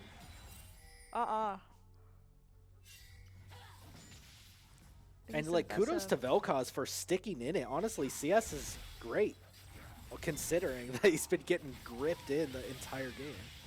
Kennen ult. Renekton following up. Okay. Oh, we do see that the Mountain Drake is spawning in about 20 seconds 22. Here. Okay. Mbessa took a big chunk of this Morgana's jungle, so there's not much that she's going to be able to do here, because she can't really go in and invade on her own, especially not into Mbessa. Yeah, and look at the Morgana right now, not even looking at the dragon. Up here clearing wolves, now to Gromp. Essentially conceding the dragon as Mbessa walks straight back. Bot prio, exactly same as before. Mid prio, exactly same as before. So, yeah, Davenport not really an opportunity to contest. We might see an attempt at like a Vel'Koz Braum steal attempt over the wall, but I'm not really sure. No, it's not going to happen. I don't think it's going to happen. Morgana instead choosing to go on this. Oh, missing going for it. The Q. Instead ulting. Stunning. No damage here on this Swain, essentially. Yeah. Vel'Koz ult not doing a whole lot. Vel'Koz going for the ult, but if he would have stayed in that, he would have died. Swain had the E ready to grip him. Oh. Bard. And the Bard ult into a Braum ult. Huge damage from this. But Caitlyn doesn't have her own ult to finish this now because she used it earlier. Oh wait, no, she does have it back up. You see that pretty commonly with Kate. Like when you have an opportunity to land your ult on an AD carry or a mid carry or something like that without the presence of a tank or a support to block it, usually they take that opportunity.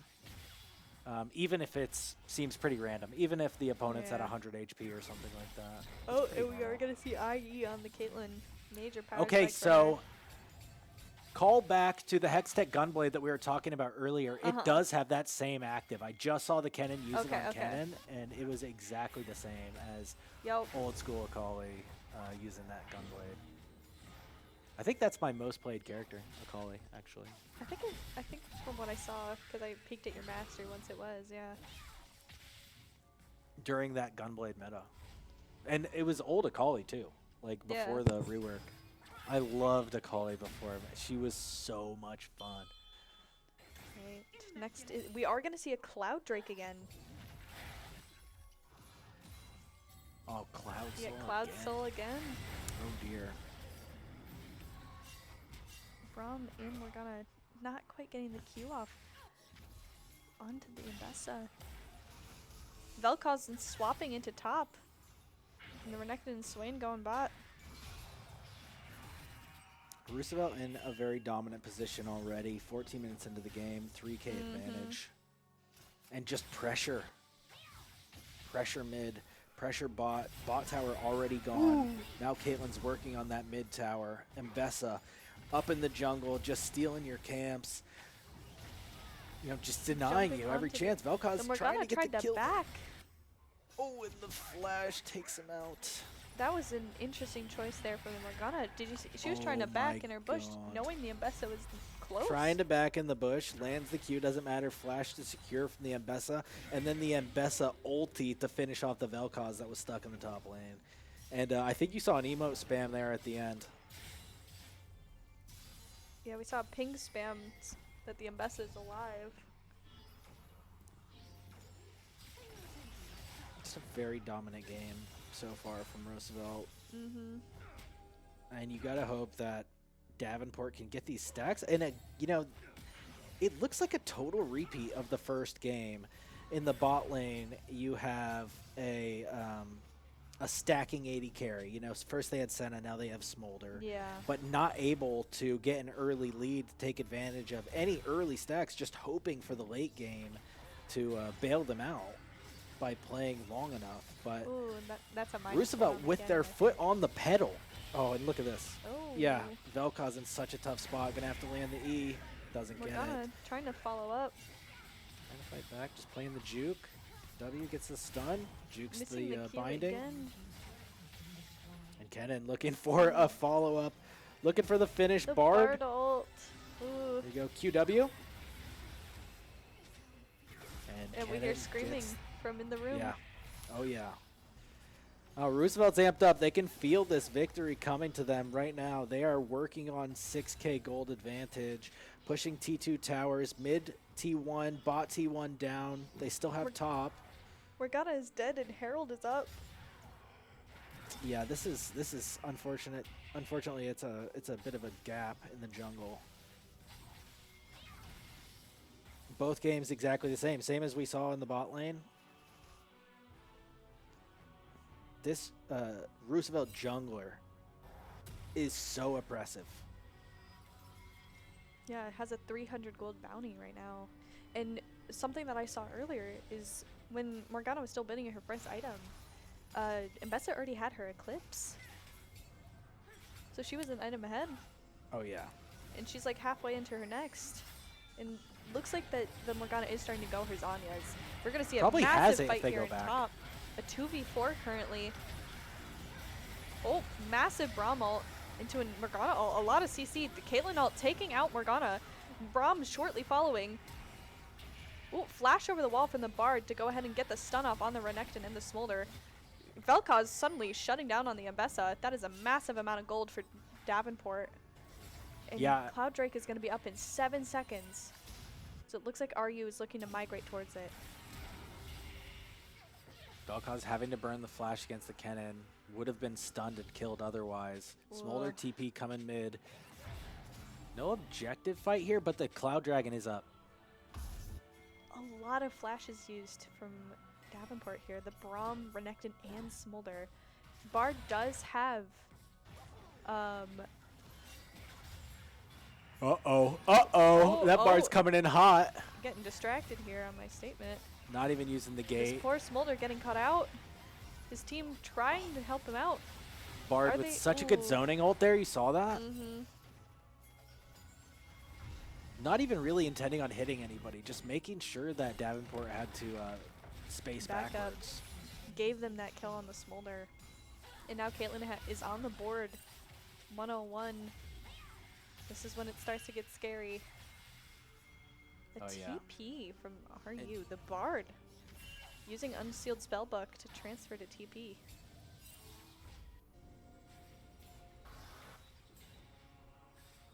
Looking to... Mbessa is going to go ahead and get that Cloud Drake. Starting to take Morgana's jungle again before potentially moving up towards this Rift Herald. With almost double the CS. Oh, not anymore. About 70 more CS than Morgana. This is how you close out games as a jungler. You know, you get an advantage and you never let that jungler farm again. And that's exactly what we saw game 1, and we're seeing game 2. Vel'Koz looking to take Krugs. Just so that the Mbessa can't have it. Yeah, right. Taking a while for this Vel'Koz here. Oh, Smolder clearing vision up towards the drag pit. RU starting Herald without the jungle, knowing that they've got it cleared. They have so much vision. Can they finish it in on time? the They have top 10 side of the map. seconds. Ooh, come on. Oh, they have maybe. it? They have it? Nope, they didn't finish it. Oh. Okay, so that answers my question. So it's but Caitlyn now out of position, getting caught, having to burn the flash. Braum hitting the ulti on the board, but the flash over the wall from the Mbessa. the reaction from Roosevelt, everybody's there. Swarmed by the Kennen and Mbessa. Oh, Insane Bard bait by Caitlyn Bard, but Bard gets taken down. I believe And that's Vel'Koz another picking up shutdown. kills. I think that was another shutdown too, potentially. I could be wrong. Ooh, Cannon ult on Morgana. Huge damage. Ooh, Vel'Koz she's with so the ulti, low. getting another the shutdown takedown. for Davenport. Oh, and Caitlyn should be dead here. No flash. That's 3 down for 3 down for Roosevelt. Massive shutdowns for Davenport, but we still have about a 4K gold gap. Yeah, Davenport fighting back and playing well in the mid game. Can they hold on to these plays? Can they get Roosevelt off of their dominance? Nothing really becoming of it is the real problem. Getting a couple kills here and there, in random fights is great. You might get a little bit of a gold lead or, in terms of where you were, but with no objectives up, without taking towers afterwards, those kills and not an actual effective gold lead they don't mean they're inconsequential. Exactly. They don't mean much. In this case, it looks like Davenport is aware of this Cloud Drake and the fact that they need to be fighting it. Looking to better maybe be aware of prepare this early. Cloud Drake. Or they are in big trouble. Looking to start migrating early, trying to get vision, knowing that Roosevelt is in their jungle. Braum clearing this vision. But the Bard is going to try and engage on the Smolder. Not before the Vel'Koz off goes off. This Bard going down. Bit of a for-fun play there for Roosevelt. Bard. Oh, but Roosevelt's in there. Kennon's in. 5-man ulti. Ooh, that's 1 down for Davenport. That's a double for the Mbessa. Oh, Roosevelt barks back so hard right there with that TP. And now they're going to go Baron. The Morgana is up, but they don't really have enough to be able to fight this. Well, they might. How to contest. I mean, Renekton's half HP. Morgana's full, but super weak. Davenport TPing. The Kennon's aware, though. It's Renekton. This Swain is incredibly low. Bring in quick. Like Renekton's in quick, though. Mbessa going for the finish, gets the Baron kill. But not before the Mbessa. Oh, no, she gets out. And gets out! Okay. I spoke too soon. Smolder over the wall. Vel'Koz with the ulti. Gonna get killed by Kennen, though. Oh, wait. That's 2 down for Roosevelt. 3. Kennen also falling there at the end. And the Mbessa and Bard do get out here. So that is only 2 Baron buffs here for Roosevelt. Again, similar to last game. A very similar gap in the amount of gold. 33 being able to seconds get on drag. pretty much the same amount of shutdowns on that Baron. Yeah, 3 shutdowns, but I think last time they didn't trade any kills back, so this was a 3 for 3. Yeah. On that play. Ooh, Definitely. Rum overextending a little bit into this Mbessa and the Bard. Morgana trying to help him follow up. Yeah, what Stay can alive. Morg do about this? Not before getting ulted. Ooh. Doesn't get the black shield off. It is gonna Zanya's try to save as much time as possible, but not before being taken out. I believe that this is gonna be a free dragon for Roosevelt here. Oh dear. A bit of a misplay on the part of Davenport. Yep. It's about what I expected. This Swain just walking down mid, getting that pressure because the Smolder isn't able to walk up to drag anyways. Their best shot would be to take Renekton and Braum, try and do what they can, but even then, it's too late. That's another game where Roosevelt has pretty much all of the objectives.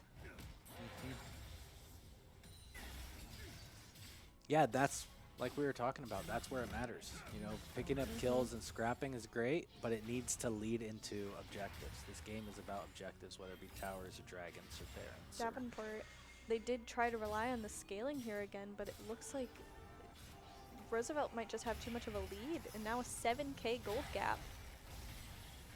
As they're going to just start sieging in mid. 4 mid, Kennen in top. Looking to just make some pressure. This Morgana just inner jungle. Potentially about to get caught out by Mbessa. Yep. Oh, picks him up, misses the Q. Now Mbessa's free to kill here. Oh no, but the oh, but she gets out. Yep, we're coming down to the wire here. Vel'Koz Roosevelt trying to push for the end right now. Ooh, but running into the Bard, forced to back up in the other direction. Braum saving the Vel'Koz. Morgana still hasn't backed. She's still incredibly low. Kennen getting a lot of pressure here now in top. Renekton looking to follow up, take care of the problem. But now it's a 2v1 potentially up here. He's forced to back up. That is a 9-1 Mbessa. I too would be terrified.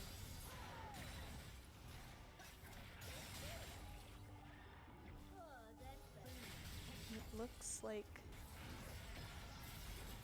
Kennen looking to start building Zanya's as well. We got a very similar build here from the Bard as the last time we saw it come through with the Deadman's. I think that's Deadman's? It's cut off on our screen. Oh, and now Mikhail's Blessing. It looks like Deadman's to me. Deadman's and Mikhail's Blessing. And an Oblivion Orb just picked up. Yeah, just to kind of, well, Oblivion Orb. On the Bard. Yeah, made for who though? The Renekton? Oh, good call. Yeah, why? I guess so. I don't really think this would be necessary. Probably doesn't hurt to have. Okay, we are going to see a massive ball dart here.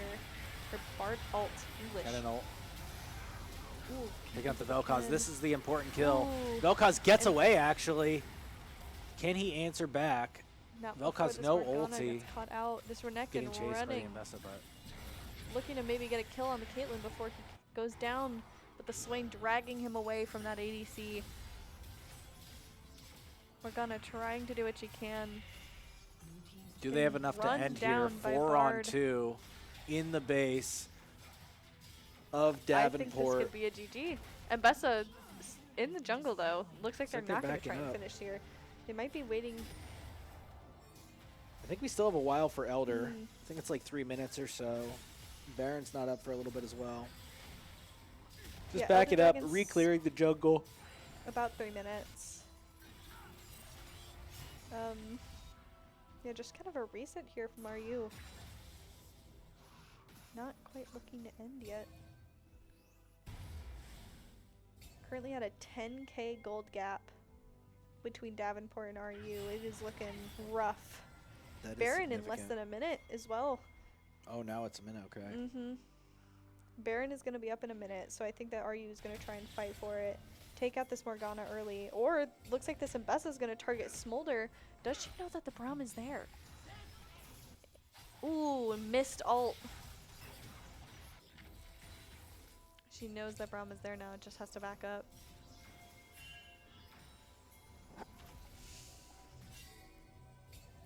Davenport looking to try and just get their vision back in their bot side jungle.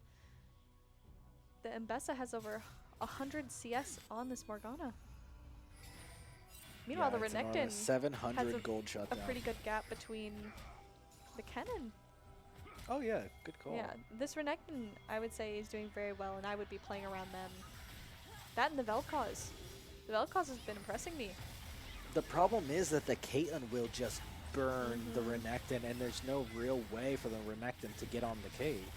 Kennen, if he just plays back along with the Bard, denying any opportunity for the Renekton to dive forward. This Roosevelt is just going to get a free Baron. And now that's just an insane amount of pressure, especially with this Kennen already being in top. Yep. And Elder Dragon's got to be coming up soon. For Dragon. It's probably about a minute. You got to imagine that they're going to go for a push just to get him in their base before falling back to the Elder. Caitlyn and Bard walking up. They already have inhib. Maybe just looking to get the super minions into base, force them to back and take care of it. Yeah, true. They don't even looking need to the walk Elder. up and take the top tower. And Bessa and Swain surrounding this Renekton. Braum caught way out. Ooh. Oh, using the ult to get out. Kennen ult, running it down. Not before the Morgana Zanya's, but getting taken out by Caitlyn. Yep. Zanya's into a trap, self-stunning, into a Caitlyn trap, into the Caitlyn Q, and there's no way out of that one. Oh, the Kennen is low, but so is the Smolder. And Smolder is going to fall here. Not before the Renekton follows. Yep, doubles are going to fall here. This game is Ooh, over. 5 dead on the side of Davenport, and Roosevelt closes it out in such a clean fashion. 2-0, and Roosevelt are our League of Legends GLIAC champions for 2026. Super well played. Incredible gameplay overall. What a talented team. Absolutely. They knew how to run their comps and how to play aggressive and who exactly they needed to target in order to ensure that they got every single objective. Oh, yeah. I'm so glad we got to see that Bard. Kind of wish that we saw it with the Zyra like we did yesterday, but honestly, I liked it with the Caitlyn. Caitlyn is just so strong.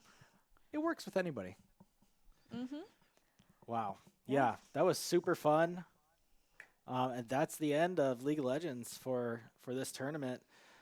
Congratulations to Roosevelt. Congratulations also to Davenport for the second place finish. You know, nothing to be upset about. Very well played.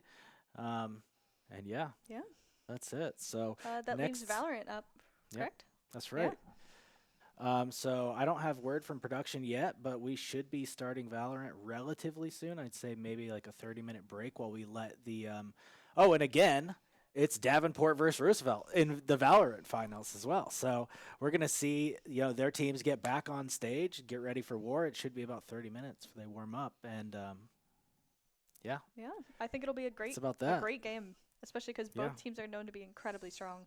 Yes, yes. I believe, did Davenport win last year's GLIAC for Valorant? Yeah. Yes. And Roosevelt here with a vengeance with their Valorant team. I don't think they even competed in Valorant last year. They did not. Yeah. Did Roosevelt compete last year at all? I want to say yes, but maybe only in one event. Okay. But yeah. It's been so crazy overall this entire event. A lot of very impressive gameplay that really showed why both Davenport and Roosevelt were seeded the way that they were. Yes, right. It's really exciting to see such intense showdowns. Yeah. And overall, such amazing gameplay. So I'm very excited for Valorant. I'm very biased towards Valorant. So. It's been a great tournament so far. Yeah. Yeah. Cool. Well, any closing words? Ooh. Follow the First Date Twitter. Follow all of our socials, actually. We stream every week, basically. I'm going to plug. So overall, again, congrats to Roosevelt here. And amazing gameplay from Davenport. So I think from there, it was a great showing, and I'm excited for what will be another great showing from both teams. Yep, definitely. All right, well, with that said, we're going to go to a short intermission, get ready for Valorant, and we will be back. with Roosevelt versus Davenport.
All right, and welcome back to the GLIAC Valorant Tournament.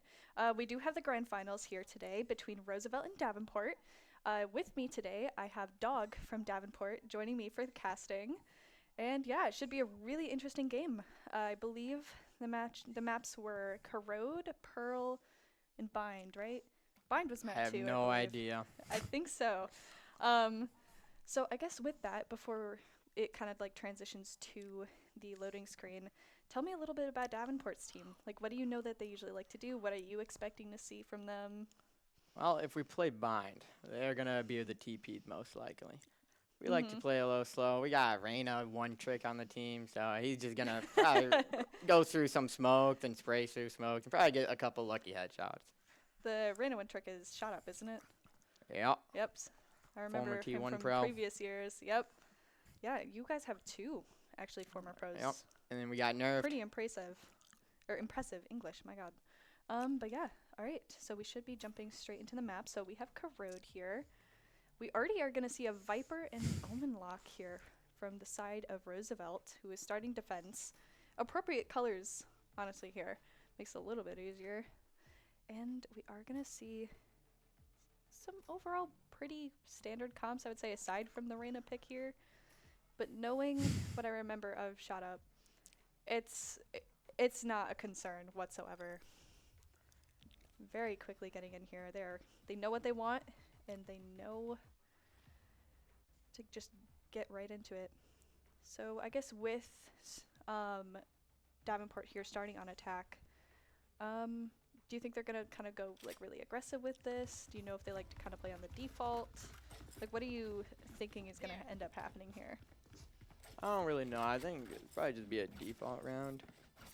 Yeah, Corrode is, I would say, a pretty heavy default map, at least in my experience with it, just because it's so large overall. With defense, it's really hard to kind of play off of the space, just because it's like, once one goes down, and once you start to like have a hit begin on the attack side, the rotate takes so long.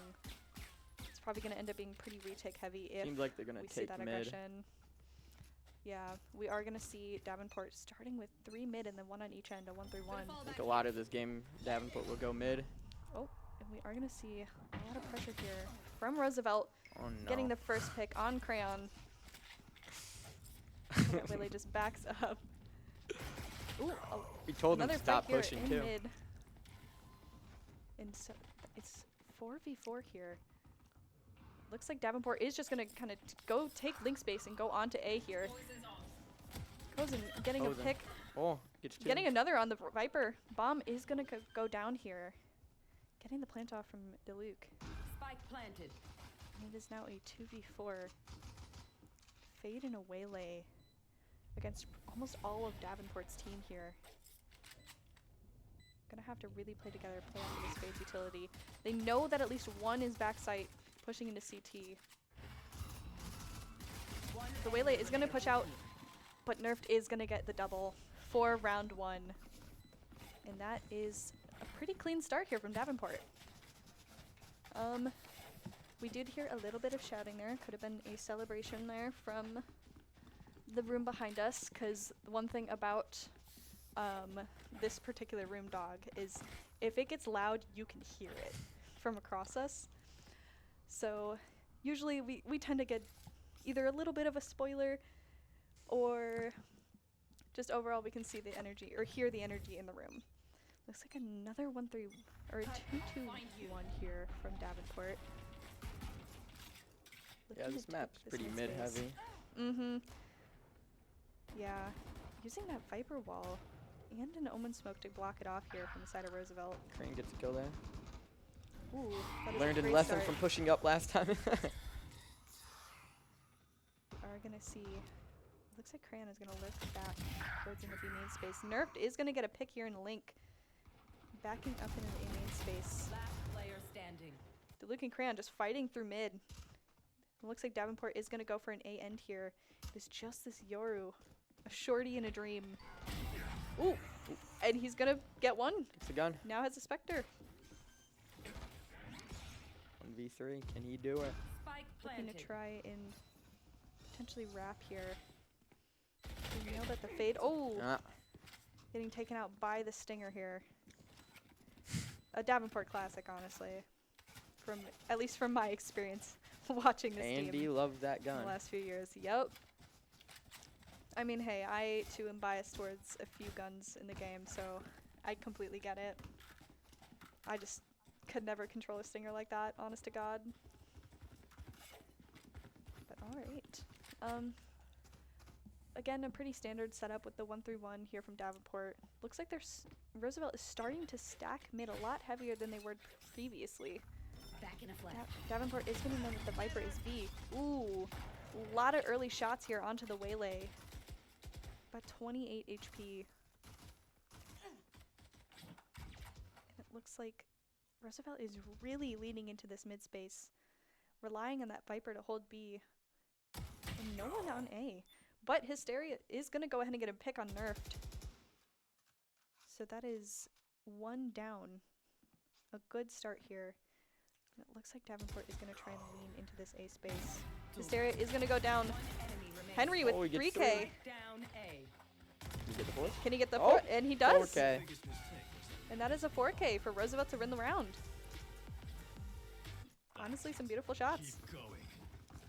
And again, it's kind of what Roosevelt needed to bring it back after the first 2 rounds being a loss. It seems like they're starting to get kind of a good idea on how Davenport wanted to play out this first few rounds. But it looks like Davenport is going to go ahead and try and change it up from here. Leaning very heavily towards B, where they know it's that Viper playing for the wall. Maybe looking to... Ooh, very early pick on Nerfed here. No smokes. Oh, Very the good dash for them. in from Kozin, not getting the Waylay stun off. The TPing out. Ooh, a lot of early trades here. That is a 4K for the fade. Ace was stolen. Just gonna say that. If I was his teammate, I'd be pissed. And again, I don't know. I have no right to even say that. I've done it way too many times to demoted one of the Ferris team members. Then again, a win's a win. Exactly. So it is 2-2, pretty even across the board. I'd want to say Davenport's on a save round, but can't really tell. Yeah, that's the one thing about this particular UI is that we can't quite see what everyone is buying. Ooh, Yep. a 5-man round. push. Yep, save round. They are going to get an share early kill. pick here, Down A. but not before the trade goes off. They're looking to pick up that Phantom.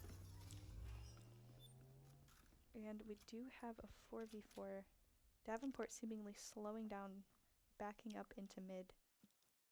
Roosevelt holding the space, knowing that they're probably going to try and look to take it. The shots kind of revealing at least the location of this Omen, but they're not entirely sure of numbers. Shifting towards B, where they know they're just a Viper there. Shot up has the Phantom, so see what he can do with that. We are just going to see slowly clearing this space out. Oh, the fade is going to get info here in response. Kozin is just going to dash onto site, looking to take what he can. The team following up. Cran going for the plant. Xerix getting a molly kill on Nerfed. Ooh. Ein taking out Kozin with the Phantom. But shot up following up on Xerix. One enemy remaining. Last player standing. And that is another round here for Roosevelt. But for a save round, that was very clean on the part of Davenport. Massive amount of damage to the econ here for them. Save the day. Looking to kind of skin shop a little bit between the Phantoms. I will say I like that Champ's Phantom, but I'm terrible at it. I can't use it to save my life. The skin buff is real, at least in my mind. I just use Recon, so. Recon's fair, that's a popular one. I use Nocturnum. I like that one. It's clean. Alright, interesting wall. I don't think that's think the wall that's- you wanted to do. Yeah, that was not. Tran has ADHD, so. Actually, I and mid looking to kind of get that info before moving back to B on the part of Ein. Gonna hop online. Ooh. Do you know that now? The Yoru kind of getting rid of that dog and just backing up. Davenport hesitant to move through this smoke because they know that the op is on A. Or using that TP early, but then rotating directly back to A. But it looks like Davenport is going to kind of lean back into this B space. Not entirely sure of this Viper and Fade being up so close. Do they expect the second one there? Oh, he gets tagged. Ein is going to get a pick on Kozin, but getting traded out by Crayon. They know that it's a heavy stack A here, so Omen is going to use the ult to go ahead and try and clear back sight, get an idea of the numbers. Omen rotating through Link to go ahead and potentially support this B pick. It looks like Davenport is slowed down 30 seconds left. after losing their main entry. Toxins going up. Expect the Viper here. Oh, Ooh, the Viper getting one in the corner. Ooh, spray through the wall. clean spray through the Viper wall. And that is another round for Roosevelt. Currently at 4-2 in the half. Overall, it's like scoreboard is pretty similar overall. Ein taking the lead with the kill count, and we are gonna go ahead and get our first timeout here on the side of Davenport. Honestly, I am not entirely sure of what Davenport should necessarily do different here. I'd say they're playing pretty clean. It's more so just kind of Roosevelt's hitting their shots. Yeah, I think Davenport's probably just taking a time right here because they lost 4 rounds in a row, so he just wants to calm the players down. Maybe work more towards mid like they did the first 2 rounds. See if that works. Yeah, point out some of the habits that they've been seeing. Also, calling a timeout can technically potentially mess up the momentum of Roosevelt here by giving them that forced break. But yeah, we should be getting into the round soon in just about 10 seconds. Yeah, Ein is going to be our kill leader here with 9-3. But Shot Up is following very close behind at 6-4. Yeah, he needs to step it up, drop 30. Honestly, with him on the Reyna, I would expect him to pop off and get a lot here. I never count him out. Alright, we are going to see Omen lurking with a 4-stack in A main. Ooh, getting a very early pick here on the Yoru, but not without the trade. That is an up that Davenport could try to pick up here. But the question is it worth it when you are the one on attack? A lot of mid space here taken by the Waylay and Fade. Reyna slowly pushing into it, getting info that this Fade is there. Ooh, getting a lot of pick damage here. They don't know about the Waylay yet. Oh, no, now they do. Now that she's backed up. Use that dash to get out. Ooh, what a shot. Crazy phantom shot here from Ein. Omen slowly lurking to B, clearing those corners. Zarek's not really peeking anything out of heaven quite yet, because they have that Waylay watching that corner. Ooh. Ooh, Cran with a nice shot. Nasty shot from Nerfed. So we are Now they're gonna just see flooding the a site. bit of a spam. Viper looking to kind of play for time here. Fade ult coming out. Zarek's getting a double on both Shot Up and Nerfed.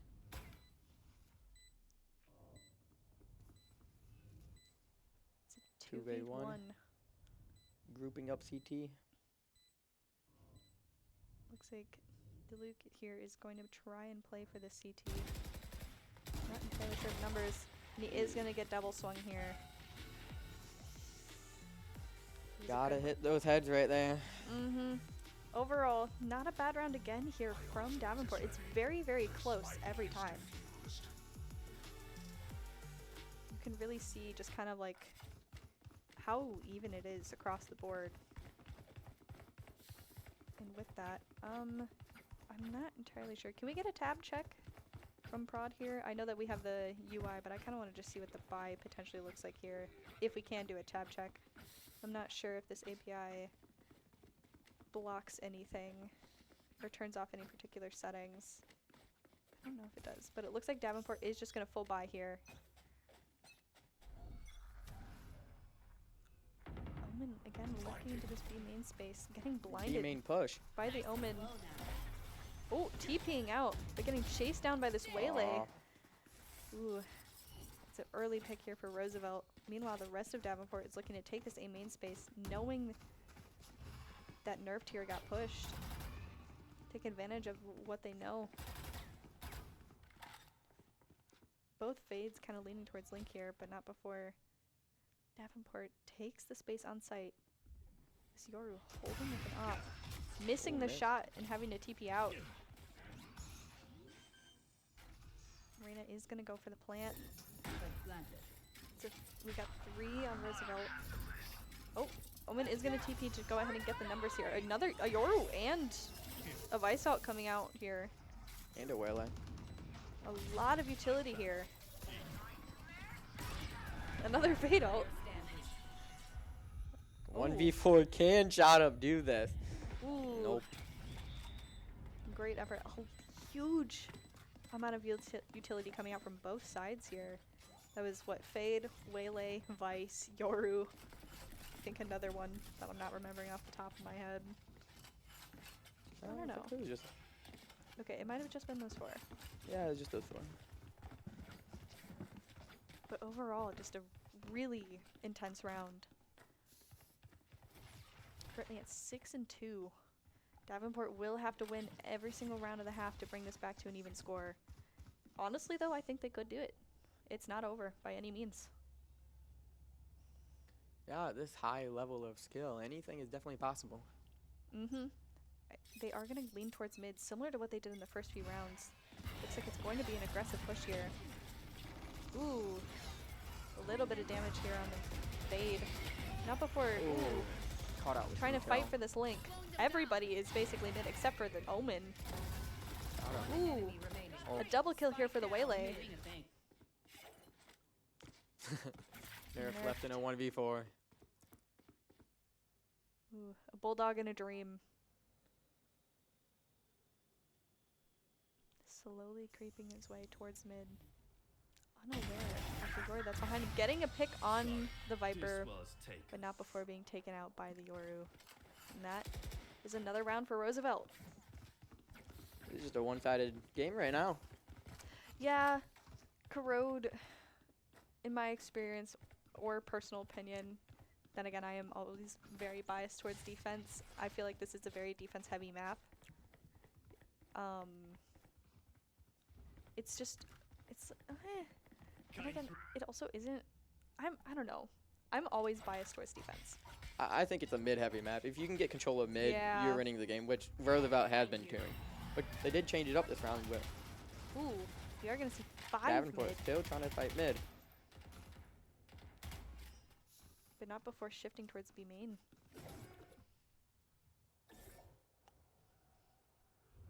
Slowly creeping up, trying to clear the space. Should be a good call from Nerfed here. Only one on site. Couple rotating though. Narena lurking through mid here, looking to get a pick. The dog is not going to clear him. That Viper Wall is going to block off his vision. It looks like they're rotating back to A or into mid here again. Oh, and Fade is going to get the info that there is at least 4 there. So now Davenport does have to pick up the pace. Going to smoke off a window and try to clear in through Link. Oh, Waylay ult is going to come out here from the side of Davenport. Oh. Ein getting 3. Ooh, but not. He is going to get taken out. Ooh, and that is another kill here for the Reina. And that is B site here for Davenport. 30 seconds left. Looks like they will be playing for this Link space. An early flash coming off from the Vice. Half HP Reina, knowing that she can heal, getting the pick, One enemy remaining. but they are going to get traded. Crayons kind of playing on front sight while Hysteria smokes the bomb off. Not tapping quite yet. And we are going to see Hysteria get the kill on Crayon and get the defuse, bringing us to 8-2. Overall, so far, very impressive gameplay from Roosevelt. Seems like, I believe they did get Team A, meaning this is their map pick. So I'm not entirely sure of how much Davenport is into Corrode, or if you guys like that map at all. I know it's hit or miss. I know we like the older maps, and we don't scrim, so a lot. That's fair. So I think they like Haven, Bind, Split. Yeah. We should be seeing, I believe, Pearl in Bind for the next two maps. Two relatively older maps. Pearl's comparatively new compared to Bind, but it's been here a while. You're going to see the early Fade Eye here in mid again. A lot of early space here taken by Davenport. Pushing into this link. Hysteria getting the first pick of the round on Hysteria. Spike down mid. Another 2 picks here for Roosevelt. 5v2. One enemy remaining. Ooh. Back in line. Another pick here for Crayon, and that is the round. Flawless. Honestly, incredibly well coordinated. They were all hitting their shots. It was clean. 2 and 10 on a Waylay. Do not like to see that one. Yeah, it has been rough for Kozin specifically, I would say. I feel like I've seen that man get util dumped on multiple occasions at this point. Yeah. I guess that is the Valorant experience, is to occasionally get the kitchen sink thrown at you, though. Right, it is last round, so we are going to have to see Davenport really, they're all into trying to close the gap here, potentially put a 9-3 curse up on the board. Xerix getting the first pick off on Kozin, but getting traded by Shot Up. Then his Reyna ult, so. Ooh. Another Even pick though it's on a 3v4. Careful here. nerfed here. We are going to go ahead and get the plant. It's a very relatively even round. Really looking to push in and just teleport out, get info on CT. Ooh. Shut up, getting the pick on the Omen. Oh. Getting another. Reyna Getting ult. ulted and crossing. Ooh. Ooh. I think if he had this Phantom with ammo, he could win it. Yeah, that was crazy game sense here from Shot Up here. Nasty shots as well. And that does put us at 10-2 for the half. Switching We sides. are going to go ahead and see a swap here. And now Davenport is on defense. I will say, this 0 Sentinel comp that Roosevelt has, it's not, I think it's so interesting to see that Sentinels have just kind of shifted out of the meta in American comps, or just the Americas in general. Yeah, I think the Viper's always been pretty strong. And with the Viper, you just don't really need a Sentinel. Yeah. Now we wait. And they've clearly practiced it and know how to play it well. But I do think that this Vice is going to give Davenport kind of an extra edge here on defense, because it means that they can kind of move away from that space. They don't have to rely on keeping somebody on the site for that information. You would think, but with Cran, he will somehow push B main and die. I've seen it happen. Yeah, come on, you gotta believe in him. See, he's not doing it. But all right. We are gonna go ahead and see early link space here taken by the Omen and the Waylay on the side of Roosevelt.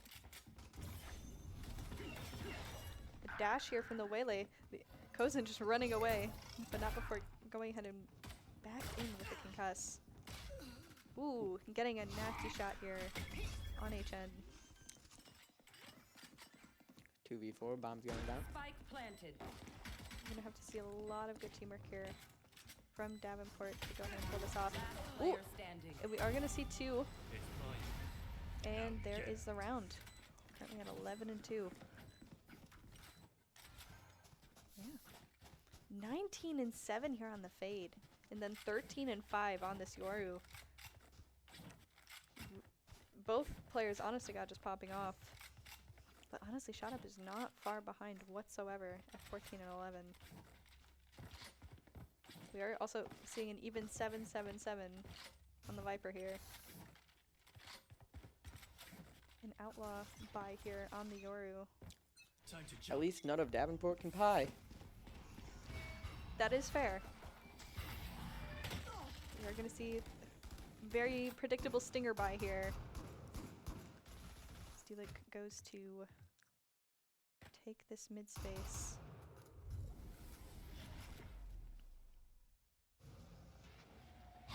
Coming out, knowing that this stinger is in the corner.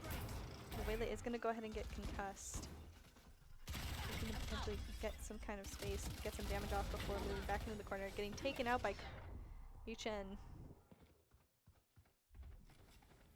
3 still in mid as Roosevelt looks to rotate into A. Oh man, you're the footsteps going in A main.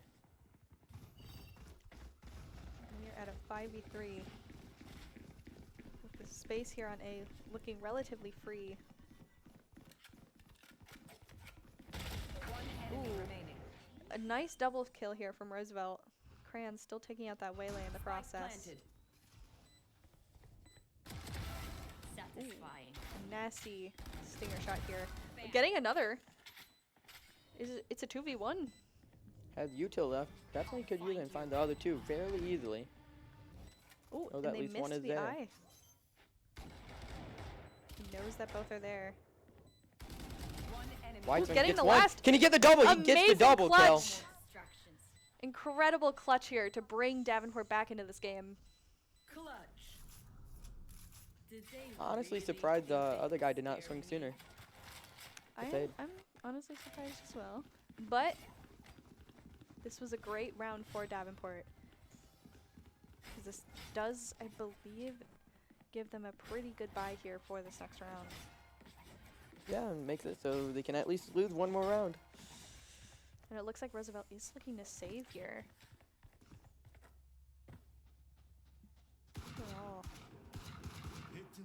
Looks like Roosevelt's going to go for a 5-man B hit, knowing that they are on the save here. A Bucky on this Yoru with only about half of his utility.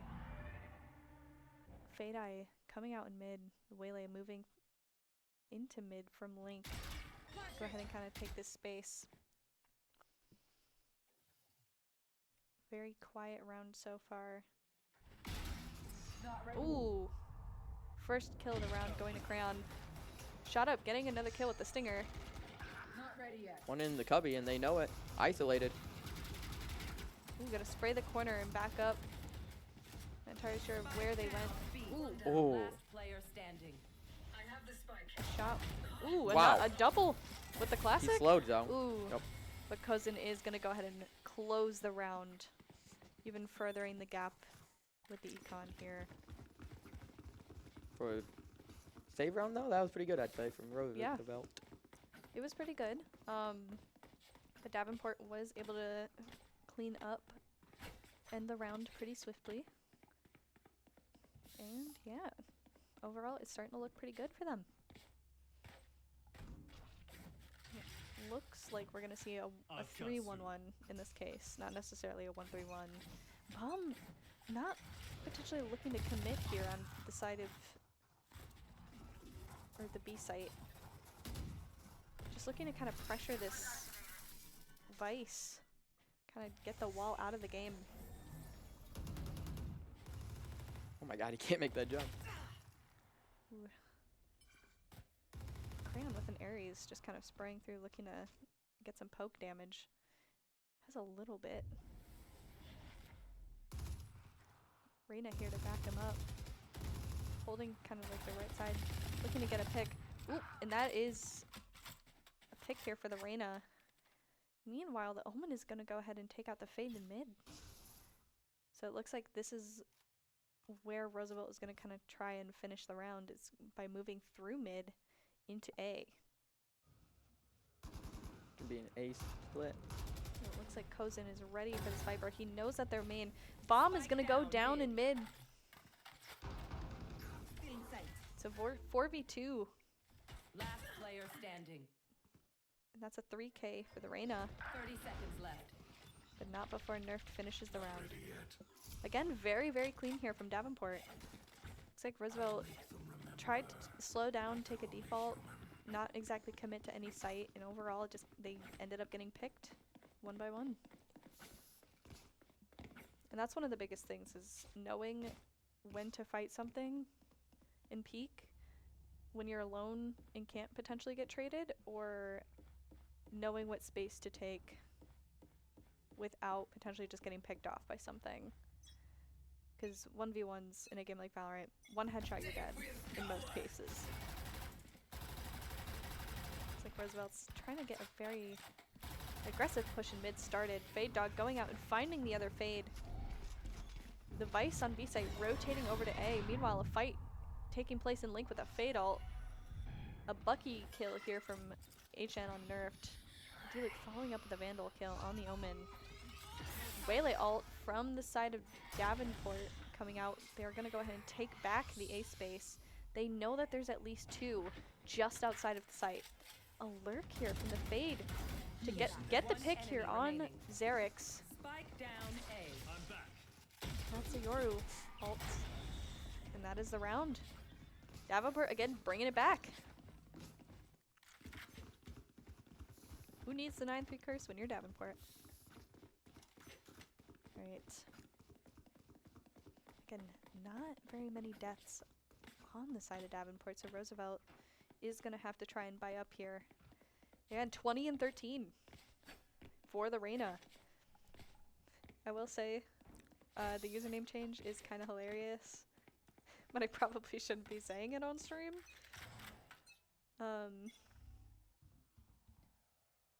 Looks like, again, trying to take this B space. Looks like both duelists are heading towards B, maybe to try and bait out this Vice util. Maybe even just dive in, get a pick, and get out. The rest of the team is leaning towards A. Meanwhile, a smoke here on mid stairs to kind of get some pressure. Bring them down. Not a whole lot of action currently with the round. Davenport not really looking to take this space, just to hold the sights. They are going to know that there's at least 2A. Nerfed is going to get the shot on the Fade, getting another before getting traded. That is 2 down for both sides. The Viper ult is going to come out. Ooh, but he is going to get sprayed. Down A. Yoru flashing to kind of prevent this Fade from pushing him out. 30 seconds left. 30 seconds on the clock. And a 2v2. Viper ult is still up. Player standing. Ooh. Davenport is going to take the lead again here with a beautiful double, or I guess 2v2, to clean out the round. Would not be surprised if they're the timeout. About to say. Yep. Wouldn't be surprised There if it they're the is. timeout soon. Yeah, imagine having an 11-2 lead, and now we're at 11-7. It's very interesting to see when a map can flip like that, because it's like, at least in my opinion, certain maps are so heavily sided on one that it's like not surprising, but I feel like with Corrode it could swing either way. Yep. I like to say it's defense heavy because at least to me it's easier on defense, but I know that a lot of people do prefer the attack side here. We are going to go ahead and see the player cams here. Just kind of seeing how each player is spending the timeout. That is so close to his face. Jesus. Yep, that's how Shot Up likes it. Yeah. That's how I get so many kills. Can't miss if you can't see anything but the screen. Or them. Yep. Yeah, Ferris has a player that also puts his screen like 2 inches from his face. He knows who he is. He also has his keyboard at a 90-degree angle. It's crazy. I can't. All right. We are going to go back into the game here. Roosevelt very heavily leaning towards B with the lurk on Viper. Cram getting the first kill on HN. Getting another on Ein. very overwhelming start here for Davenport. Continuing to fight this space. Henry getting a kill with the Bucky, but Cran with a fourth. Can he get the ace? It's just Hysteria. Is Kozen going to steal it? No, they're going to give it to him. Ah, I jinxed it. Whoops. But at least Luke was there to follow up. And looks like, yeah, they're cheering. Yeah. All of Davenport just here to support the rest of the team. I'm very excited with the way that these rounds are going now. Alright. Again, looks like it's going to be another heavy B push. It's interesting to see that Roosevelt wants to be pushing into this Vice. I feel like they just think it might be Solar Vice there, but right now there's two. No, they've been playing the random there almost every round. You'd think they'd pay attention to that, the patterns. But all right, we are gonna, yep, see, oh, the Rana is gonna go down. Visalt is gonna come out to kind of delay them. Pushes Roosevelt away from taking the site, and now they're just gonna back out. A very similar round to how the rest have played out. Yoru 1 away from an ult. Looks like Davenport is just looking to keep the space that they have. Slowly get info. It looks like it's a B push still. The only one really rotating to A being the Waylay. Interesting choice rather than having the Yoru, who has a TP, take the space. Waylay's walking up, but Nerfed is rotating A for some reason. Davenport has that A space. And they know it, because they have the mid space as well. Yeah. Waylay ult is going to come out. Davenport having to rotate back. But not before Cran gets one. The Omen ult into heaven. 30 seconds left. Giving Roosevelt a lot of space. Fade in Link. Spike planted. Looks like it's going to be a very actually hectic round here. Oh, looks like Hysteria is going to go ahead and kill Nerfed, and we are going to see another round here for Roosevelt, bring it to 12-8. Looks like they used that timeout to kind of really evaluate what was going on and how they needed to adjust, even though it seemed like they didn't really change much. They just get the early pick and waited, then re-hit the site. Yeah, that's kind of been how most of this game has been, is it's really heavily based on who gets that first blood. Which I'll be interested to see the scoreboard after this for who. I'm assuming it's Ein and Shot Up with a lot of those early picks. We are going to see the op from the Waylay. Ooh, just kind of getting a shot out. Very heavy mid pressure here from both Roosevelt and Davenport here. A lot of fade util. There goes all the fade util. That is the kitchen sink. A lot of that's probably going to end up hurting Davenport a little bit in the end here, just because they no longer have most of the info utility aside from the eye that's on a very long timer. Roosevelt looking to take advantage of this. Oh, D-Look and Crayon getting the 2K. Playing with each other here in mid, knowing to take advantage. They know that Hysteria is tucked into that corner. They are going to TP out. Goes and getting a shorty kill on the Yoru, and Spike is down in B main. Crayon looking to run and support this, because they know that they have that space. All they have to do is hold it. Because this Omen is going to be lurking up in mid. Well, the timing on that. Left. Yeah, we're going to see a timing here. One enemy remains. Disappoint me. Shot Up getting the kill on that Viper. It is a 1v3. This Omen may be looking to save here, not quite making a move. Only 13 seconds on the clock. Looks like that is going to be what Roosevelt's looking to do. Reyna maybe looking to take space, find this Omen. Not quite going in the right direction, and that is going to be a save round here for Roosevelt, giving Davenport another round win. Intense game, like across the board. Whew. You see that Ein is still the kill leader here for Roosevelt. Crazy KDA in overall kill participation. 21, 14, and 14. I know that it's an initiator, so that's kind of to be expected, but still, amazing gameplay overall here from the side of Ein. We are going to get the early dog here from Roosevelt onto A. Omen just backing up, knowing that there's multiple. Gonna get Yoru vaulted here. Waylay dashing out, kind of sitting on Nerf's body for a second before going back and safe. Oh, TPing out, never mind. Spike down A. In elbow. Reyna getting the first kill of the round here on Ein. Getting another. That is a 2K for the Reyna. A 3K with Cran to follow up with the 4th.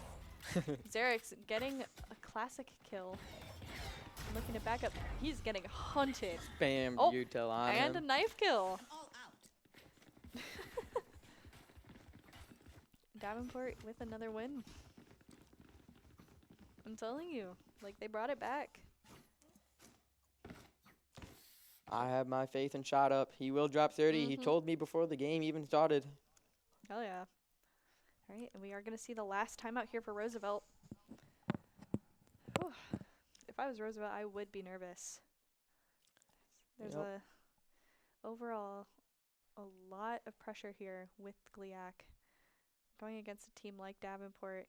Don't get me wrong. Roosevelt's also insane. But having such an incredible lead and then losing round after round, it's a lot of pressure. And they're really going to kind of have to take a breather, be like, okay, what are we seeing? What hasn't been working? What has been working? And what do we need to do to try and close out this game? Last time they had a timeout, they did win the round after, so can they do it this time? Exactly. And see, we're going to see a little bit of encouragement from their coach and their coordinator, I believe. You know, bumpers everywhere. Got to make sure that you keep the mental up, keep the teamwork. And we are going to get back into the beginning of the round. It has not started yet, so we are just kind of continuing to take a peek at the players.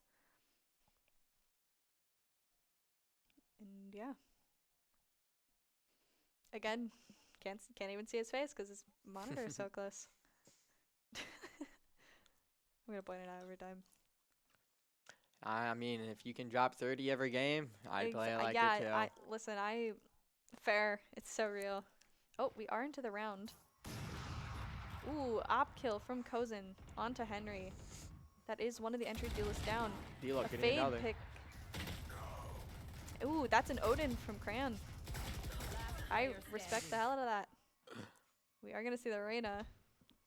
It is a 1v4. We still have a minute on the round. And we are going to see Crayon push out and get the kill with that Odin to finish out that round. Well, the save round, so shouldn't be the Roosevelt's bye round for the last round. True, true. This is the last round. Oh, Davenport is going to go ahead and time out here. Interesting choice. I'm guessing it's because they have alts close or coming up. Can't Most really tell likely, though. Yeah. I will say, happy we got the Odin pick. I am, however, sad that Kuro did nerf the Odin on their map. Very true. It was the wall on A main. It was everything. Then again, I'm the only one on Ferris' team that even likes Kuro, I'm pretty sure. So, yeah. We are going to go ahead and just see that timeout again, delaying this match even further from seeing the end. I guess just the real question is Davenport going to be able to bring that into OT? Or is Roosevelt going to use this and are they going to be able to turn it around? Regardless, our next map will be Bind. So we are going to kind of get back into it. Looks like the timeout is going to be over, meaning we are back into the game in the pre-round. Looks like we are still on the player cams, however, before we get into this round. Oh, interesting angle here. A new one. A lot of focus here from Davenport's player. We are going to be in the round. Looks like we are going to see a 2 and 3 split here for B. Early Fade Dog is going to go ahead and spot the Viper. Not before a follow-up dog. In mid. Ein getting the first shot on D-Luke. Waylay looking to dash into Link. Getting the kill on Shot Up. It is up to this Vice to go ahead and kind of stall for as long as possible. Getting the shot. Oh, three! A 3K. Oh my god! Absolutely crazy shots here from Crayon. Bringing this round back. Davenport does not want to lose this. They are bringing this into overtime. Kozen and Nerf. Be right back. 2v2 retake site. Hitting the brakes. They're really going to have to try and play together here. Yoruwalt, or Yorutupi into the back of site. Getting killed by Nerfed. They know where the Omen is. Playing together, going for the blind. And that is going to be it. We are going into overtime. Mike, the coach, hugging Tran because he got the 3K, which was pretty crazy. I would too if I was the coach. Honest to God. They brought this back. That was definitely... Tran saved them that round, I will not lie. Absolutely. Insane shots. Overall, very crazy game. We are going to go into overtime. Both teams have been struggling with the attack side of this map. It's really going to be the question of who is able to win that attack round first. Because I think both teams are so defense-oriented on this map that that's not really going to be the problem here. It's going to be of who's able to win this attack first and then be able to close it out with the defense. Looks like a 5-man hit to B. Looks like Davenport is just going to play aggressive. They know that they don't have the traditional Sentinel to stop them. It looks like it's just Viper on B main. Yor is going to go ahead and peek down this A main space. So it looks like they know that Davenport is leaning towards B. Waylay dashing onto site. Omen TPing into Cubby. Reyna blinding the space. The Viper just hanging out in heaven. Got a kill from this. Yeah, I guess. Ooh. A lot of good coming out here from Link. Reyna is going to go down from the spray. Ooh. Oh. A lot of trading here. It's a 2v3. Fatal is going to come out on the side of, I believe, Davenport. They know 3 is there. I think it tagged all of them. It looks like this Fade is going to just back up into CT. Maybe looking to wrap Heaven. Nope. Just looking to hold CT space. Meanwhile, the Omen is actually in Heaven. Getting timinged a little bit here. They know that he's under. Nerfed is going to go ahead and get the kill. Looking to spam this Odin. Getting the kill on the Yoru. Needing to reload. D-Luck follows it up. It's the last kill. Oh, there's the attack win. Can they win the defense round, which they had fairly easy time with? I will say that is what we needed to see from Davenport, is that attack win. So I guess the question is, can Roosevelt follow up with similar momentum to take that round and bring us into the second round of OT? Looks like Roosevelt is going to take a very similar approach to what they have been doing in the previous rounds, where they're sending 4 one way and then the Viper out to lurk. Omen is going to go ahead and smoke mid on both ends here. Shot Up gets a spray through the smoke, I think. First kill here for Davenport. But Roosevelt is going to follow with up with a double. Go off and go make the 3v3. Looks like Roosevelt is going to start to lean B here. Again, where this Vice is located. You still have a wall there, so. And they don't have the util to really be able to clear this out unless they use the Waylay TP. They might just have to commit here.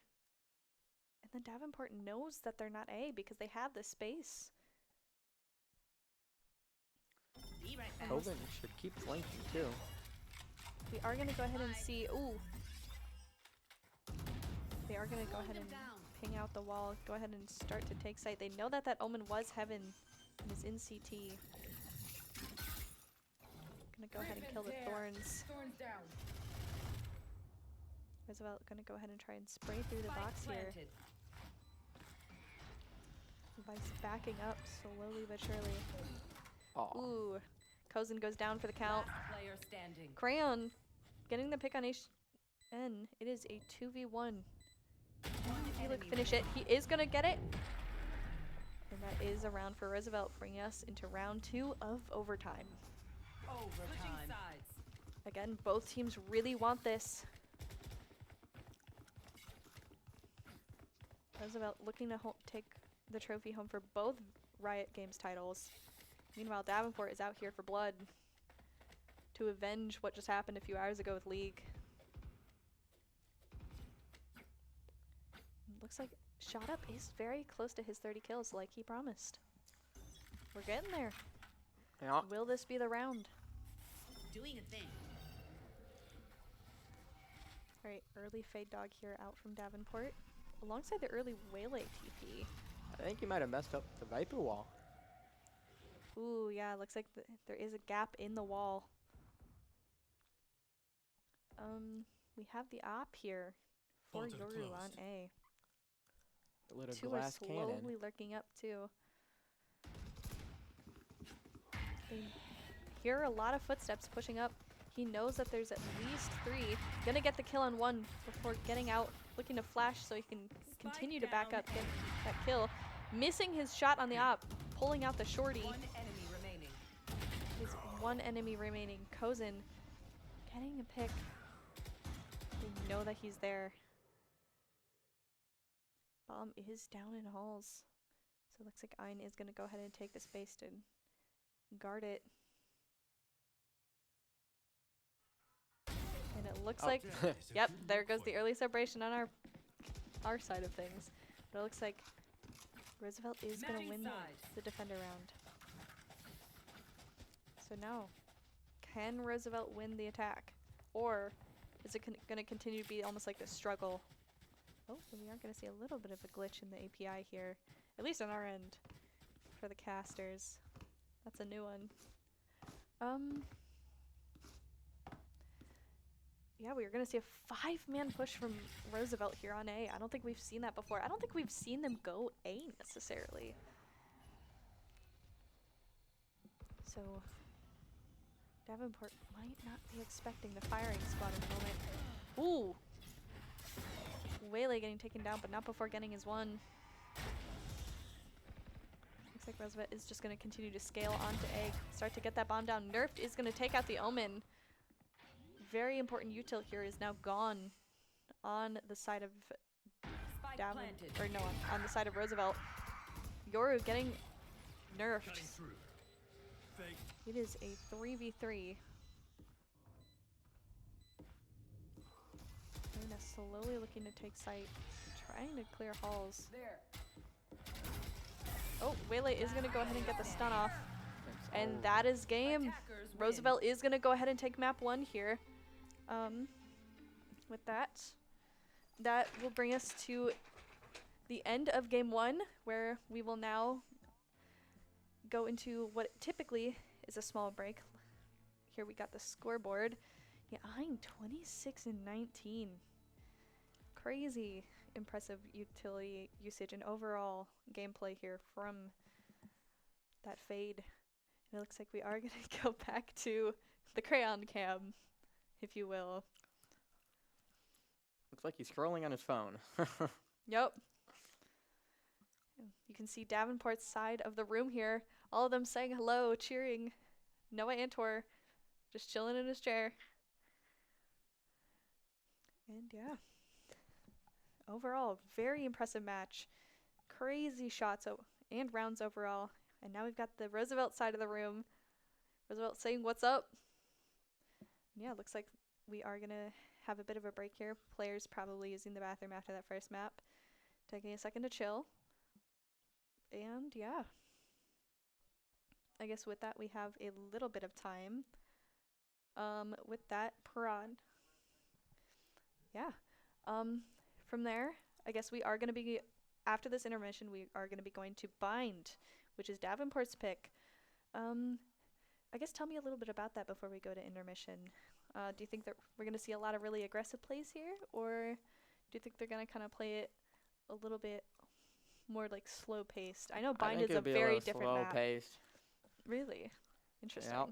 That's what I think the D1 Davenport team will do. They're going to like to use the TPs on attack. Yeah.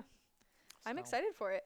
Knowing what I know of Roosevelt's, from what I understand, it'll be, again, a lot of fighting, from what I remember. But yeah, overall with that, we are going to go to a brief intermission. I'm going to go ahead and talk to at least both teams, see how they feel, see what's up, see what they're thinking. And from there, we will go to the next map, which is Bind, of the best of 3 GLIAC Valorant Finals. We will see you soon.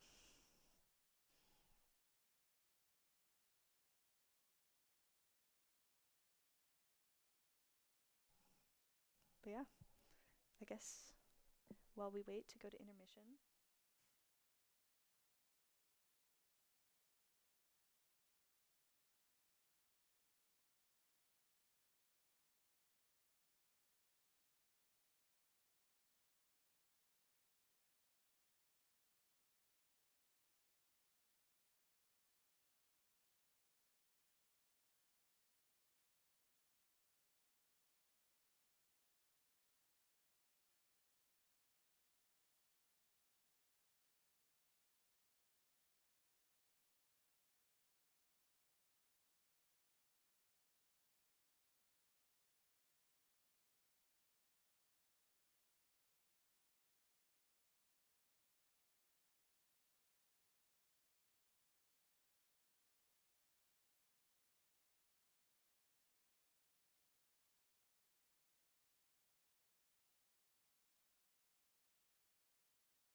All right, and we are back.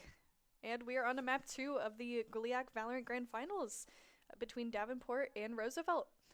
All right, I went ahead, talked to some of the teams, some of the players, also checked in with Parad. Apparently, Crayon is a fan favorite. We had a bunch of people in chat who were very excited about the Crayon cam that we had going on, so... Yeah, the famous Twitch streamer now. Is he? I did not know that. Not famous, but he streams Deadlock. He averages like 200 views, probably. Deadlock is getting very popular, especially they just released a bunch of characters. Yeah, he used to be like ranked #1. Dang. So that's crazy. Very good at the game. That seems to be the overall like theme when it comes to at least Davenport. I'm sure that's the case with all of the other schools as well. I believe it was either Nerfed or Shot Up is really good at League as well. Yeah, Shot Up. He hit Masters over summer. That's crazy. On League, so. I have to focus on one game at a time. Yeah, he's just a gamer. Dude, for real. So yeah, so we are going to be going into Bind pretty shortly. Classic map, if you will. So we're probably, we're either going to see, again, probably a classic comp out here from the side of Davenport. I just want to know if Roosevelt is going to continue with the trend of the Zero Sentinel. I would assume so. They probably have a Viper instead of a Sentinel, yep. Yeah, they might, however, swap in a Chamber. I know that's a very common pick on Bind. Kind of a staple, honestly, if you will. Yeah, Chambers are very strong in the meta right now with buying an op and just TPing away. Yep. Personally, I want to see a Gecko. I love Gecko on Bind. Especially if people are going to be playing off of TPs. It's so good. I know it's not necessarily the traditional pick over Fade, though. So I guess we will see as soon as we get into the agent select, which should be momentarily. In the meantime, I guess a little bit about you, since you are our guest caster for today. I know you said you were kind of a bit of a flex, but what kind of agents do you tend to play normally? On the D2 team, I will normally be the entry duelist. I'll play Jet or Wraith, depending on the map. Nice. We've been seeing a lot of like Waylay Yoru play as well. Do you also pick up those, or do you guys kind of run a double duelist comp? We normally just do single duelist with like 2 initiators or 2 smokes, depending on the map. So, nice. And I'm also the IGL on duelist, so I think I need to switch roles. Nice. Yeah, I've also been in the IGL role before. I don't think I could do it on duelist. It's not easy. I don't do duelist in general. I can't. Not my favorite role in the world.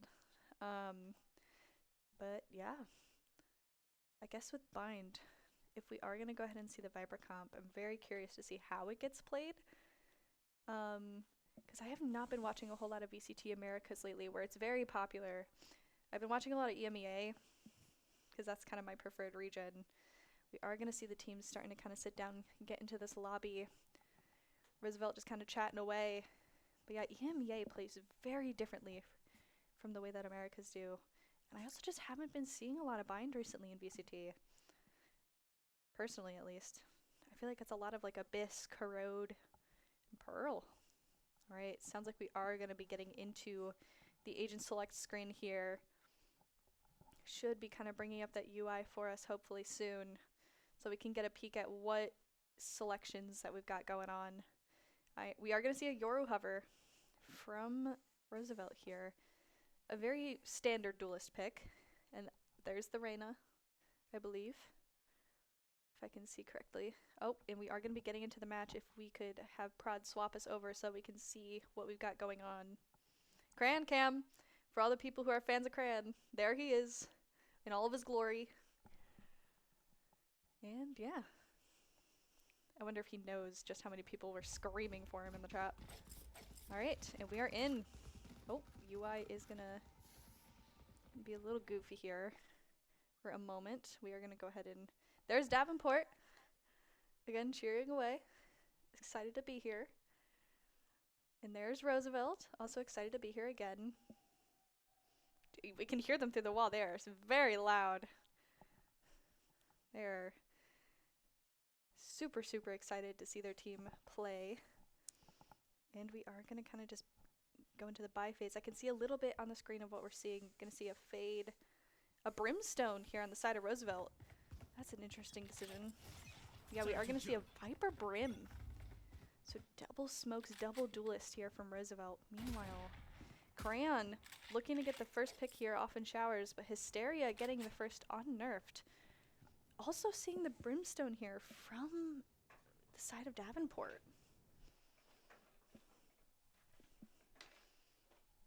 And yeah, looks like we are going to go ahead. We do see the chamber here on the side of Davenport. Oh, and it looks like we are having the VCT UI bug currently. So that is a lot of information gone for us. If you're unfamiliar, VCT EMEA had this exact same problem happen with their UI where everything disappeared. So to keep up with their rounds, they were hand drawing on the screen all of the information each round, and it was hilarious. However, I don't know if we have that capability. So as much as I would love it's a lot of work to replicate do. it here. It was, but it was hilarious. It was Team Liquid versus Team Heretics, I believe. All right, we are going to see an exec onto the B site here for, I believe, Davenport. Yep, Davenport is going to go ahead and be taking the site, getting this bomb down. Crayon being taken out by Hysteria.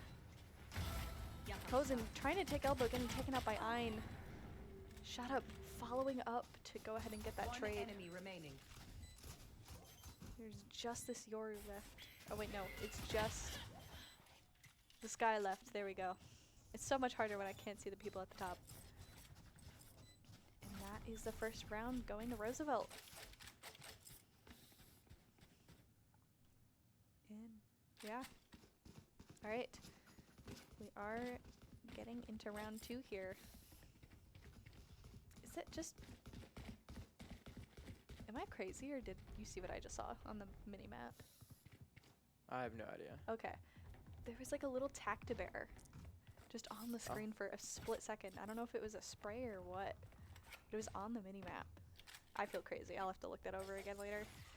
But alright, we are going to go ahead and get into round 2 here. Looks like it's going to be a very heavy hookah push from the side of Davenport. All 5 leading into this space. And they bought. Yes, they're stinger rushing. Ooh! Successfully getting 2 here. Only losing 1 in the process. Very aggressive push here from the side of Davenport. And it looks like the Brim, Yoru, and Whaley are going to have to rotate back through spawn to try and retake this space. And it looks like this Yoru is going to go ahead and take out Nerfed. Hysteria getting the shots with the Outlaw on Kozen. Last player standing. But not Ooh, before... Shot up with the 2 with the stinger. Again, a classic. To be expected. 2v1. Ooh, and that is the last kill here for Shot Up.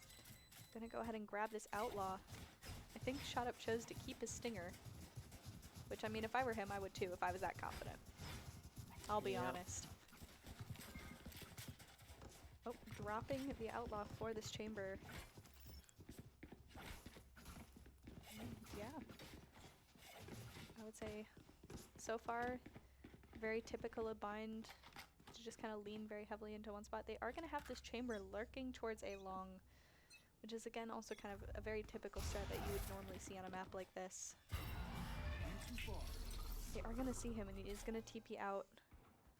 Looks like they're going to be taking this space, but Cran is going to get one on Ein, getting another on the Viper. Nerfed following up with a kill on the Yoru, and Hysteria taking Nerf's Bulldog, but getting taken out by Cran. This is a 3K for Crayon. Popping off for the crowd. Enough of your technology. And there we go. The future is radiant. Xerix is going to go ahead and fall 2 Shot Up with the stinger. Yep, and we got the Crayon cam for people. Davenport can get a lot of round on attack. I'd say it's very beneficial. I'd say this is a defense-sided map, so. Really? Yeah, I would. I'd say it's really dependent on the comps that you're seeing. But honestly, I do, again, much prefer defending on Bind than attacking it, so I get what you mean with that. I think having the raise is going to be really beneficial here for Davenport. Because, Oh, they are going to go ahead and Skydog out Showers. Sounds like a Viper Molly is also going to be coming out. Oh, and we have currently lost, at least on the caster's side of things, we do not have audio in this current moment. However, we are going to see this Yoru hugging the wall of Showers, looking to kind of hold this space, not aware that nobody is there. Oh, and Reyna is going to be lurking up short here.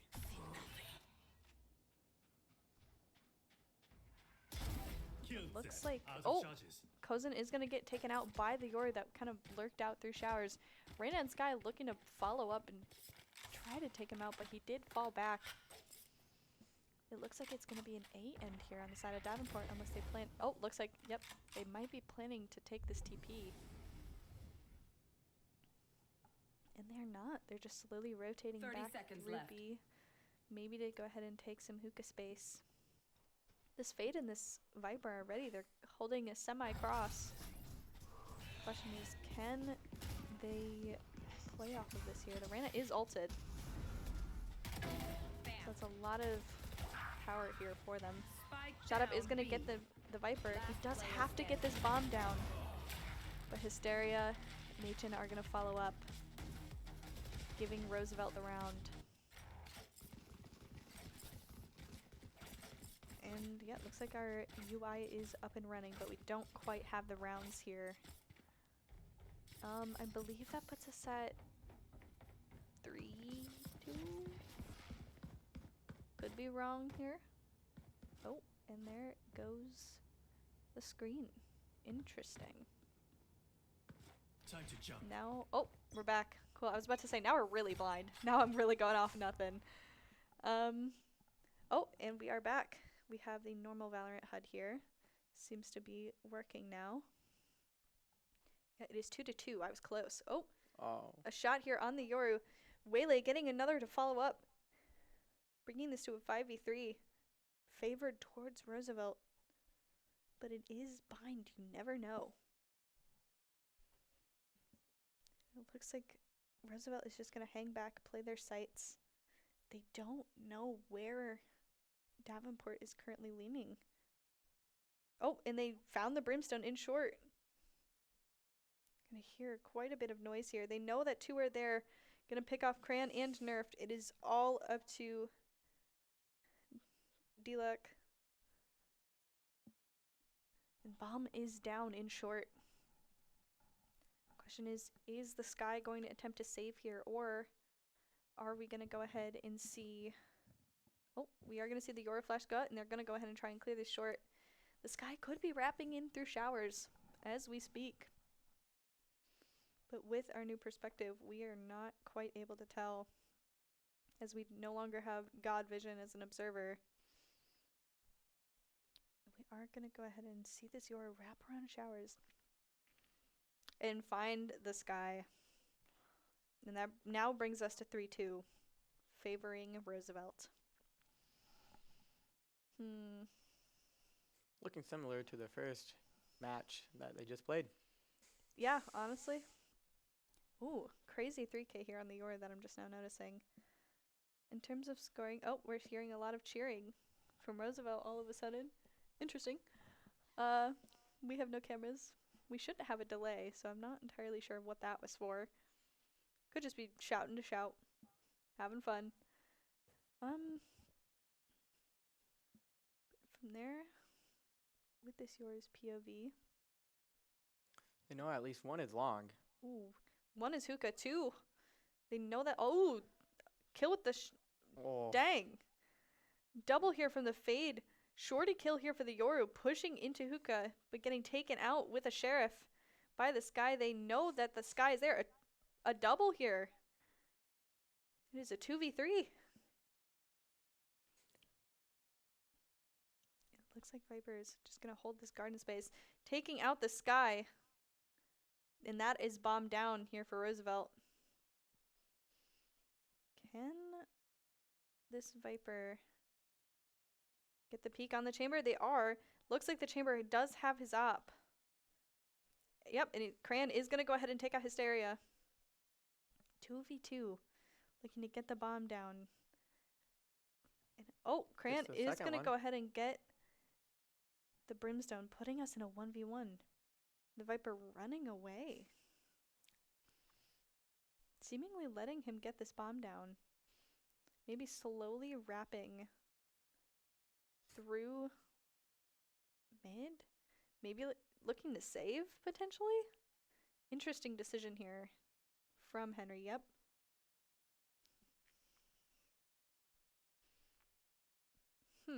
Interesting decision making. Looks like I don't know why he's saving. I guess maybe Roosevelt's money is short and they need this fandom for the next. In a 1v1 situation, there's a lot of potential to win that round. So unless he's not oh, never mind, he planted A. Alrighty then.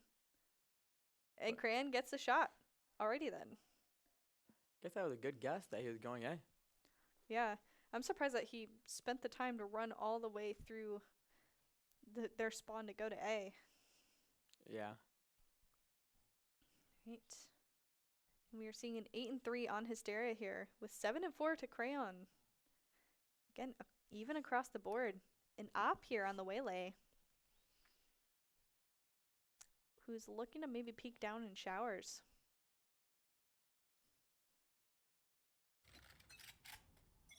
A heavy A push here, or B push here from the side of Davenport, looking to take long space.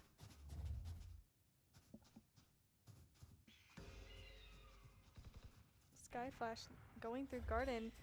Hysteria and HN getting 2. Overall, very good start here for the side of Roosevelt. Skyle is going to come out to clear this space on B.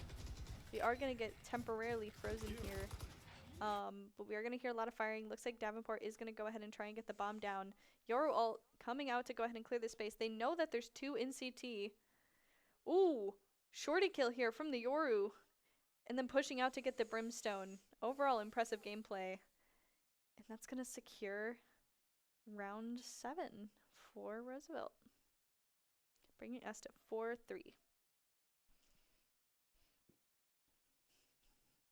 Alrighty then. So I guess now, oh, looks like we're going to see an op on the Yoru instead of the Waylay here. Changing it up a bit. That Kozen 0-6. It's not very good. Not his game today, I guess. Yeah, it's a rough day today to be a duelist. And normally he's fragging out with shot up. Here. Alright, looks like an early short push here from the Yoru. Oh, and that's shot up down for the count. Kozen slamming towards this Yoru, getting taken out by the op as well. A lot of util here to delay that bomb from being down. Cran getting a sheriff kill, but being taken out shortly after. It is a very rough looking round here for Davenport, but GLIAC is going to get one. Nerfed getting a kill with the shotgun, specifically the Bucky. Maybe picking up a Vandal or an op in the process. Using these guy blinds to figure out where he really is, but they did not get a tag on him, so. The Viper pushing out backside very slowly, clearing whatever angles that they can find. A mid-sight smoke from the Brimstone. Ooh, and that's a 3K here for the Sky, and a round here for Davenport. Again, very even map here. And we are going to see the first timeout come from the coach of Davenport. And yeah, it's been pretty even across the board. Not entirely sure what I would change if I were either team, just because of the way that each round has been relatively different. I guess if I were, specifically Kozen, I'd be talking to my Sky and maybe seeing if I could try to coordinate something here, because Kozen, he's been kind of like the unlucky and unfortunate victim of a lot of utility here and a lot of crazy shots. So I would really be trying to play with my Sky or even my Brimstone just to get any kind of boost that I can or any kind of advantage just to kind of bring myself onto the board. But otherwise, who knows? Maybe he could pull a VCT, have a rough first half, and then pop off for the entirety of the second. True. Anything can happen. Hey, sometimes the half is just not your half. Yeah, I feel like when at least I play Wraith on Bind, the attack half is always rough. I satchel out into the open and they just shoot me. Yeah, I feel like in general, I tend to have kind of a slow start when it comes to matches. I start off with like barely anything and then I just pop off for the rest. Ooh, very early satchel here. You're TPing out. Not looking to get caught up by this raise. An early dog coming out on the side of Davenport. 3 showers. Clearing out this front space. And then backing out. Not entirely committing to this space. Also, shout out to the Solar Stride melee. I am the only person who I've ever seen use that so far. Love that. Coden loves that skin. I love it too, because I'm Year of the Horse. That's why I bought it. It's been so unlucky for me though. Alright, we are going to see a very slow crawl up towards Hookah. But it looks like Roosevelt is ready for it, and they're already rotating. They're going to kind of throw a bunch of util through this Viper wall. Looking to get a pick with... Ooh. The raise ult. The rocket missing. Then getting Whaley ulted. Ooh, 3K here from Davenport. 30 seconds left. Bringing us into what looks like a 4v2. Very explosive round overall. A lot of ults coming out once again just to kind of counter each other. Ooh, Crayon taking a bit of damage while peeking that elbow. But it looks like Roosevelt's Brimstone is not going to commit. Nerf looking to now take that space with him. But not before Crayon leaves him to go ahead and fight the Brimstone. Nerf getting taken out by Xerix. It is a 4v1. This Yor is looking to save. So it looks to us like it will be another round for Davenport. Yep. Next round, they'll keep the op. Yep. Oh, it looks like that Brimstone did try to hunt him down, but did get caught out. So Roosevelt does still have the op. And I'm not entirely sure what ults look like here. I think we would be coming close to another chamber ult. Potentially here from Gran. Alright. Looks like Roosevelt's looking to fight Hookah. So we're going to have a very scrappy start here potentially from both sides. And it looks like Roosevelt is on a bit of a light buy. The rest of Davenport now leaning towards the A short.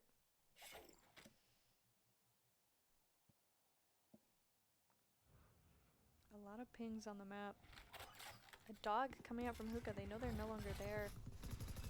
A lot of noise being made over towards short. The satchel onto site. Kozen getting on the board with the pick on Xerix. Yoru. Up. Yoru is going to go ahead and kind of hold this shower space. See what he can do. Hoping to not get wrapped while Davenport gets potentially this bomb down on A. A lot of shots being fired towards the direction of showers. 3 on the flank. Crane goes down, but he only got 1. Henry trading him with the sheriff. Looks like Yoru is kind of walking towards... Ooh, missing the op shot on short. Missing another. And Nerfed finishing the round to bring it to 4-6. 2 rounds left in the half. Are we going to see a 6-6? Or are we going to see Davenport kind of bring this to a 4-8 potentially? Can the edge that you can get on Bind, or the earlier you can get this kind of edge on a map like this, the better. So Davenport really needs to focus in on these 2 rounds. Yeah, do I have a what they feeling can. once Roosevelt gets on defense, they'll play a little slow with that Viper wall going in U-Haul. Mm-hmm. Ooh, very heavy util usage here on showers. At least 2 here from Davenport. A lot of shots. Grabbing the orb. 3 here on A from the side of Roosevelt, with Yoru looking to take this space up in short. Not entirely aware of who's nearby or if they're even committing. Oh, finding the Brimstone, but getting taken out by Nerfed. He did do quite a bit of damage onto the Reyna and the Raze. And it looks like Nerfed is going to go ahead and get Xerix as well. A lot of utility. Skyall is going to come out from Davenport, and it looks like they are going to be committing this A. Smoking off the bomb site. Hysteria spamming through the smoke to try. Kozin getting flashed out of the smoke. A lot of util overall being used here. And now we're in a 2v4. With next round being last round. Will they try to fight this, or will they just hope to save the guns and play for next?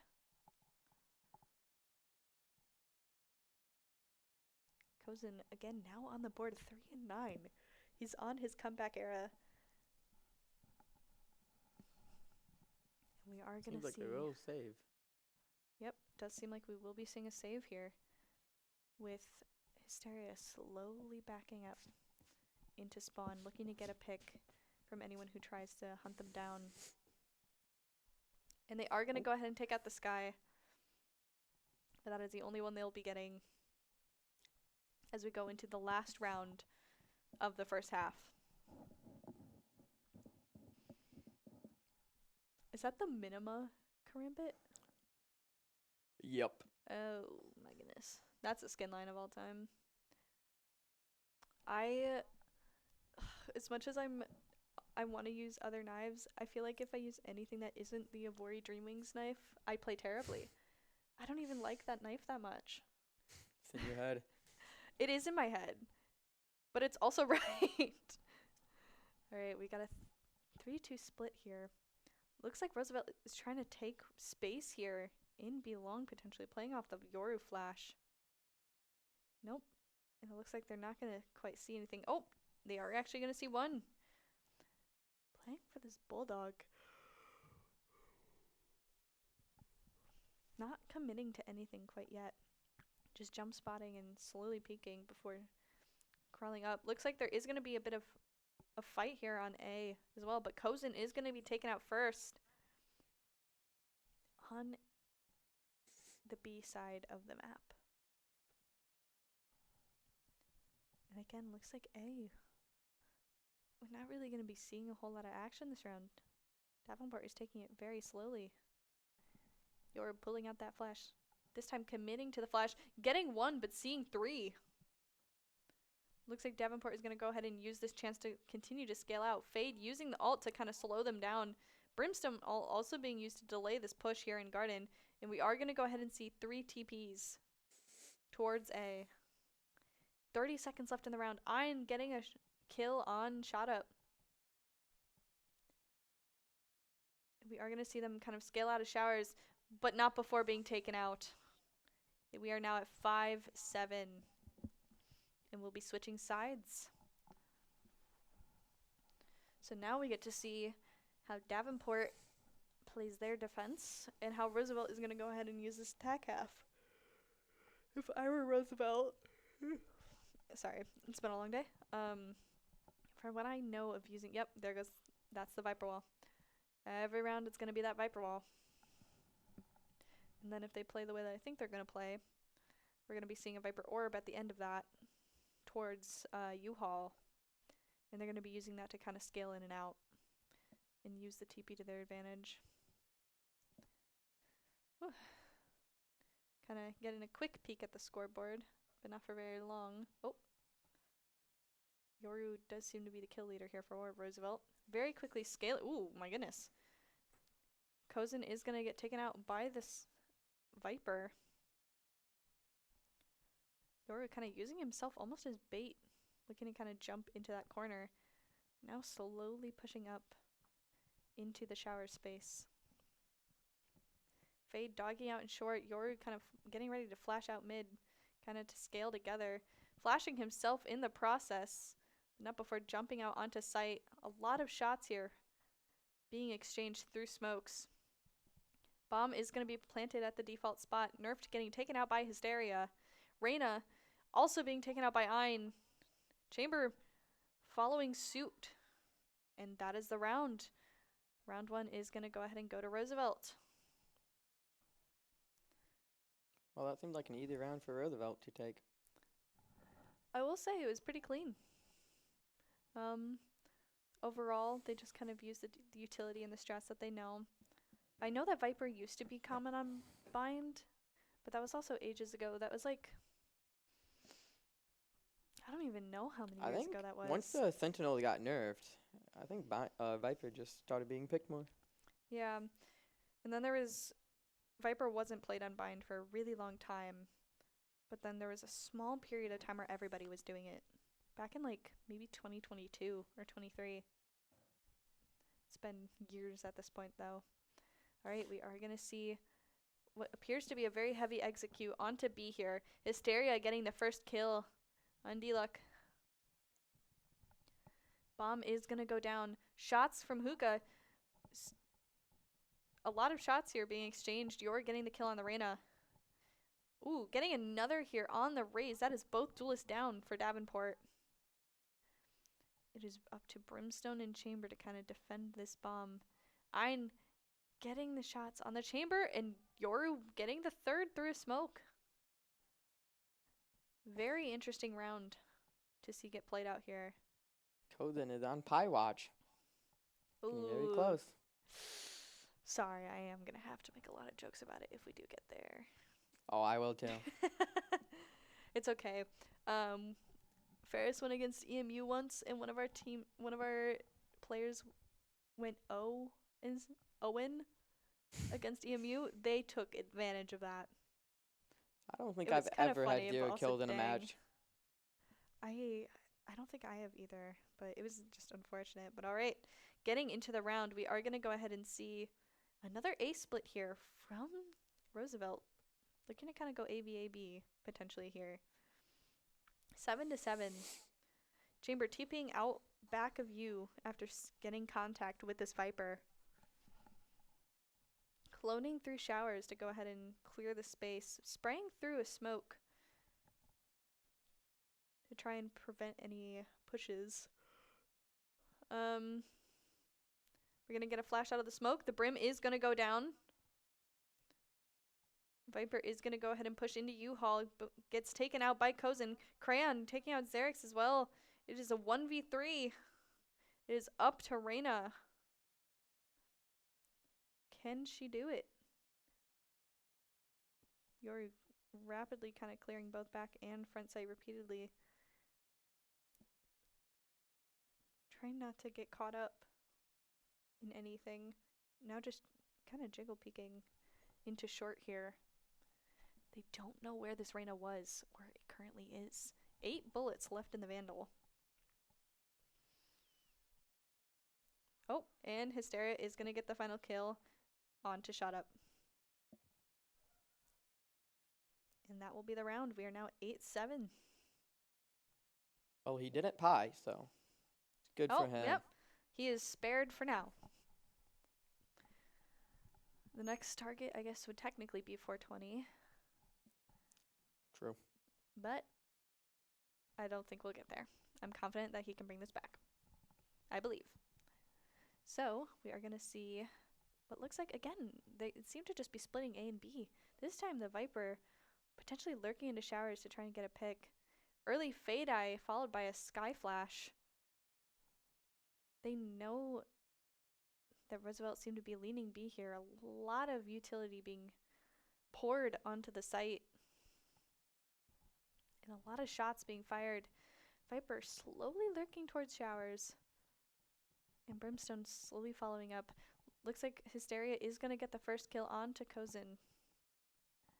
And that is a 5v4, meaning that Roosevelt is going to use this to their advantage and scale onto A. Ooh, Crayon being taken out by Ein. And we are going to go ahead and see the bomb be planted. Oh, never mind. We are going to see a small delay as Shot Up gets a kill with the Stinger, bringing us to a 4v2. And now bomb is down. And that was quick. Roosevelt is going to finish off the round with a kill onto both the Sky and the Brimstone. And it looks like we are going to see a timeout here from the side of Davenport. Broad, can we get a crayon cam for the crowd, potentially? I don't know if they can hear me. I'm sure a crayon cam. People want to see their hero. Their favorite, if they will. Yeah, there it is. That's the man that everybody apparently wants to see. And yeah, he's just sitting there vibing, listening to his coach. It looks like Roosevelt is doing the same. Just kind of using the time to discuss what's going well, what they need to change up, what they should maybe try, and just kind of getting through. They can do a lot of fakes. Mm-hmm. We haven't really been seeing a whole lot of TP usage here from either side, which for Bind being the TP map, you'd think that we'd be seeing it a lot more. But all right, looks like we are going to go ahead get back into the round. So we are now kind of in the pre-round phase, kind of looking at how the different Davenport players are potentially, getting an idea of how they're feeling, how this might be looking for them. Ooh, early shots fired here in short. A very early Waylay ult from Hysteria, TPing in and then backing up. Bomb is going to go down very early here. Xerix and Kozin both getting their ones. Crayon taking out Xerix. Very aggressive round so far. It is a 2v4. Major difference from what we've been seeing so far. Hysteria is going to go ahead and take out Nerfed, bringing this down to a 3v2. Crayon getting Hysteria through the smoke. It's up to this Viper, but GLIAC is going to go ahead and get the kill and finish it out. We are now 9-8. Again, very even across the board. 20-8 on this Waylay, by the way. Very impressive.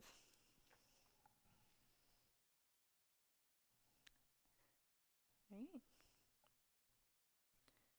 With that, I really just want to see some more TP related play, honestly.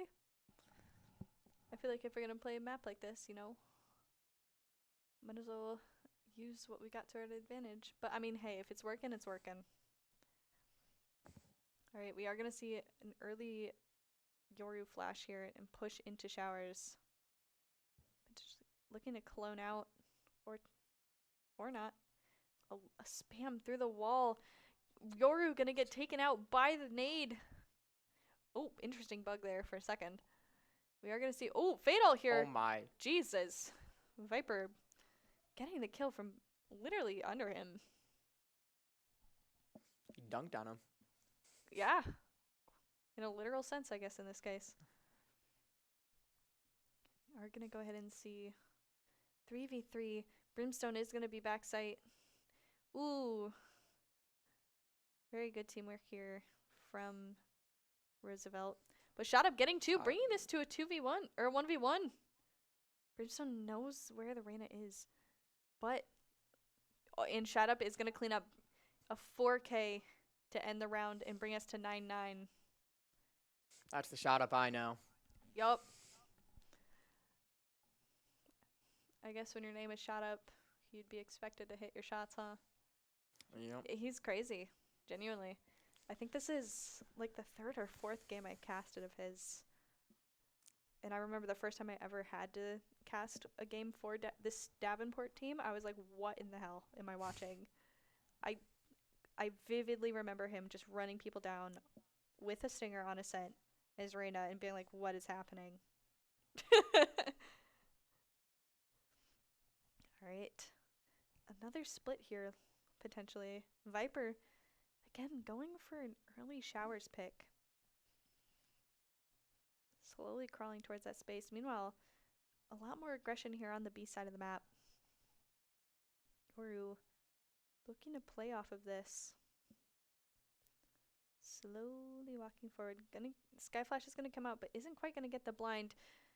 Yoru taking out Shot Up. And then backing up, going to ult. Now gonna go ahead and use this to kind of find space, trapping this Sky in the corner. Oh, this poor Sky. Oh, he got out, but not before dying. Ooh. And that is poor D-Luck. And now we're gonna see a teleporter play. TP. Finally. Waylay is going to hang back. Viper all the way up into the CT spawn. Ooh, getting taken out by Crayon in that chamber ult. A lot of interesting plays here. 3v4, now a 3v2, now a 4v1, or 4v2 into a 4v1. I can't read clearly. It's up to this chamber. He does have ult. If I were him, I'd be trying to get what picks I can and then just back up. Or could be him, be a gamer. It just hit all 4. Knowing Crayon could be very possible, but there is not a whole lot of time left on the clock, so it looks like we are going to see a save here. Oh, never mind. He went for it. And another 3K here for Yoru. 2 people are 22 and 9 in this exact same scores, actually. 22, 9, and 5 on both duelists here for Roosevelt. Kind of impressive. I don't think I've ever seen a tied top frag score like that in a long moment. We are currently 10 to 9. We do see that there is a Raze and a Sky ult here on the side of Davenport. Maybe looking to play something aggressive up short. We are going to see this A start here for Roosevelt again, taking shower space. Teleporting into the back. They know that nobody is there and fully cleared it. Ooh. Hysteria taking out Crayon with the help of the Yoru. And we are going to go ahead and see a Waylay ult come out. And Hysteria is going to go ahead and take out Kozin. D-Luck is going to take out Hysteria with a stinger. Grabbing a gun. Phantom kill here for double kill actually here for the Yoru. Brimstone ult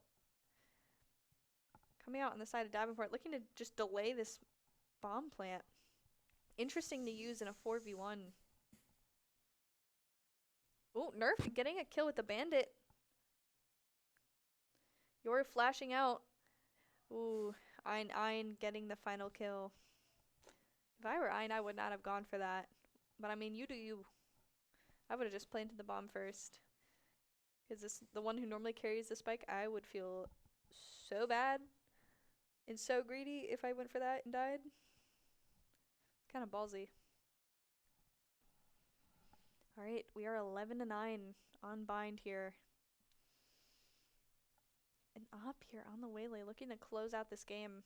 We still have both ults here from Davenport. Could be playing either hookah or in short to try and get a combo off with this Sky. Sky is going to early flash and long to get that information. Crayon with the first kill on Ein. Over in showers. That is interesting to have the Fade be lurking. But we are going to go ahead and have your TP into mid-site. Getting 1, but immediately being traded. We are at a 2v4. 1v4. Oh, Hysteria is going to take out Crayon. Going to TP to grab that bomb. Maybe looking to TP, but not being given the chance as Kozin takes him out with the Guardian. Again. Oh, and we are no longer even on the 2 duelists. And it looks like we are going to go ahead and see a timeout from Roosevelt this time around. Whew. Overall, it's just been super, super close. We are going to see an all chat. We are going to see. I'm not saying it, but a lot of messages put in the chat. I'm not being cringe like that. It's one thing to type it out. I ain't saying it. Support play. Hey, at least it's clear that Roosevelt and Davenport are enjoying themselves and having fun with this. Because, I mean, don't get me wrong. Everyone's here to win. But we're also here for the vibes and a good time. So, yeah, it looks like everyone is having a great time over in the arena. Again, we got the crayon cam. The attack team does have a Viper ult, so they can get bomb down. They could play post plant. But true, it could be a little bit rough for Davenport to try and take that. But they have a Sky ult, so the Seekers could find them. True. That is a lot of information that they could... They also are going to have the utility like the dog and the flashes, which is going to be a really good way for them to have entry into the Viper ult if it does go down. We are going to go into the round start. An early satchel here from the Rays, which makes me think that they're A site. Probably top truck, if I had to guess. Yep, top truck. We are going to see... Oh, Brimstone is going to go ahead and just kind of delay what they can here. Running to the back of B site. Or, never mind, Garden. I lied. I don't know who that was. The Sky. Oh, the Sky. We are going to see a very explosive entry here onto B. And yep, there goes the Viper ult. But Ein is going to go ahead and get Raze ulted. It's up to Shot Up. V3 again. He's won it before. True. Oh, and there goes one. Bomb isn't Viper even down ult yet. is down.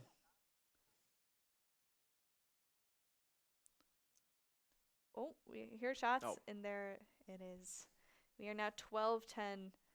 This could be the last round of the match here.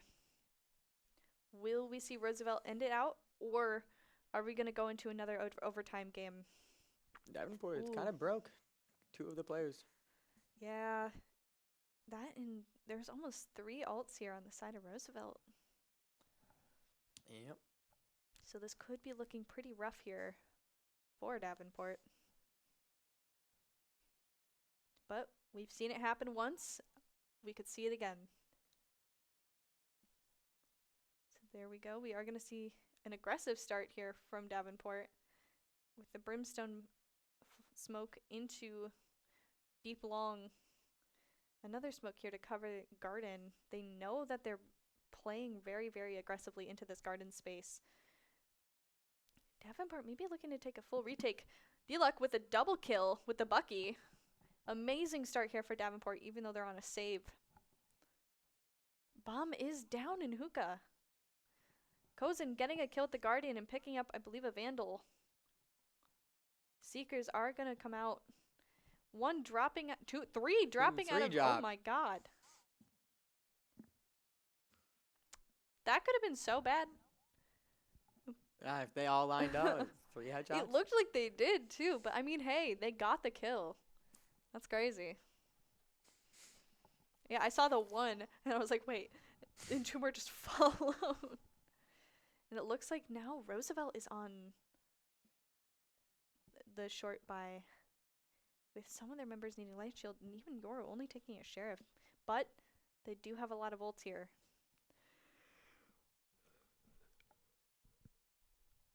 Looks like we are going to see a split here on B and A.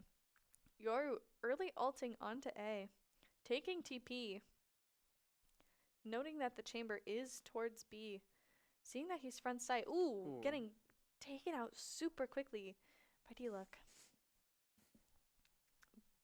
Fatal is going to come out. We are going to see Henry taking out 1, GLIAC and Nerf taking out 2, and then Ein and Xerix following up. It's a 1v2. Can Ein finish this game? We are going to see 1. They know Shot Up We're back TP'd. into a 1v1 situation.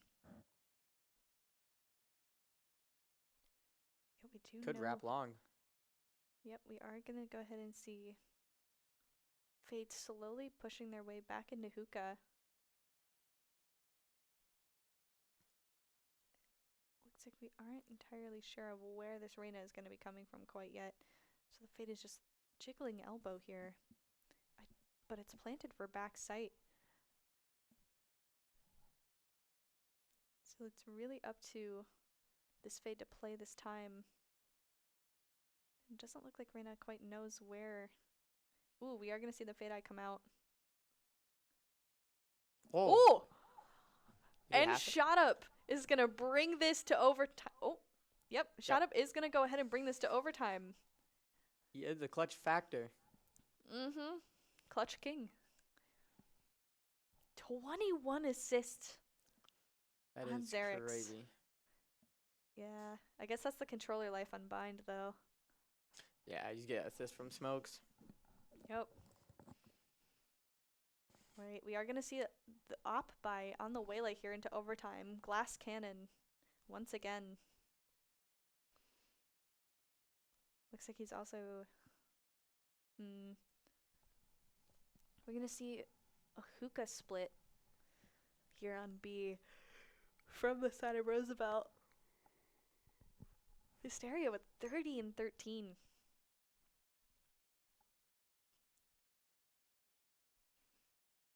Early flash out into hookah. They know that one is long.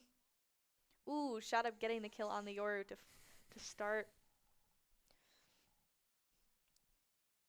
Now in the 5v4 advantage. This Fade and this Viper know that there's now a lot of aggression over in hookah. So they're looking to maybe clear this long space to play from garden. Looks like they're out on A site. Yeah, it looks like this Viper is going to be wrapping around back through hookah. Or is going to just be leaning back towards A. Very slowly but surely. Ooh, a nade kill. The chamber is still up. Oh, never mind. Great timing. So now this Viper has this wrap and is looking to join his teammates on the flank.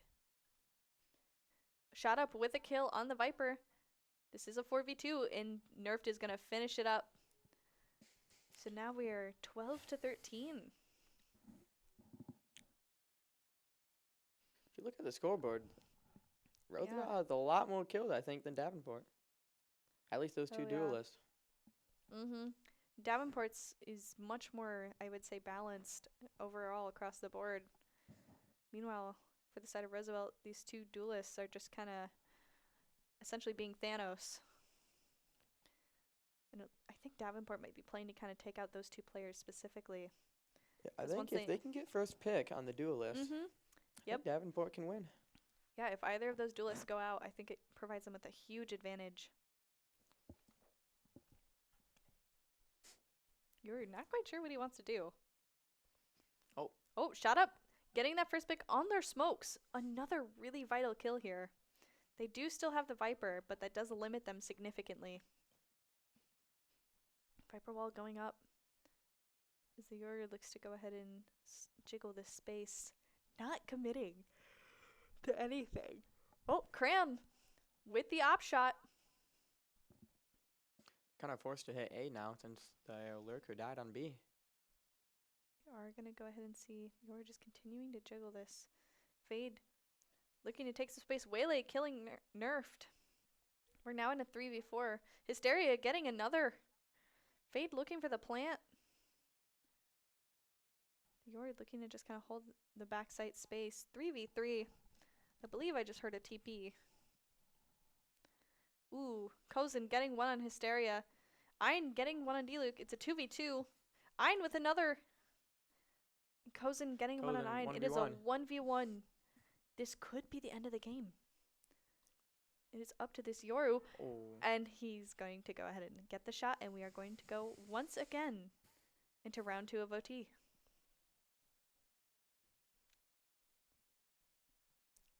I'm curious to see where this goes now. Again, I feel like with Corrode, we had who will win the attack half first.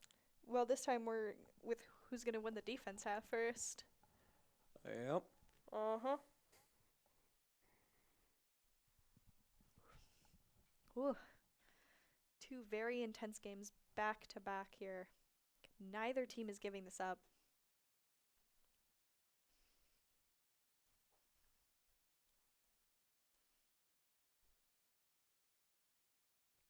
Early Brimstone smoke here on short. Holding it with a shorty here on the part of the Yoru. Looking to maybe get kind of an early pick here and then just back up, knowing he has that TP.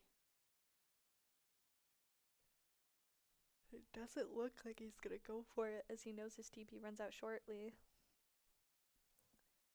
To our knowledge, a lot of silence here with the game so far. This round very different from the way that Davenport has been playing. Looks like they are going to lean very heavily into this A short space. The early dog into this U-Haul, not quite looking to take it. Cran getting taken out by HN. The Waylay dashing into U-Haul. Kozin and Nerfed taking out the Yoru and the Waylay. That's the two duelists. Ooh. Oh, spam through the smoke. Yeah, spammed through the smoke by Shot Up. Fade running towards Heaven to go ahead and try and support this, but this is a 2v4. It's going to take a lot of teamwork and a lot of good shots, I guess like that, to bring this back. Can he continue to do so? No info from the eye has been gained. This guy is sitting in the smoke. I'm going to flick towards him, get the shots. It's a 2v2, but Aina's going to get taken out. This Viper, 10 HP. Going to get taken out by Kozin. A lot of cheering once again from the room behind us. Oh. He flicked to the camera. We got spotted. Again, there's the Solar Stride melee. Again, love that. My only complaint about it is the fact that you can't loop the animation for the flamethrower, so you have to go through the whole thing over and over again. But I kind of wish I could just like hold it. I know that some knives do that, like the butterfly knives, but and we are gonna go back to our little Davenport cam here.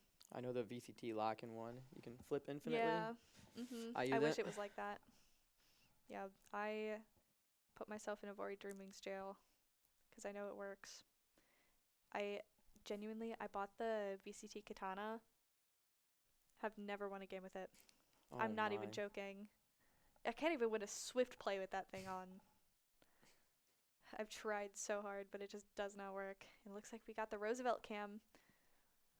Just kind of chilling, vibing. Timeout is active, so we are just kind of waiting for things to get back into the game. 13-14. Will we go to map 3? Or will this be the end of GLIAC for the 2026 season? All right. We are going to see a very early B push here. Ooh, chain. Ooh, Crayon. Getting his one and backing out. Great start here for the side of Davenport. Ooh, a double kill here. It is a 2v5. This game could very well be over. It would take a miracle for Roosevelt to bring this back. It's up to the Smokes players to bring this game to overtime. But can they do it? It would again take a lot to bring us to that point. And we know these players can hit their shots, so we can't count them out quite yet. This Viper slowly trying to peek and take the space. Do they know that Crayon is in the corner? Oh, nope. And Crayon is going to take it. And we are now in a 1v4. This could be it. Ooh, and that is the game. Shots. Davenport bringing this to map 3. We will now be heading to Pearl for the decider of the GLIAC Valorant Grand Finals between Roosevelt University and Davenport University. Crayon Cam for the win. A lot of shouting behind us. Whew, a lot of overall excitement in the room. Crazy series so far. I think this is the closest one we've had at GLIAC. I don't think it's gotten this close for any of the other matches. Oh, hello. We have people waving at us. I love the name Yayit. But all right. Looks like we are going to go into our second break. Just kind of taking a peek at Davenport chatting away as we go ahead and wait for the camera to pan back to us so we can send us to the intermission. I'm going to go ahead and talk to the different teams again. See what we could potentially be expecting on Pearl. I know what I'm hoping for, but that's to be discussed in a moment here. But yeah, that is map 2 taken for Davenport. How are you feeling about that? It was a close game. I'm glad DU won. Yep. So with that does, again, bring us to Pearl. Now, do you think we're going to see another nail biter? Or do you think that one of the teams might be able to kind of finish this out quickly? I think it can be close. If Crane picks Chamber and opts Belong, I think that would be very impactful. Chamber is a very popular pick on Pearl. Again, another staple, I would say. I'm excited because it tends to be a bit of an Astra map. And I like Astra. My team knows I like Astra a lot. And I want to play it so bad, but I am an initiator currently, so this is me trying to low-key pressure them into letting me play it. But oh well. So with that, we should shortly be going to another intermission to go ahead and let people, use the bathroom, chill out, get drinks. And yeah, it gives us the chance to go ahead and check in on all the teams, see how people are feeling, and get the general vibe of the map. So with that, I believe Prod should be sending us to intermission shortly, and we will most likely see you soon.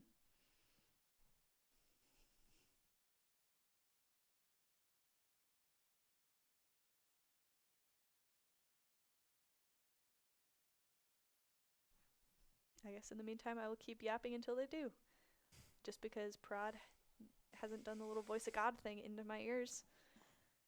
So I guess in the meantime, what are your thoughts on Pearl as a map? I think it's pretty mid-heavy. If I'm on attack, I like to push mid. It is very mid-heavy. Getting connector or art space is kind of critical. And if I'm a defense, I like to just put Chamber on Belong with an op, and he holds it solo, and then stack mid and A. Yeah, I usually like to play connector when I'm on defense. Yeah. At least that's the preference that I have. Especially when you're playing Astra. You double star it, have an Ares or an Odin, just wait for it. But, alright, Prod, can we get potentially a little update on what the status is for the plan with intermission? I don't know if they can hear us or if we can hear them. But I guess we'll see momentarily. Not entirely sure. Okay. I guess we just get to kind of vibe out. Just chill. Yeah. I don't know if Crane will pick Chamber, though. He's been playing a lot of Vice. Really? Vice? I feel like that's an interesting pick for a map like Pearl. Yeah. Yeah. But guess we'll have to wait and see. Yeah, for sure. Trying to think of what I personally have been seeing. Again, Yoru is just a really common pick. Yeah, we'll probably get a Waylay. Koden will play Waylay. Yeah. Waylay is also really standard on a map like Pearl. Again, I feel like Astra is so strong just because of her utility usage in the wall. I think we'll have an Omen. I think Nerf plays Omen. Omen is also very common. I've seen Clove get a little bit of play on the map, but not a whole lot. My team plays Clove. That's just because I don't care about Util. Yeah. In our case, it's just Clove. If you have someone who hits their shots and can be really aggressive, Clove can be used pretty well. It's very team dependent. I feel like I used to see Harbor. Yeah. But I don't feel like not anymore. I feel like it's still just the Viper if you are running it. Yeah. He did get a buff recently, though. I know. I did hear about that. It's now as tall as the Viper. Or it's as tall and long as the Viper. I think it's taller. Really? I think so. I did not know that. It's really tall now. And then they buffed the Cove so that it's like, when it's in like the armored mode or the shield mode, it has the HP of like a Sage Wall or something like that, right? I don't know how much HP, but I think it was. Also, the alt, you can stop it. Yeah. I think that's really intriguing. But yeah. I guess with this, we're just kind of vibing, waiting for either the next map to come up or for Prod to tell us whenever we are good to go ahead and roam ourselves. Yeah. Again, I don't expect this to take... I expect this to be, again, another really, really close game. I don't think that it's going to be anything like different from the other maps that we're seeing, because both teams are... They're talented. They know what they're doing. And they're pretty even skill-wise. Yeah, they're I would both. say. Yeah, I could see another OT map. Yeah, I could see it too. Which I don't know how long that would put us for. Oh, and we get to see Davenport kind of chatting away. And it is currently, now that I'm checking the time, 5:40-ish. I believe I started at 3:30 about. I have no idea. So this does put us on pace for GLIAC to conclude at about the time that we assumed or predicted it would. So yeah. Grand Cam for a split second there. Now we're on. Shot up. Yeah, shot up. I don't know why I blinked there. Now we're on the side of Roosevelt, seeing their players. And yeah, one thing I do like about our arena is the fact that we can change the lights to kind of match like the different teams. So we do currently have some red and green theme going on in there.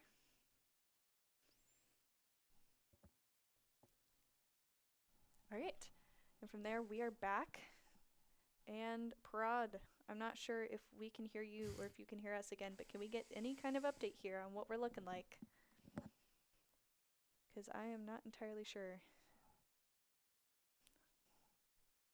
Okay. Nice. All right. So I guess with that,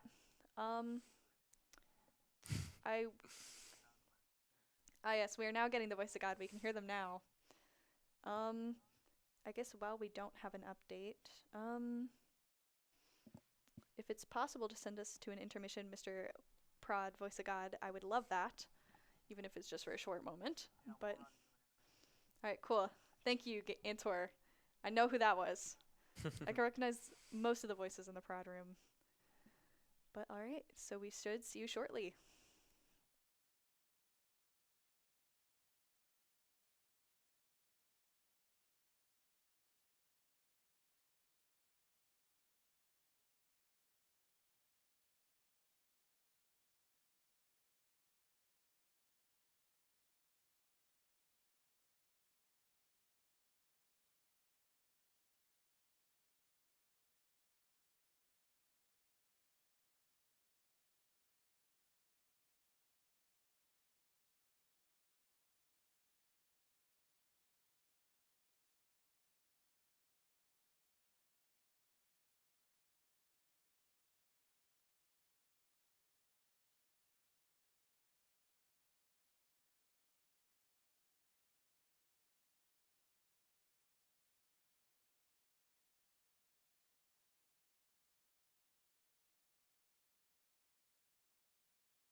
That was a bug. I don't know what that was. All right. And we're back again for the Valorant Finals for GLIAC 2026 between Davenport University and Roosevelt University. We should hopefully very quickly be getting into map 3, which is Pearl. I believe it's Davenport is starting attack. I have no idea. I don't either. We'll find out. We'll find out in a couple of minutes. We should be in the agent select from what I'm hearing right now. So if we can maybe swap over and see what that looks like. Cool. Perfect. Yep, it is Davenport on defense. Crayon on KJ. Astra. Double Astra. Yes. That's what I wanted. Crayon on the KJ instead of the chamber here. But Hysteria. KJ is good on this map, I will say. But yeah, we're gonna kind of be hopping right into it. Neon Yoru instead of the Waylay Yoru for Roosevelt, and then we got the usual Yoru Reina here for Davenport. And then the rest of the lineup, I would say it's pretty similar overall. Alright, looks like our UI is working this time around. That's nice. Okay. And we are going to go ahead and see some early stars here getting placed by both Astras in this case. From what I know, playing her on this map, the star that Roosevelt placed here towards B, they're just going to wait a few seconds and pull it back. That's kind of the strategy. It lets someone cross over towards the middle of long, while also creating an opportunity for a fake. So we are going to see a very heavy A attack, and we are going to see Davenport fighting up. Kozin getting the first kill of the game on the Neon. Master smoking off the choke as Roosevelt looks to back up. Not a whole lot of action otherwise. As we're going to see Ein slowly crawling up mid in the direction of nerfed so far if he begins to lean art. Might be an A or B split now. Yes, the chamber is pushed up towards B long, looking to continue to take that space. All of the KJ util is leaning towards B, so this will be a bit rough for them to try and take this. Davenport is now aware that at least one person is in mid, and they're now pushing towards art. Kozin ready to go ahead and fight this because he heard the noise. Oh, looks like he is going to get drawn away, but only for a second. Ooh, getting taken out by Ein. Nerf following up and getting the bomb. It's going to be a little difficult for Xerix to go ahead and try and play this. Shot up is lurked up mid. But it's a lot of space for shot Oh, up. the timing to the smoke. Taking out, I believe the chamber. And that is a clean round here for Davenport. I will say, this is a map that I personally think is also defender-sided. Especially because Davenport has this KJ, it's going to be incredibly difficult for them to go anywhere without either getting slowed down, or essentially just closing off entire choke points if Roosevelt doesn't have a way to clear it out. Bandit pick here from Ein, getting very early neon stunned. We got the stinger, and it looks like Shot Up is about to potentially fight the Avengers here. Getting one, scaring Roosevelt away from pushing into that choke. Nerf backing up, preparing to go ahead and either smoke off art or play for it. Yep, we are going to see that smoke go down. We do know Roosevelt's kind of stuck in a standstill in mid. Do they want to try and push this KJ? Or do they want to try and go through this smoke? They knew that the Reina was B connector, but they don't know that she's art now. Ooh. Gonna deal a lot of damage, but not before being concussed. Oh, ooh, nerfed with the triple. Massive damage here from the side of Davenport. Leave They Chamber have in a bomb 1v5. again. Yep. One chamber bullet and used on a dog. Huge bullet minus 250. Is it still 250? I think it's 100. Is it 100 now? I kind of want to. 100 or 150. Remember they made it cheaper, but I didn't know by how much. Let's see now. Let's see. That'll work.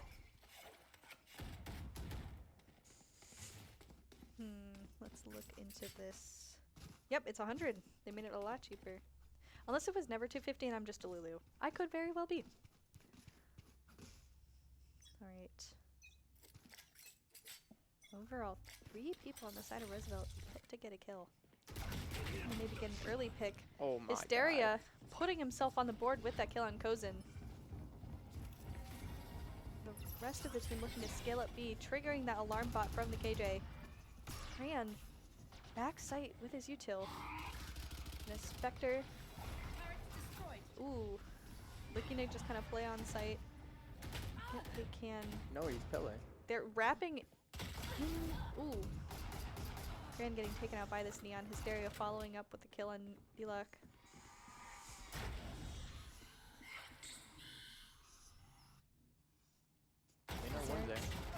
Going for the plant, nerfed. Getting traded, and Henry closing out the round with the Guardian. Good round here for Roosevelt, putting them on the board.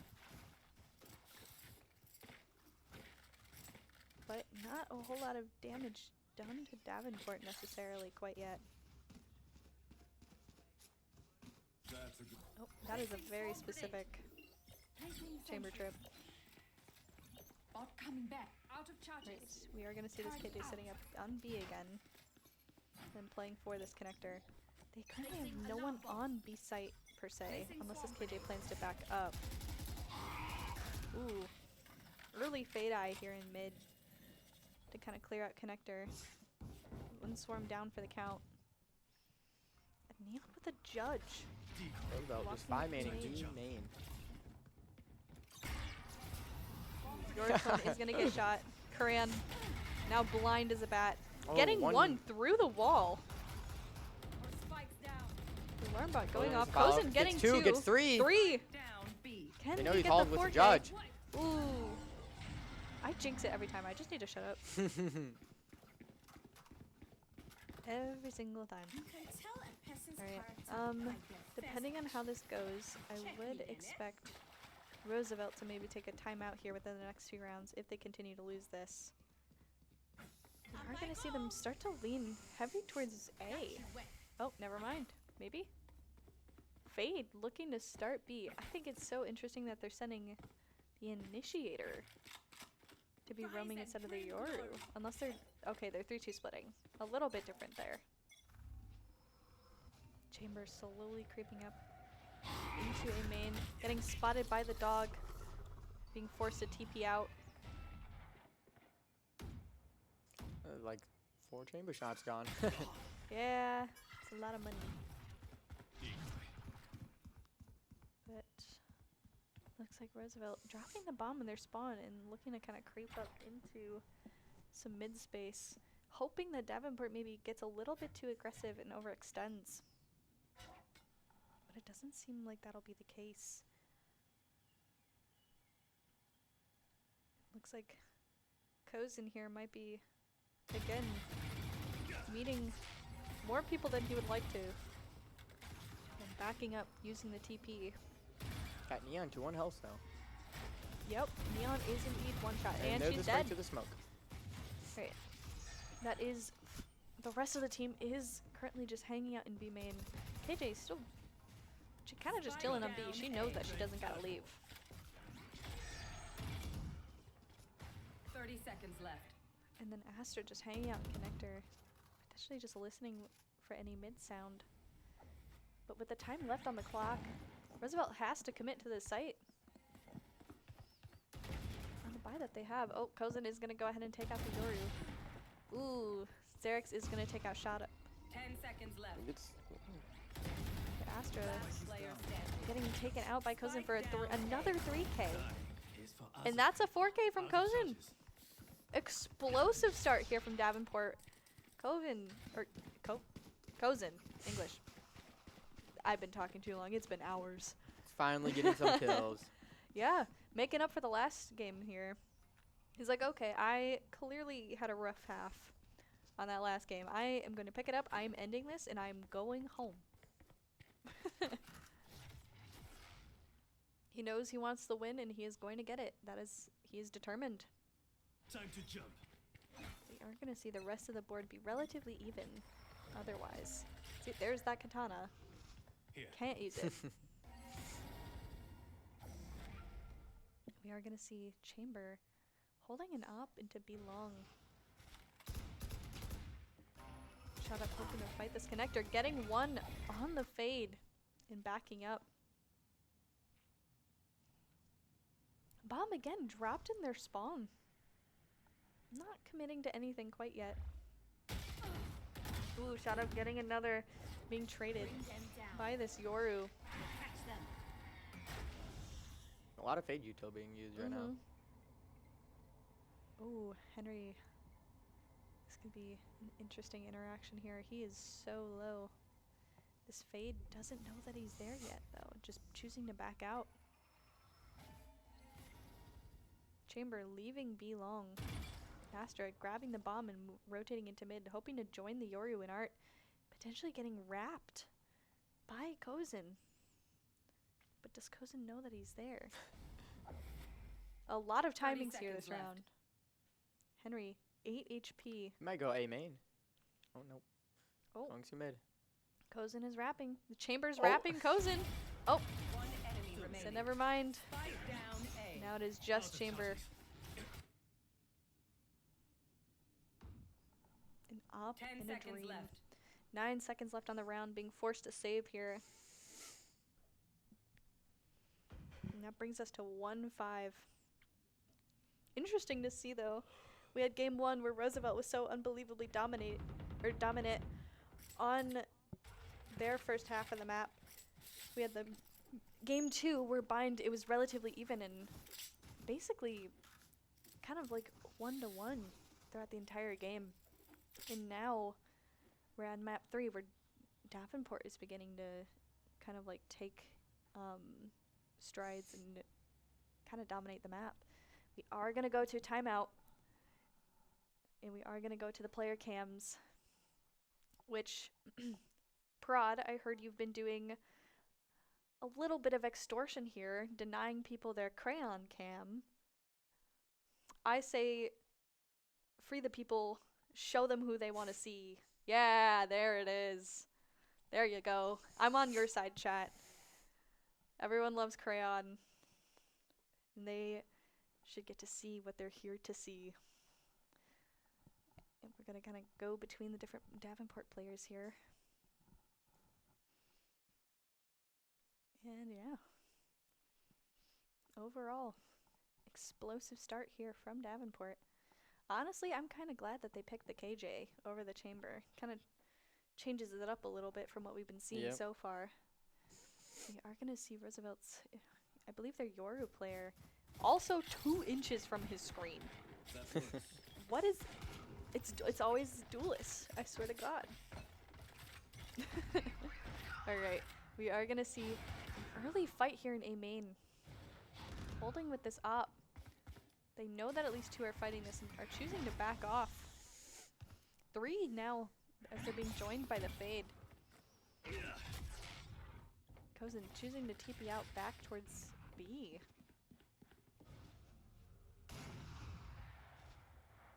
As Roosevelt seems to be 5-manning A main, slowly retaking this space. Ein only has a bandit. Ooh, Neon ult from HN as he goes ahead and slides onto site, taking this art space. Getting a little bit of damage out onto, I believe, Arena. Not before backing up onto site. The Astra ult creating a cutoff here for A. Flowers and art being cut off. Ooh, Hysteria getting that pick on Yoru. He's being the Fade Eye coming out. Another Astra ult, this time, I believe, the side of, I don't even know whose that was. I'm not gonna lie. Yeah, that's an interesting Astro ult. Yeah. Who's Another next? kill with the chamber op. Yoru getting Got the the pick and Davenport getting the round. I'm assuming it was Davenport's wall. Because they saw that they were taking up that CT space. Yeah. Just chose to take advantage of that with their own ult. Oh. Really alternate. All Oh, we angles got of the Cran. angles. Yeah. Oh, yeah. Cran's going to watch this back and be like, what the hell?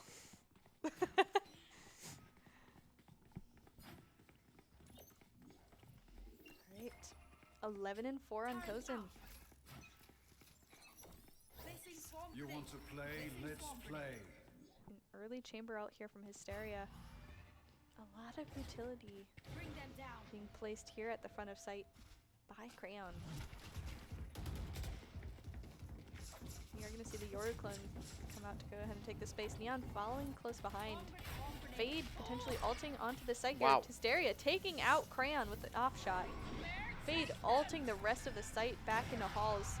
Kozin getting one with the op despite not being able to hear.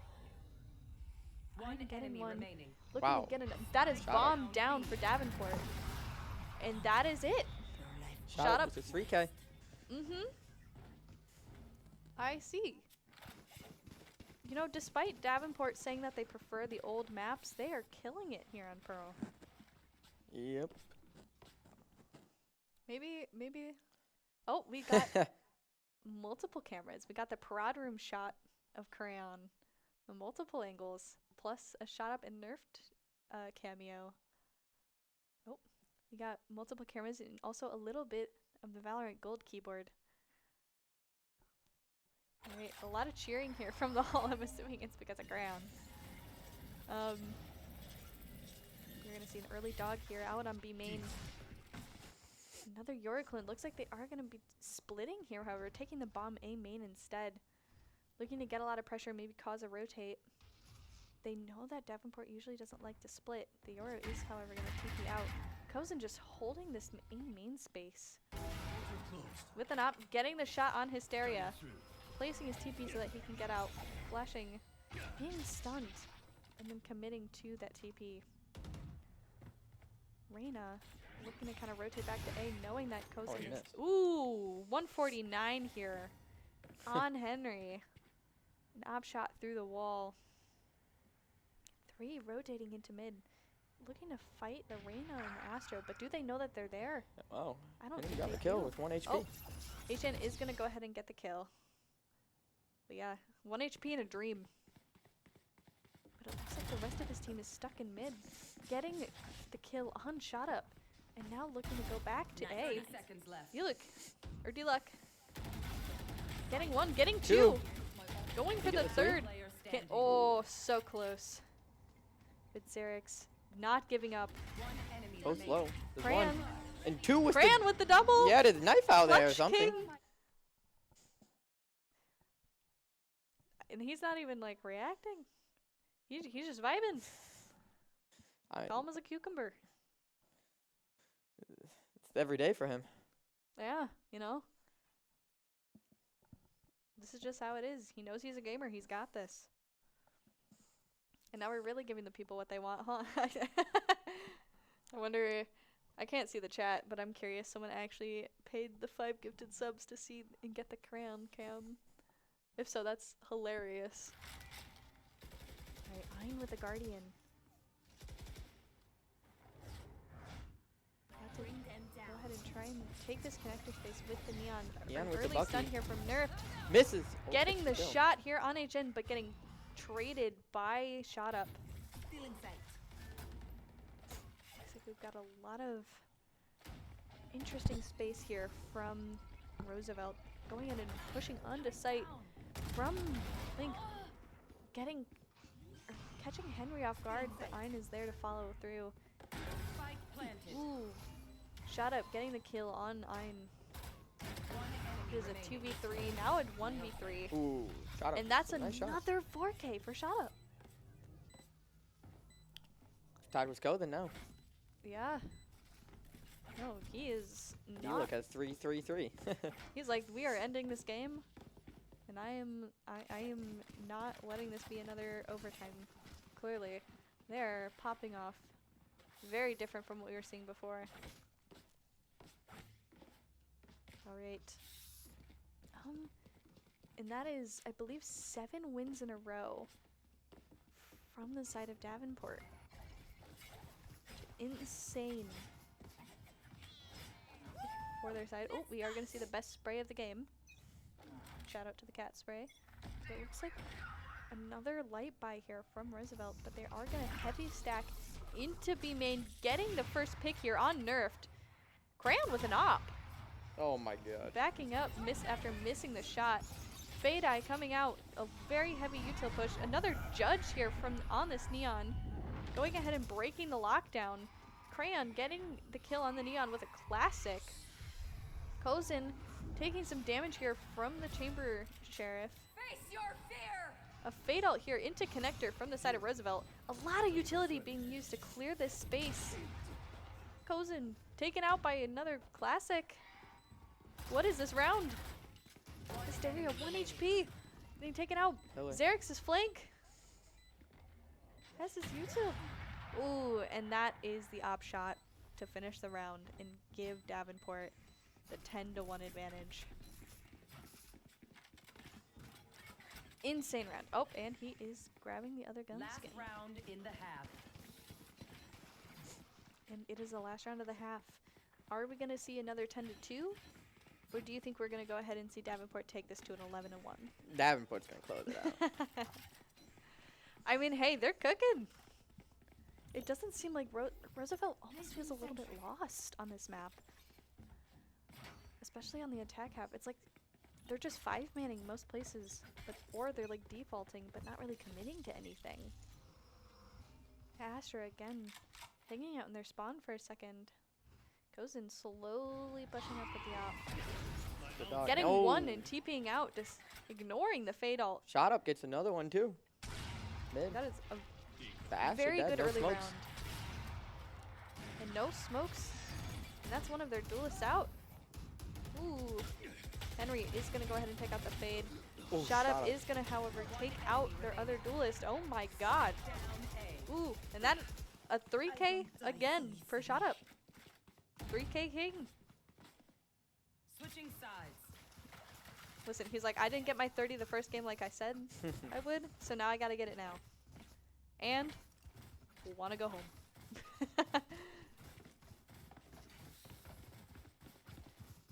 18-6. Absolutely insane. Especially when you consider that Reyna, normally at a level like this, doesn't see play. Nope, but it's shot up. Shot up makes it work. It's absolutely crazy to see it. Might be a fake A go B type of round.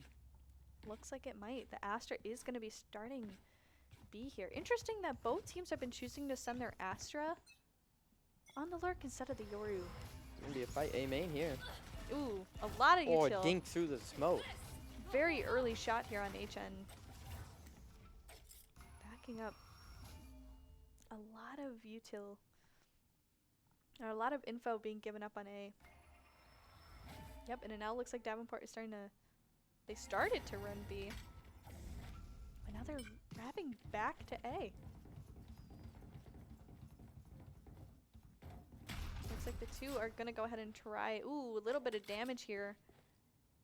Onto Nerf, I believe. Gonna go ahead and grab that ward and back up. A is fully clear. Davenport is walking onto site. Davenport is rushing onto this site. They shot up taking that art space alongside Crayon. Looking to fight this fade. And they are going to go ahead and get the pick. Ooh, nerfed with the lurk. Getting the pick off on HN. Running towards A main to kind of rejoin the team. It is a 2v4. This could be what brings us towards what looks like the end of the game. Even. No Astra util either. Just look bomb. Ooh, Xerx is going to get caught out. And there's Shot Up with the double to 4K? finish the round. We are 1-12. Absolutely insane map here from Davenport. 20-6. Granted, Davenport would have to lose the round to bring us to that 30, but I don't think that even matters at this point. It's their buy round too. Mm-hmm. Roosevelt has to buy up as well. Try to contest this. But it doesn't. I don't know how they're going to do it. Might be the same play they're doing too.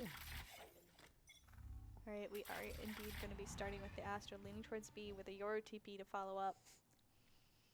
Hysteria walking up B long while the Yoru and the Neon are looking to fight, but not a great start here for Roosevelt as the Neon backs up and the Yoru gets taken out. Astra still holding that B space. And it looks like Kozin will be joining Nerfed here with an Outlaw as they look to end. Timber trying to get a pick, getting his, but immediately getting traded by Kozin with an incredible Outlaw shot. And it is a 3v4. It is going to take a lot of coordination for Roosevelt to try and bring this back. Xerix holding connector, getting a peek here on Halls, knowing that Shot Up is there with a Vandal, getting naded out twice by Crayon. Ooh, getting a shot on to Shot Up. Finished it. But still getting finished. Crayon is 1 HP almost. So is Shot Up. And that is it. Takes the win.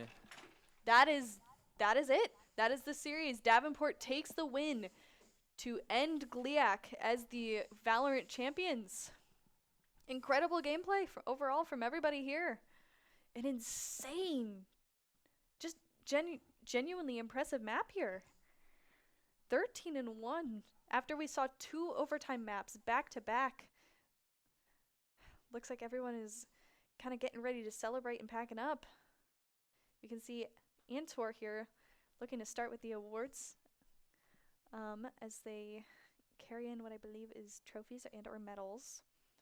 And looks like you can see both Antor brothers here. We got Adam and Noah just kind of vibing. Oh, and Kozin just got lifted into the air. And all right, we are going to be moving towards the medal ceremony here. And with that, we are going to go ahead and see, I believe, Davenport as our GLIAC 2026 champions. So congratulations to you guys. Oh, thank you. Yeah, you guys played incredibly well throughout the entire event. Congratulations to Roosevelt as well. They were incredible overall, like across the board. And yeah, just GG's. Ooh, we can hear a little bit of a celebration in the prod, or not in the prod room, but in the main arena. And we can overall see a bunch of people just kind of getting together, celebrating a win. All right.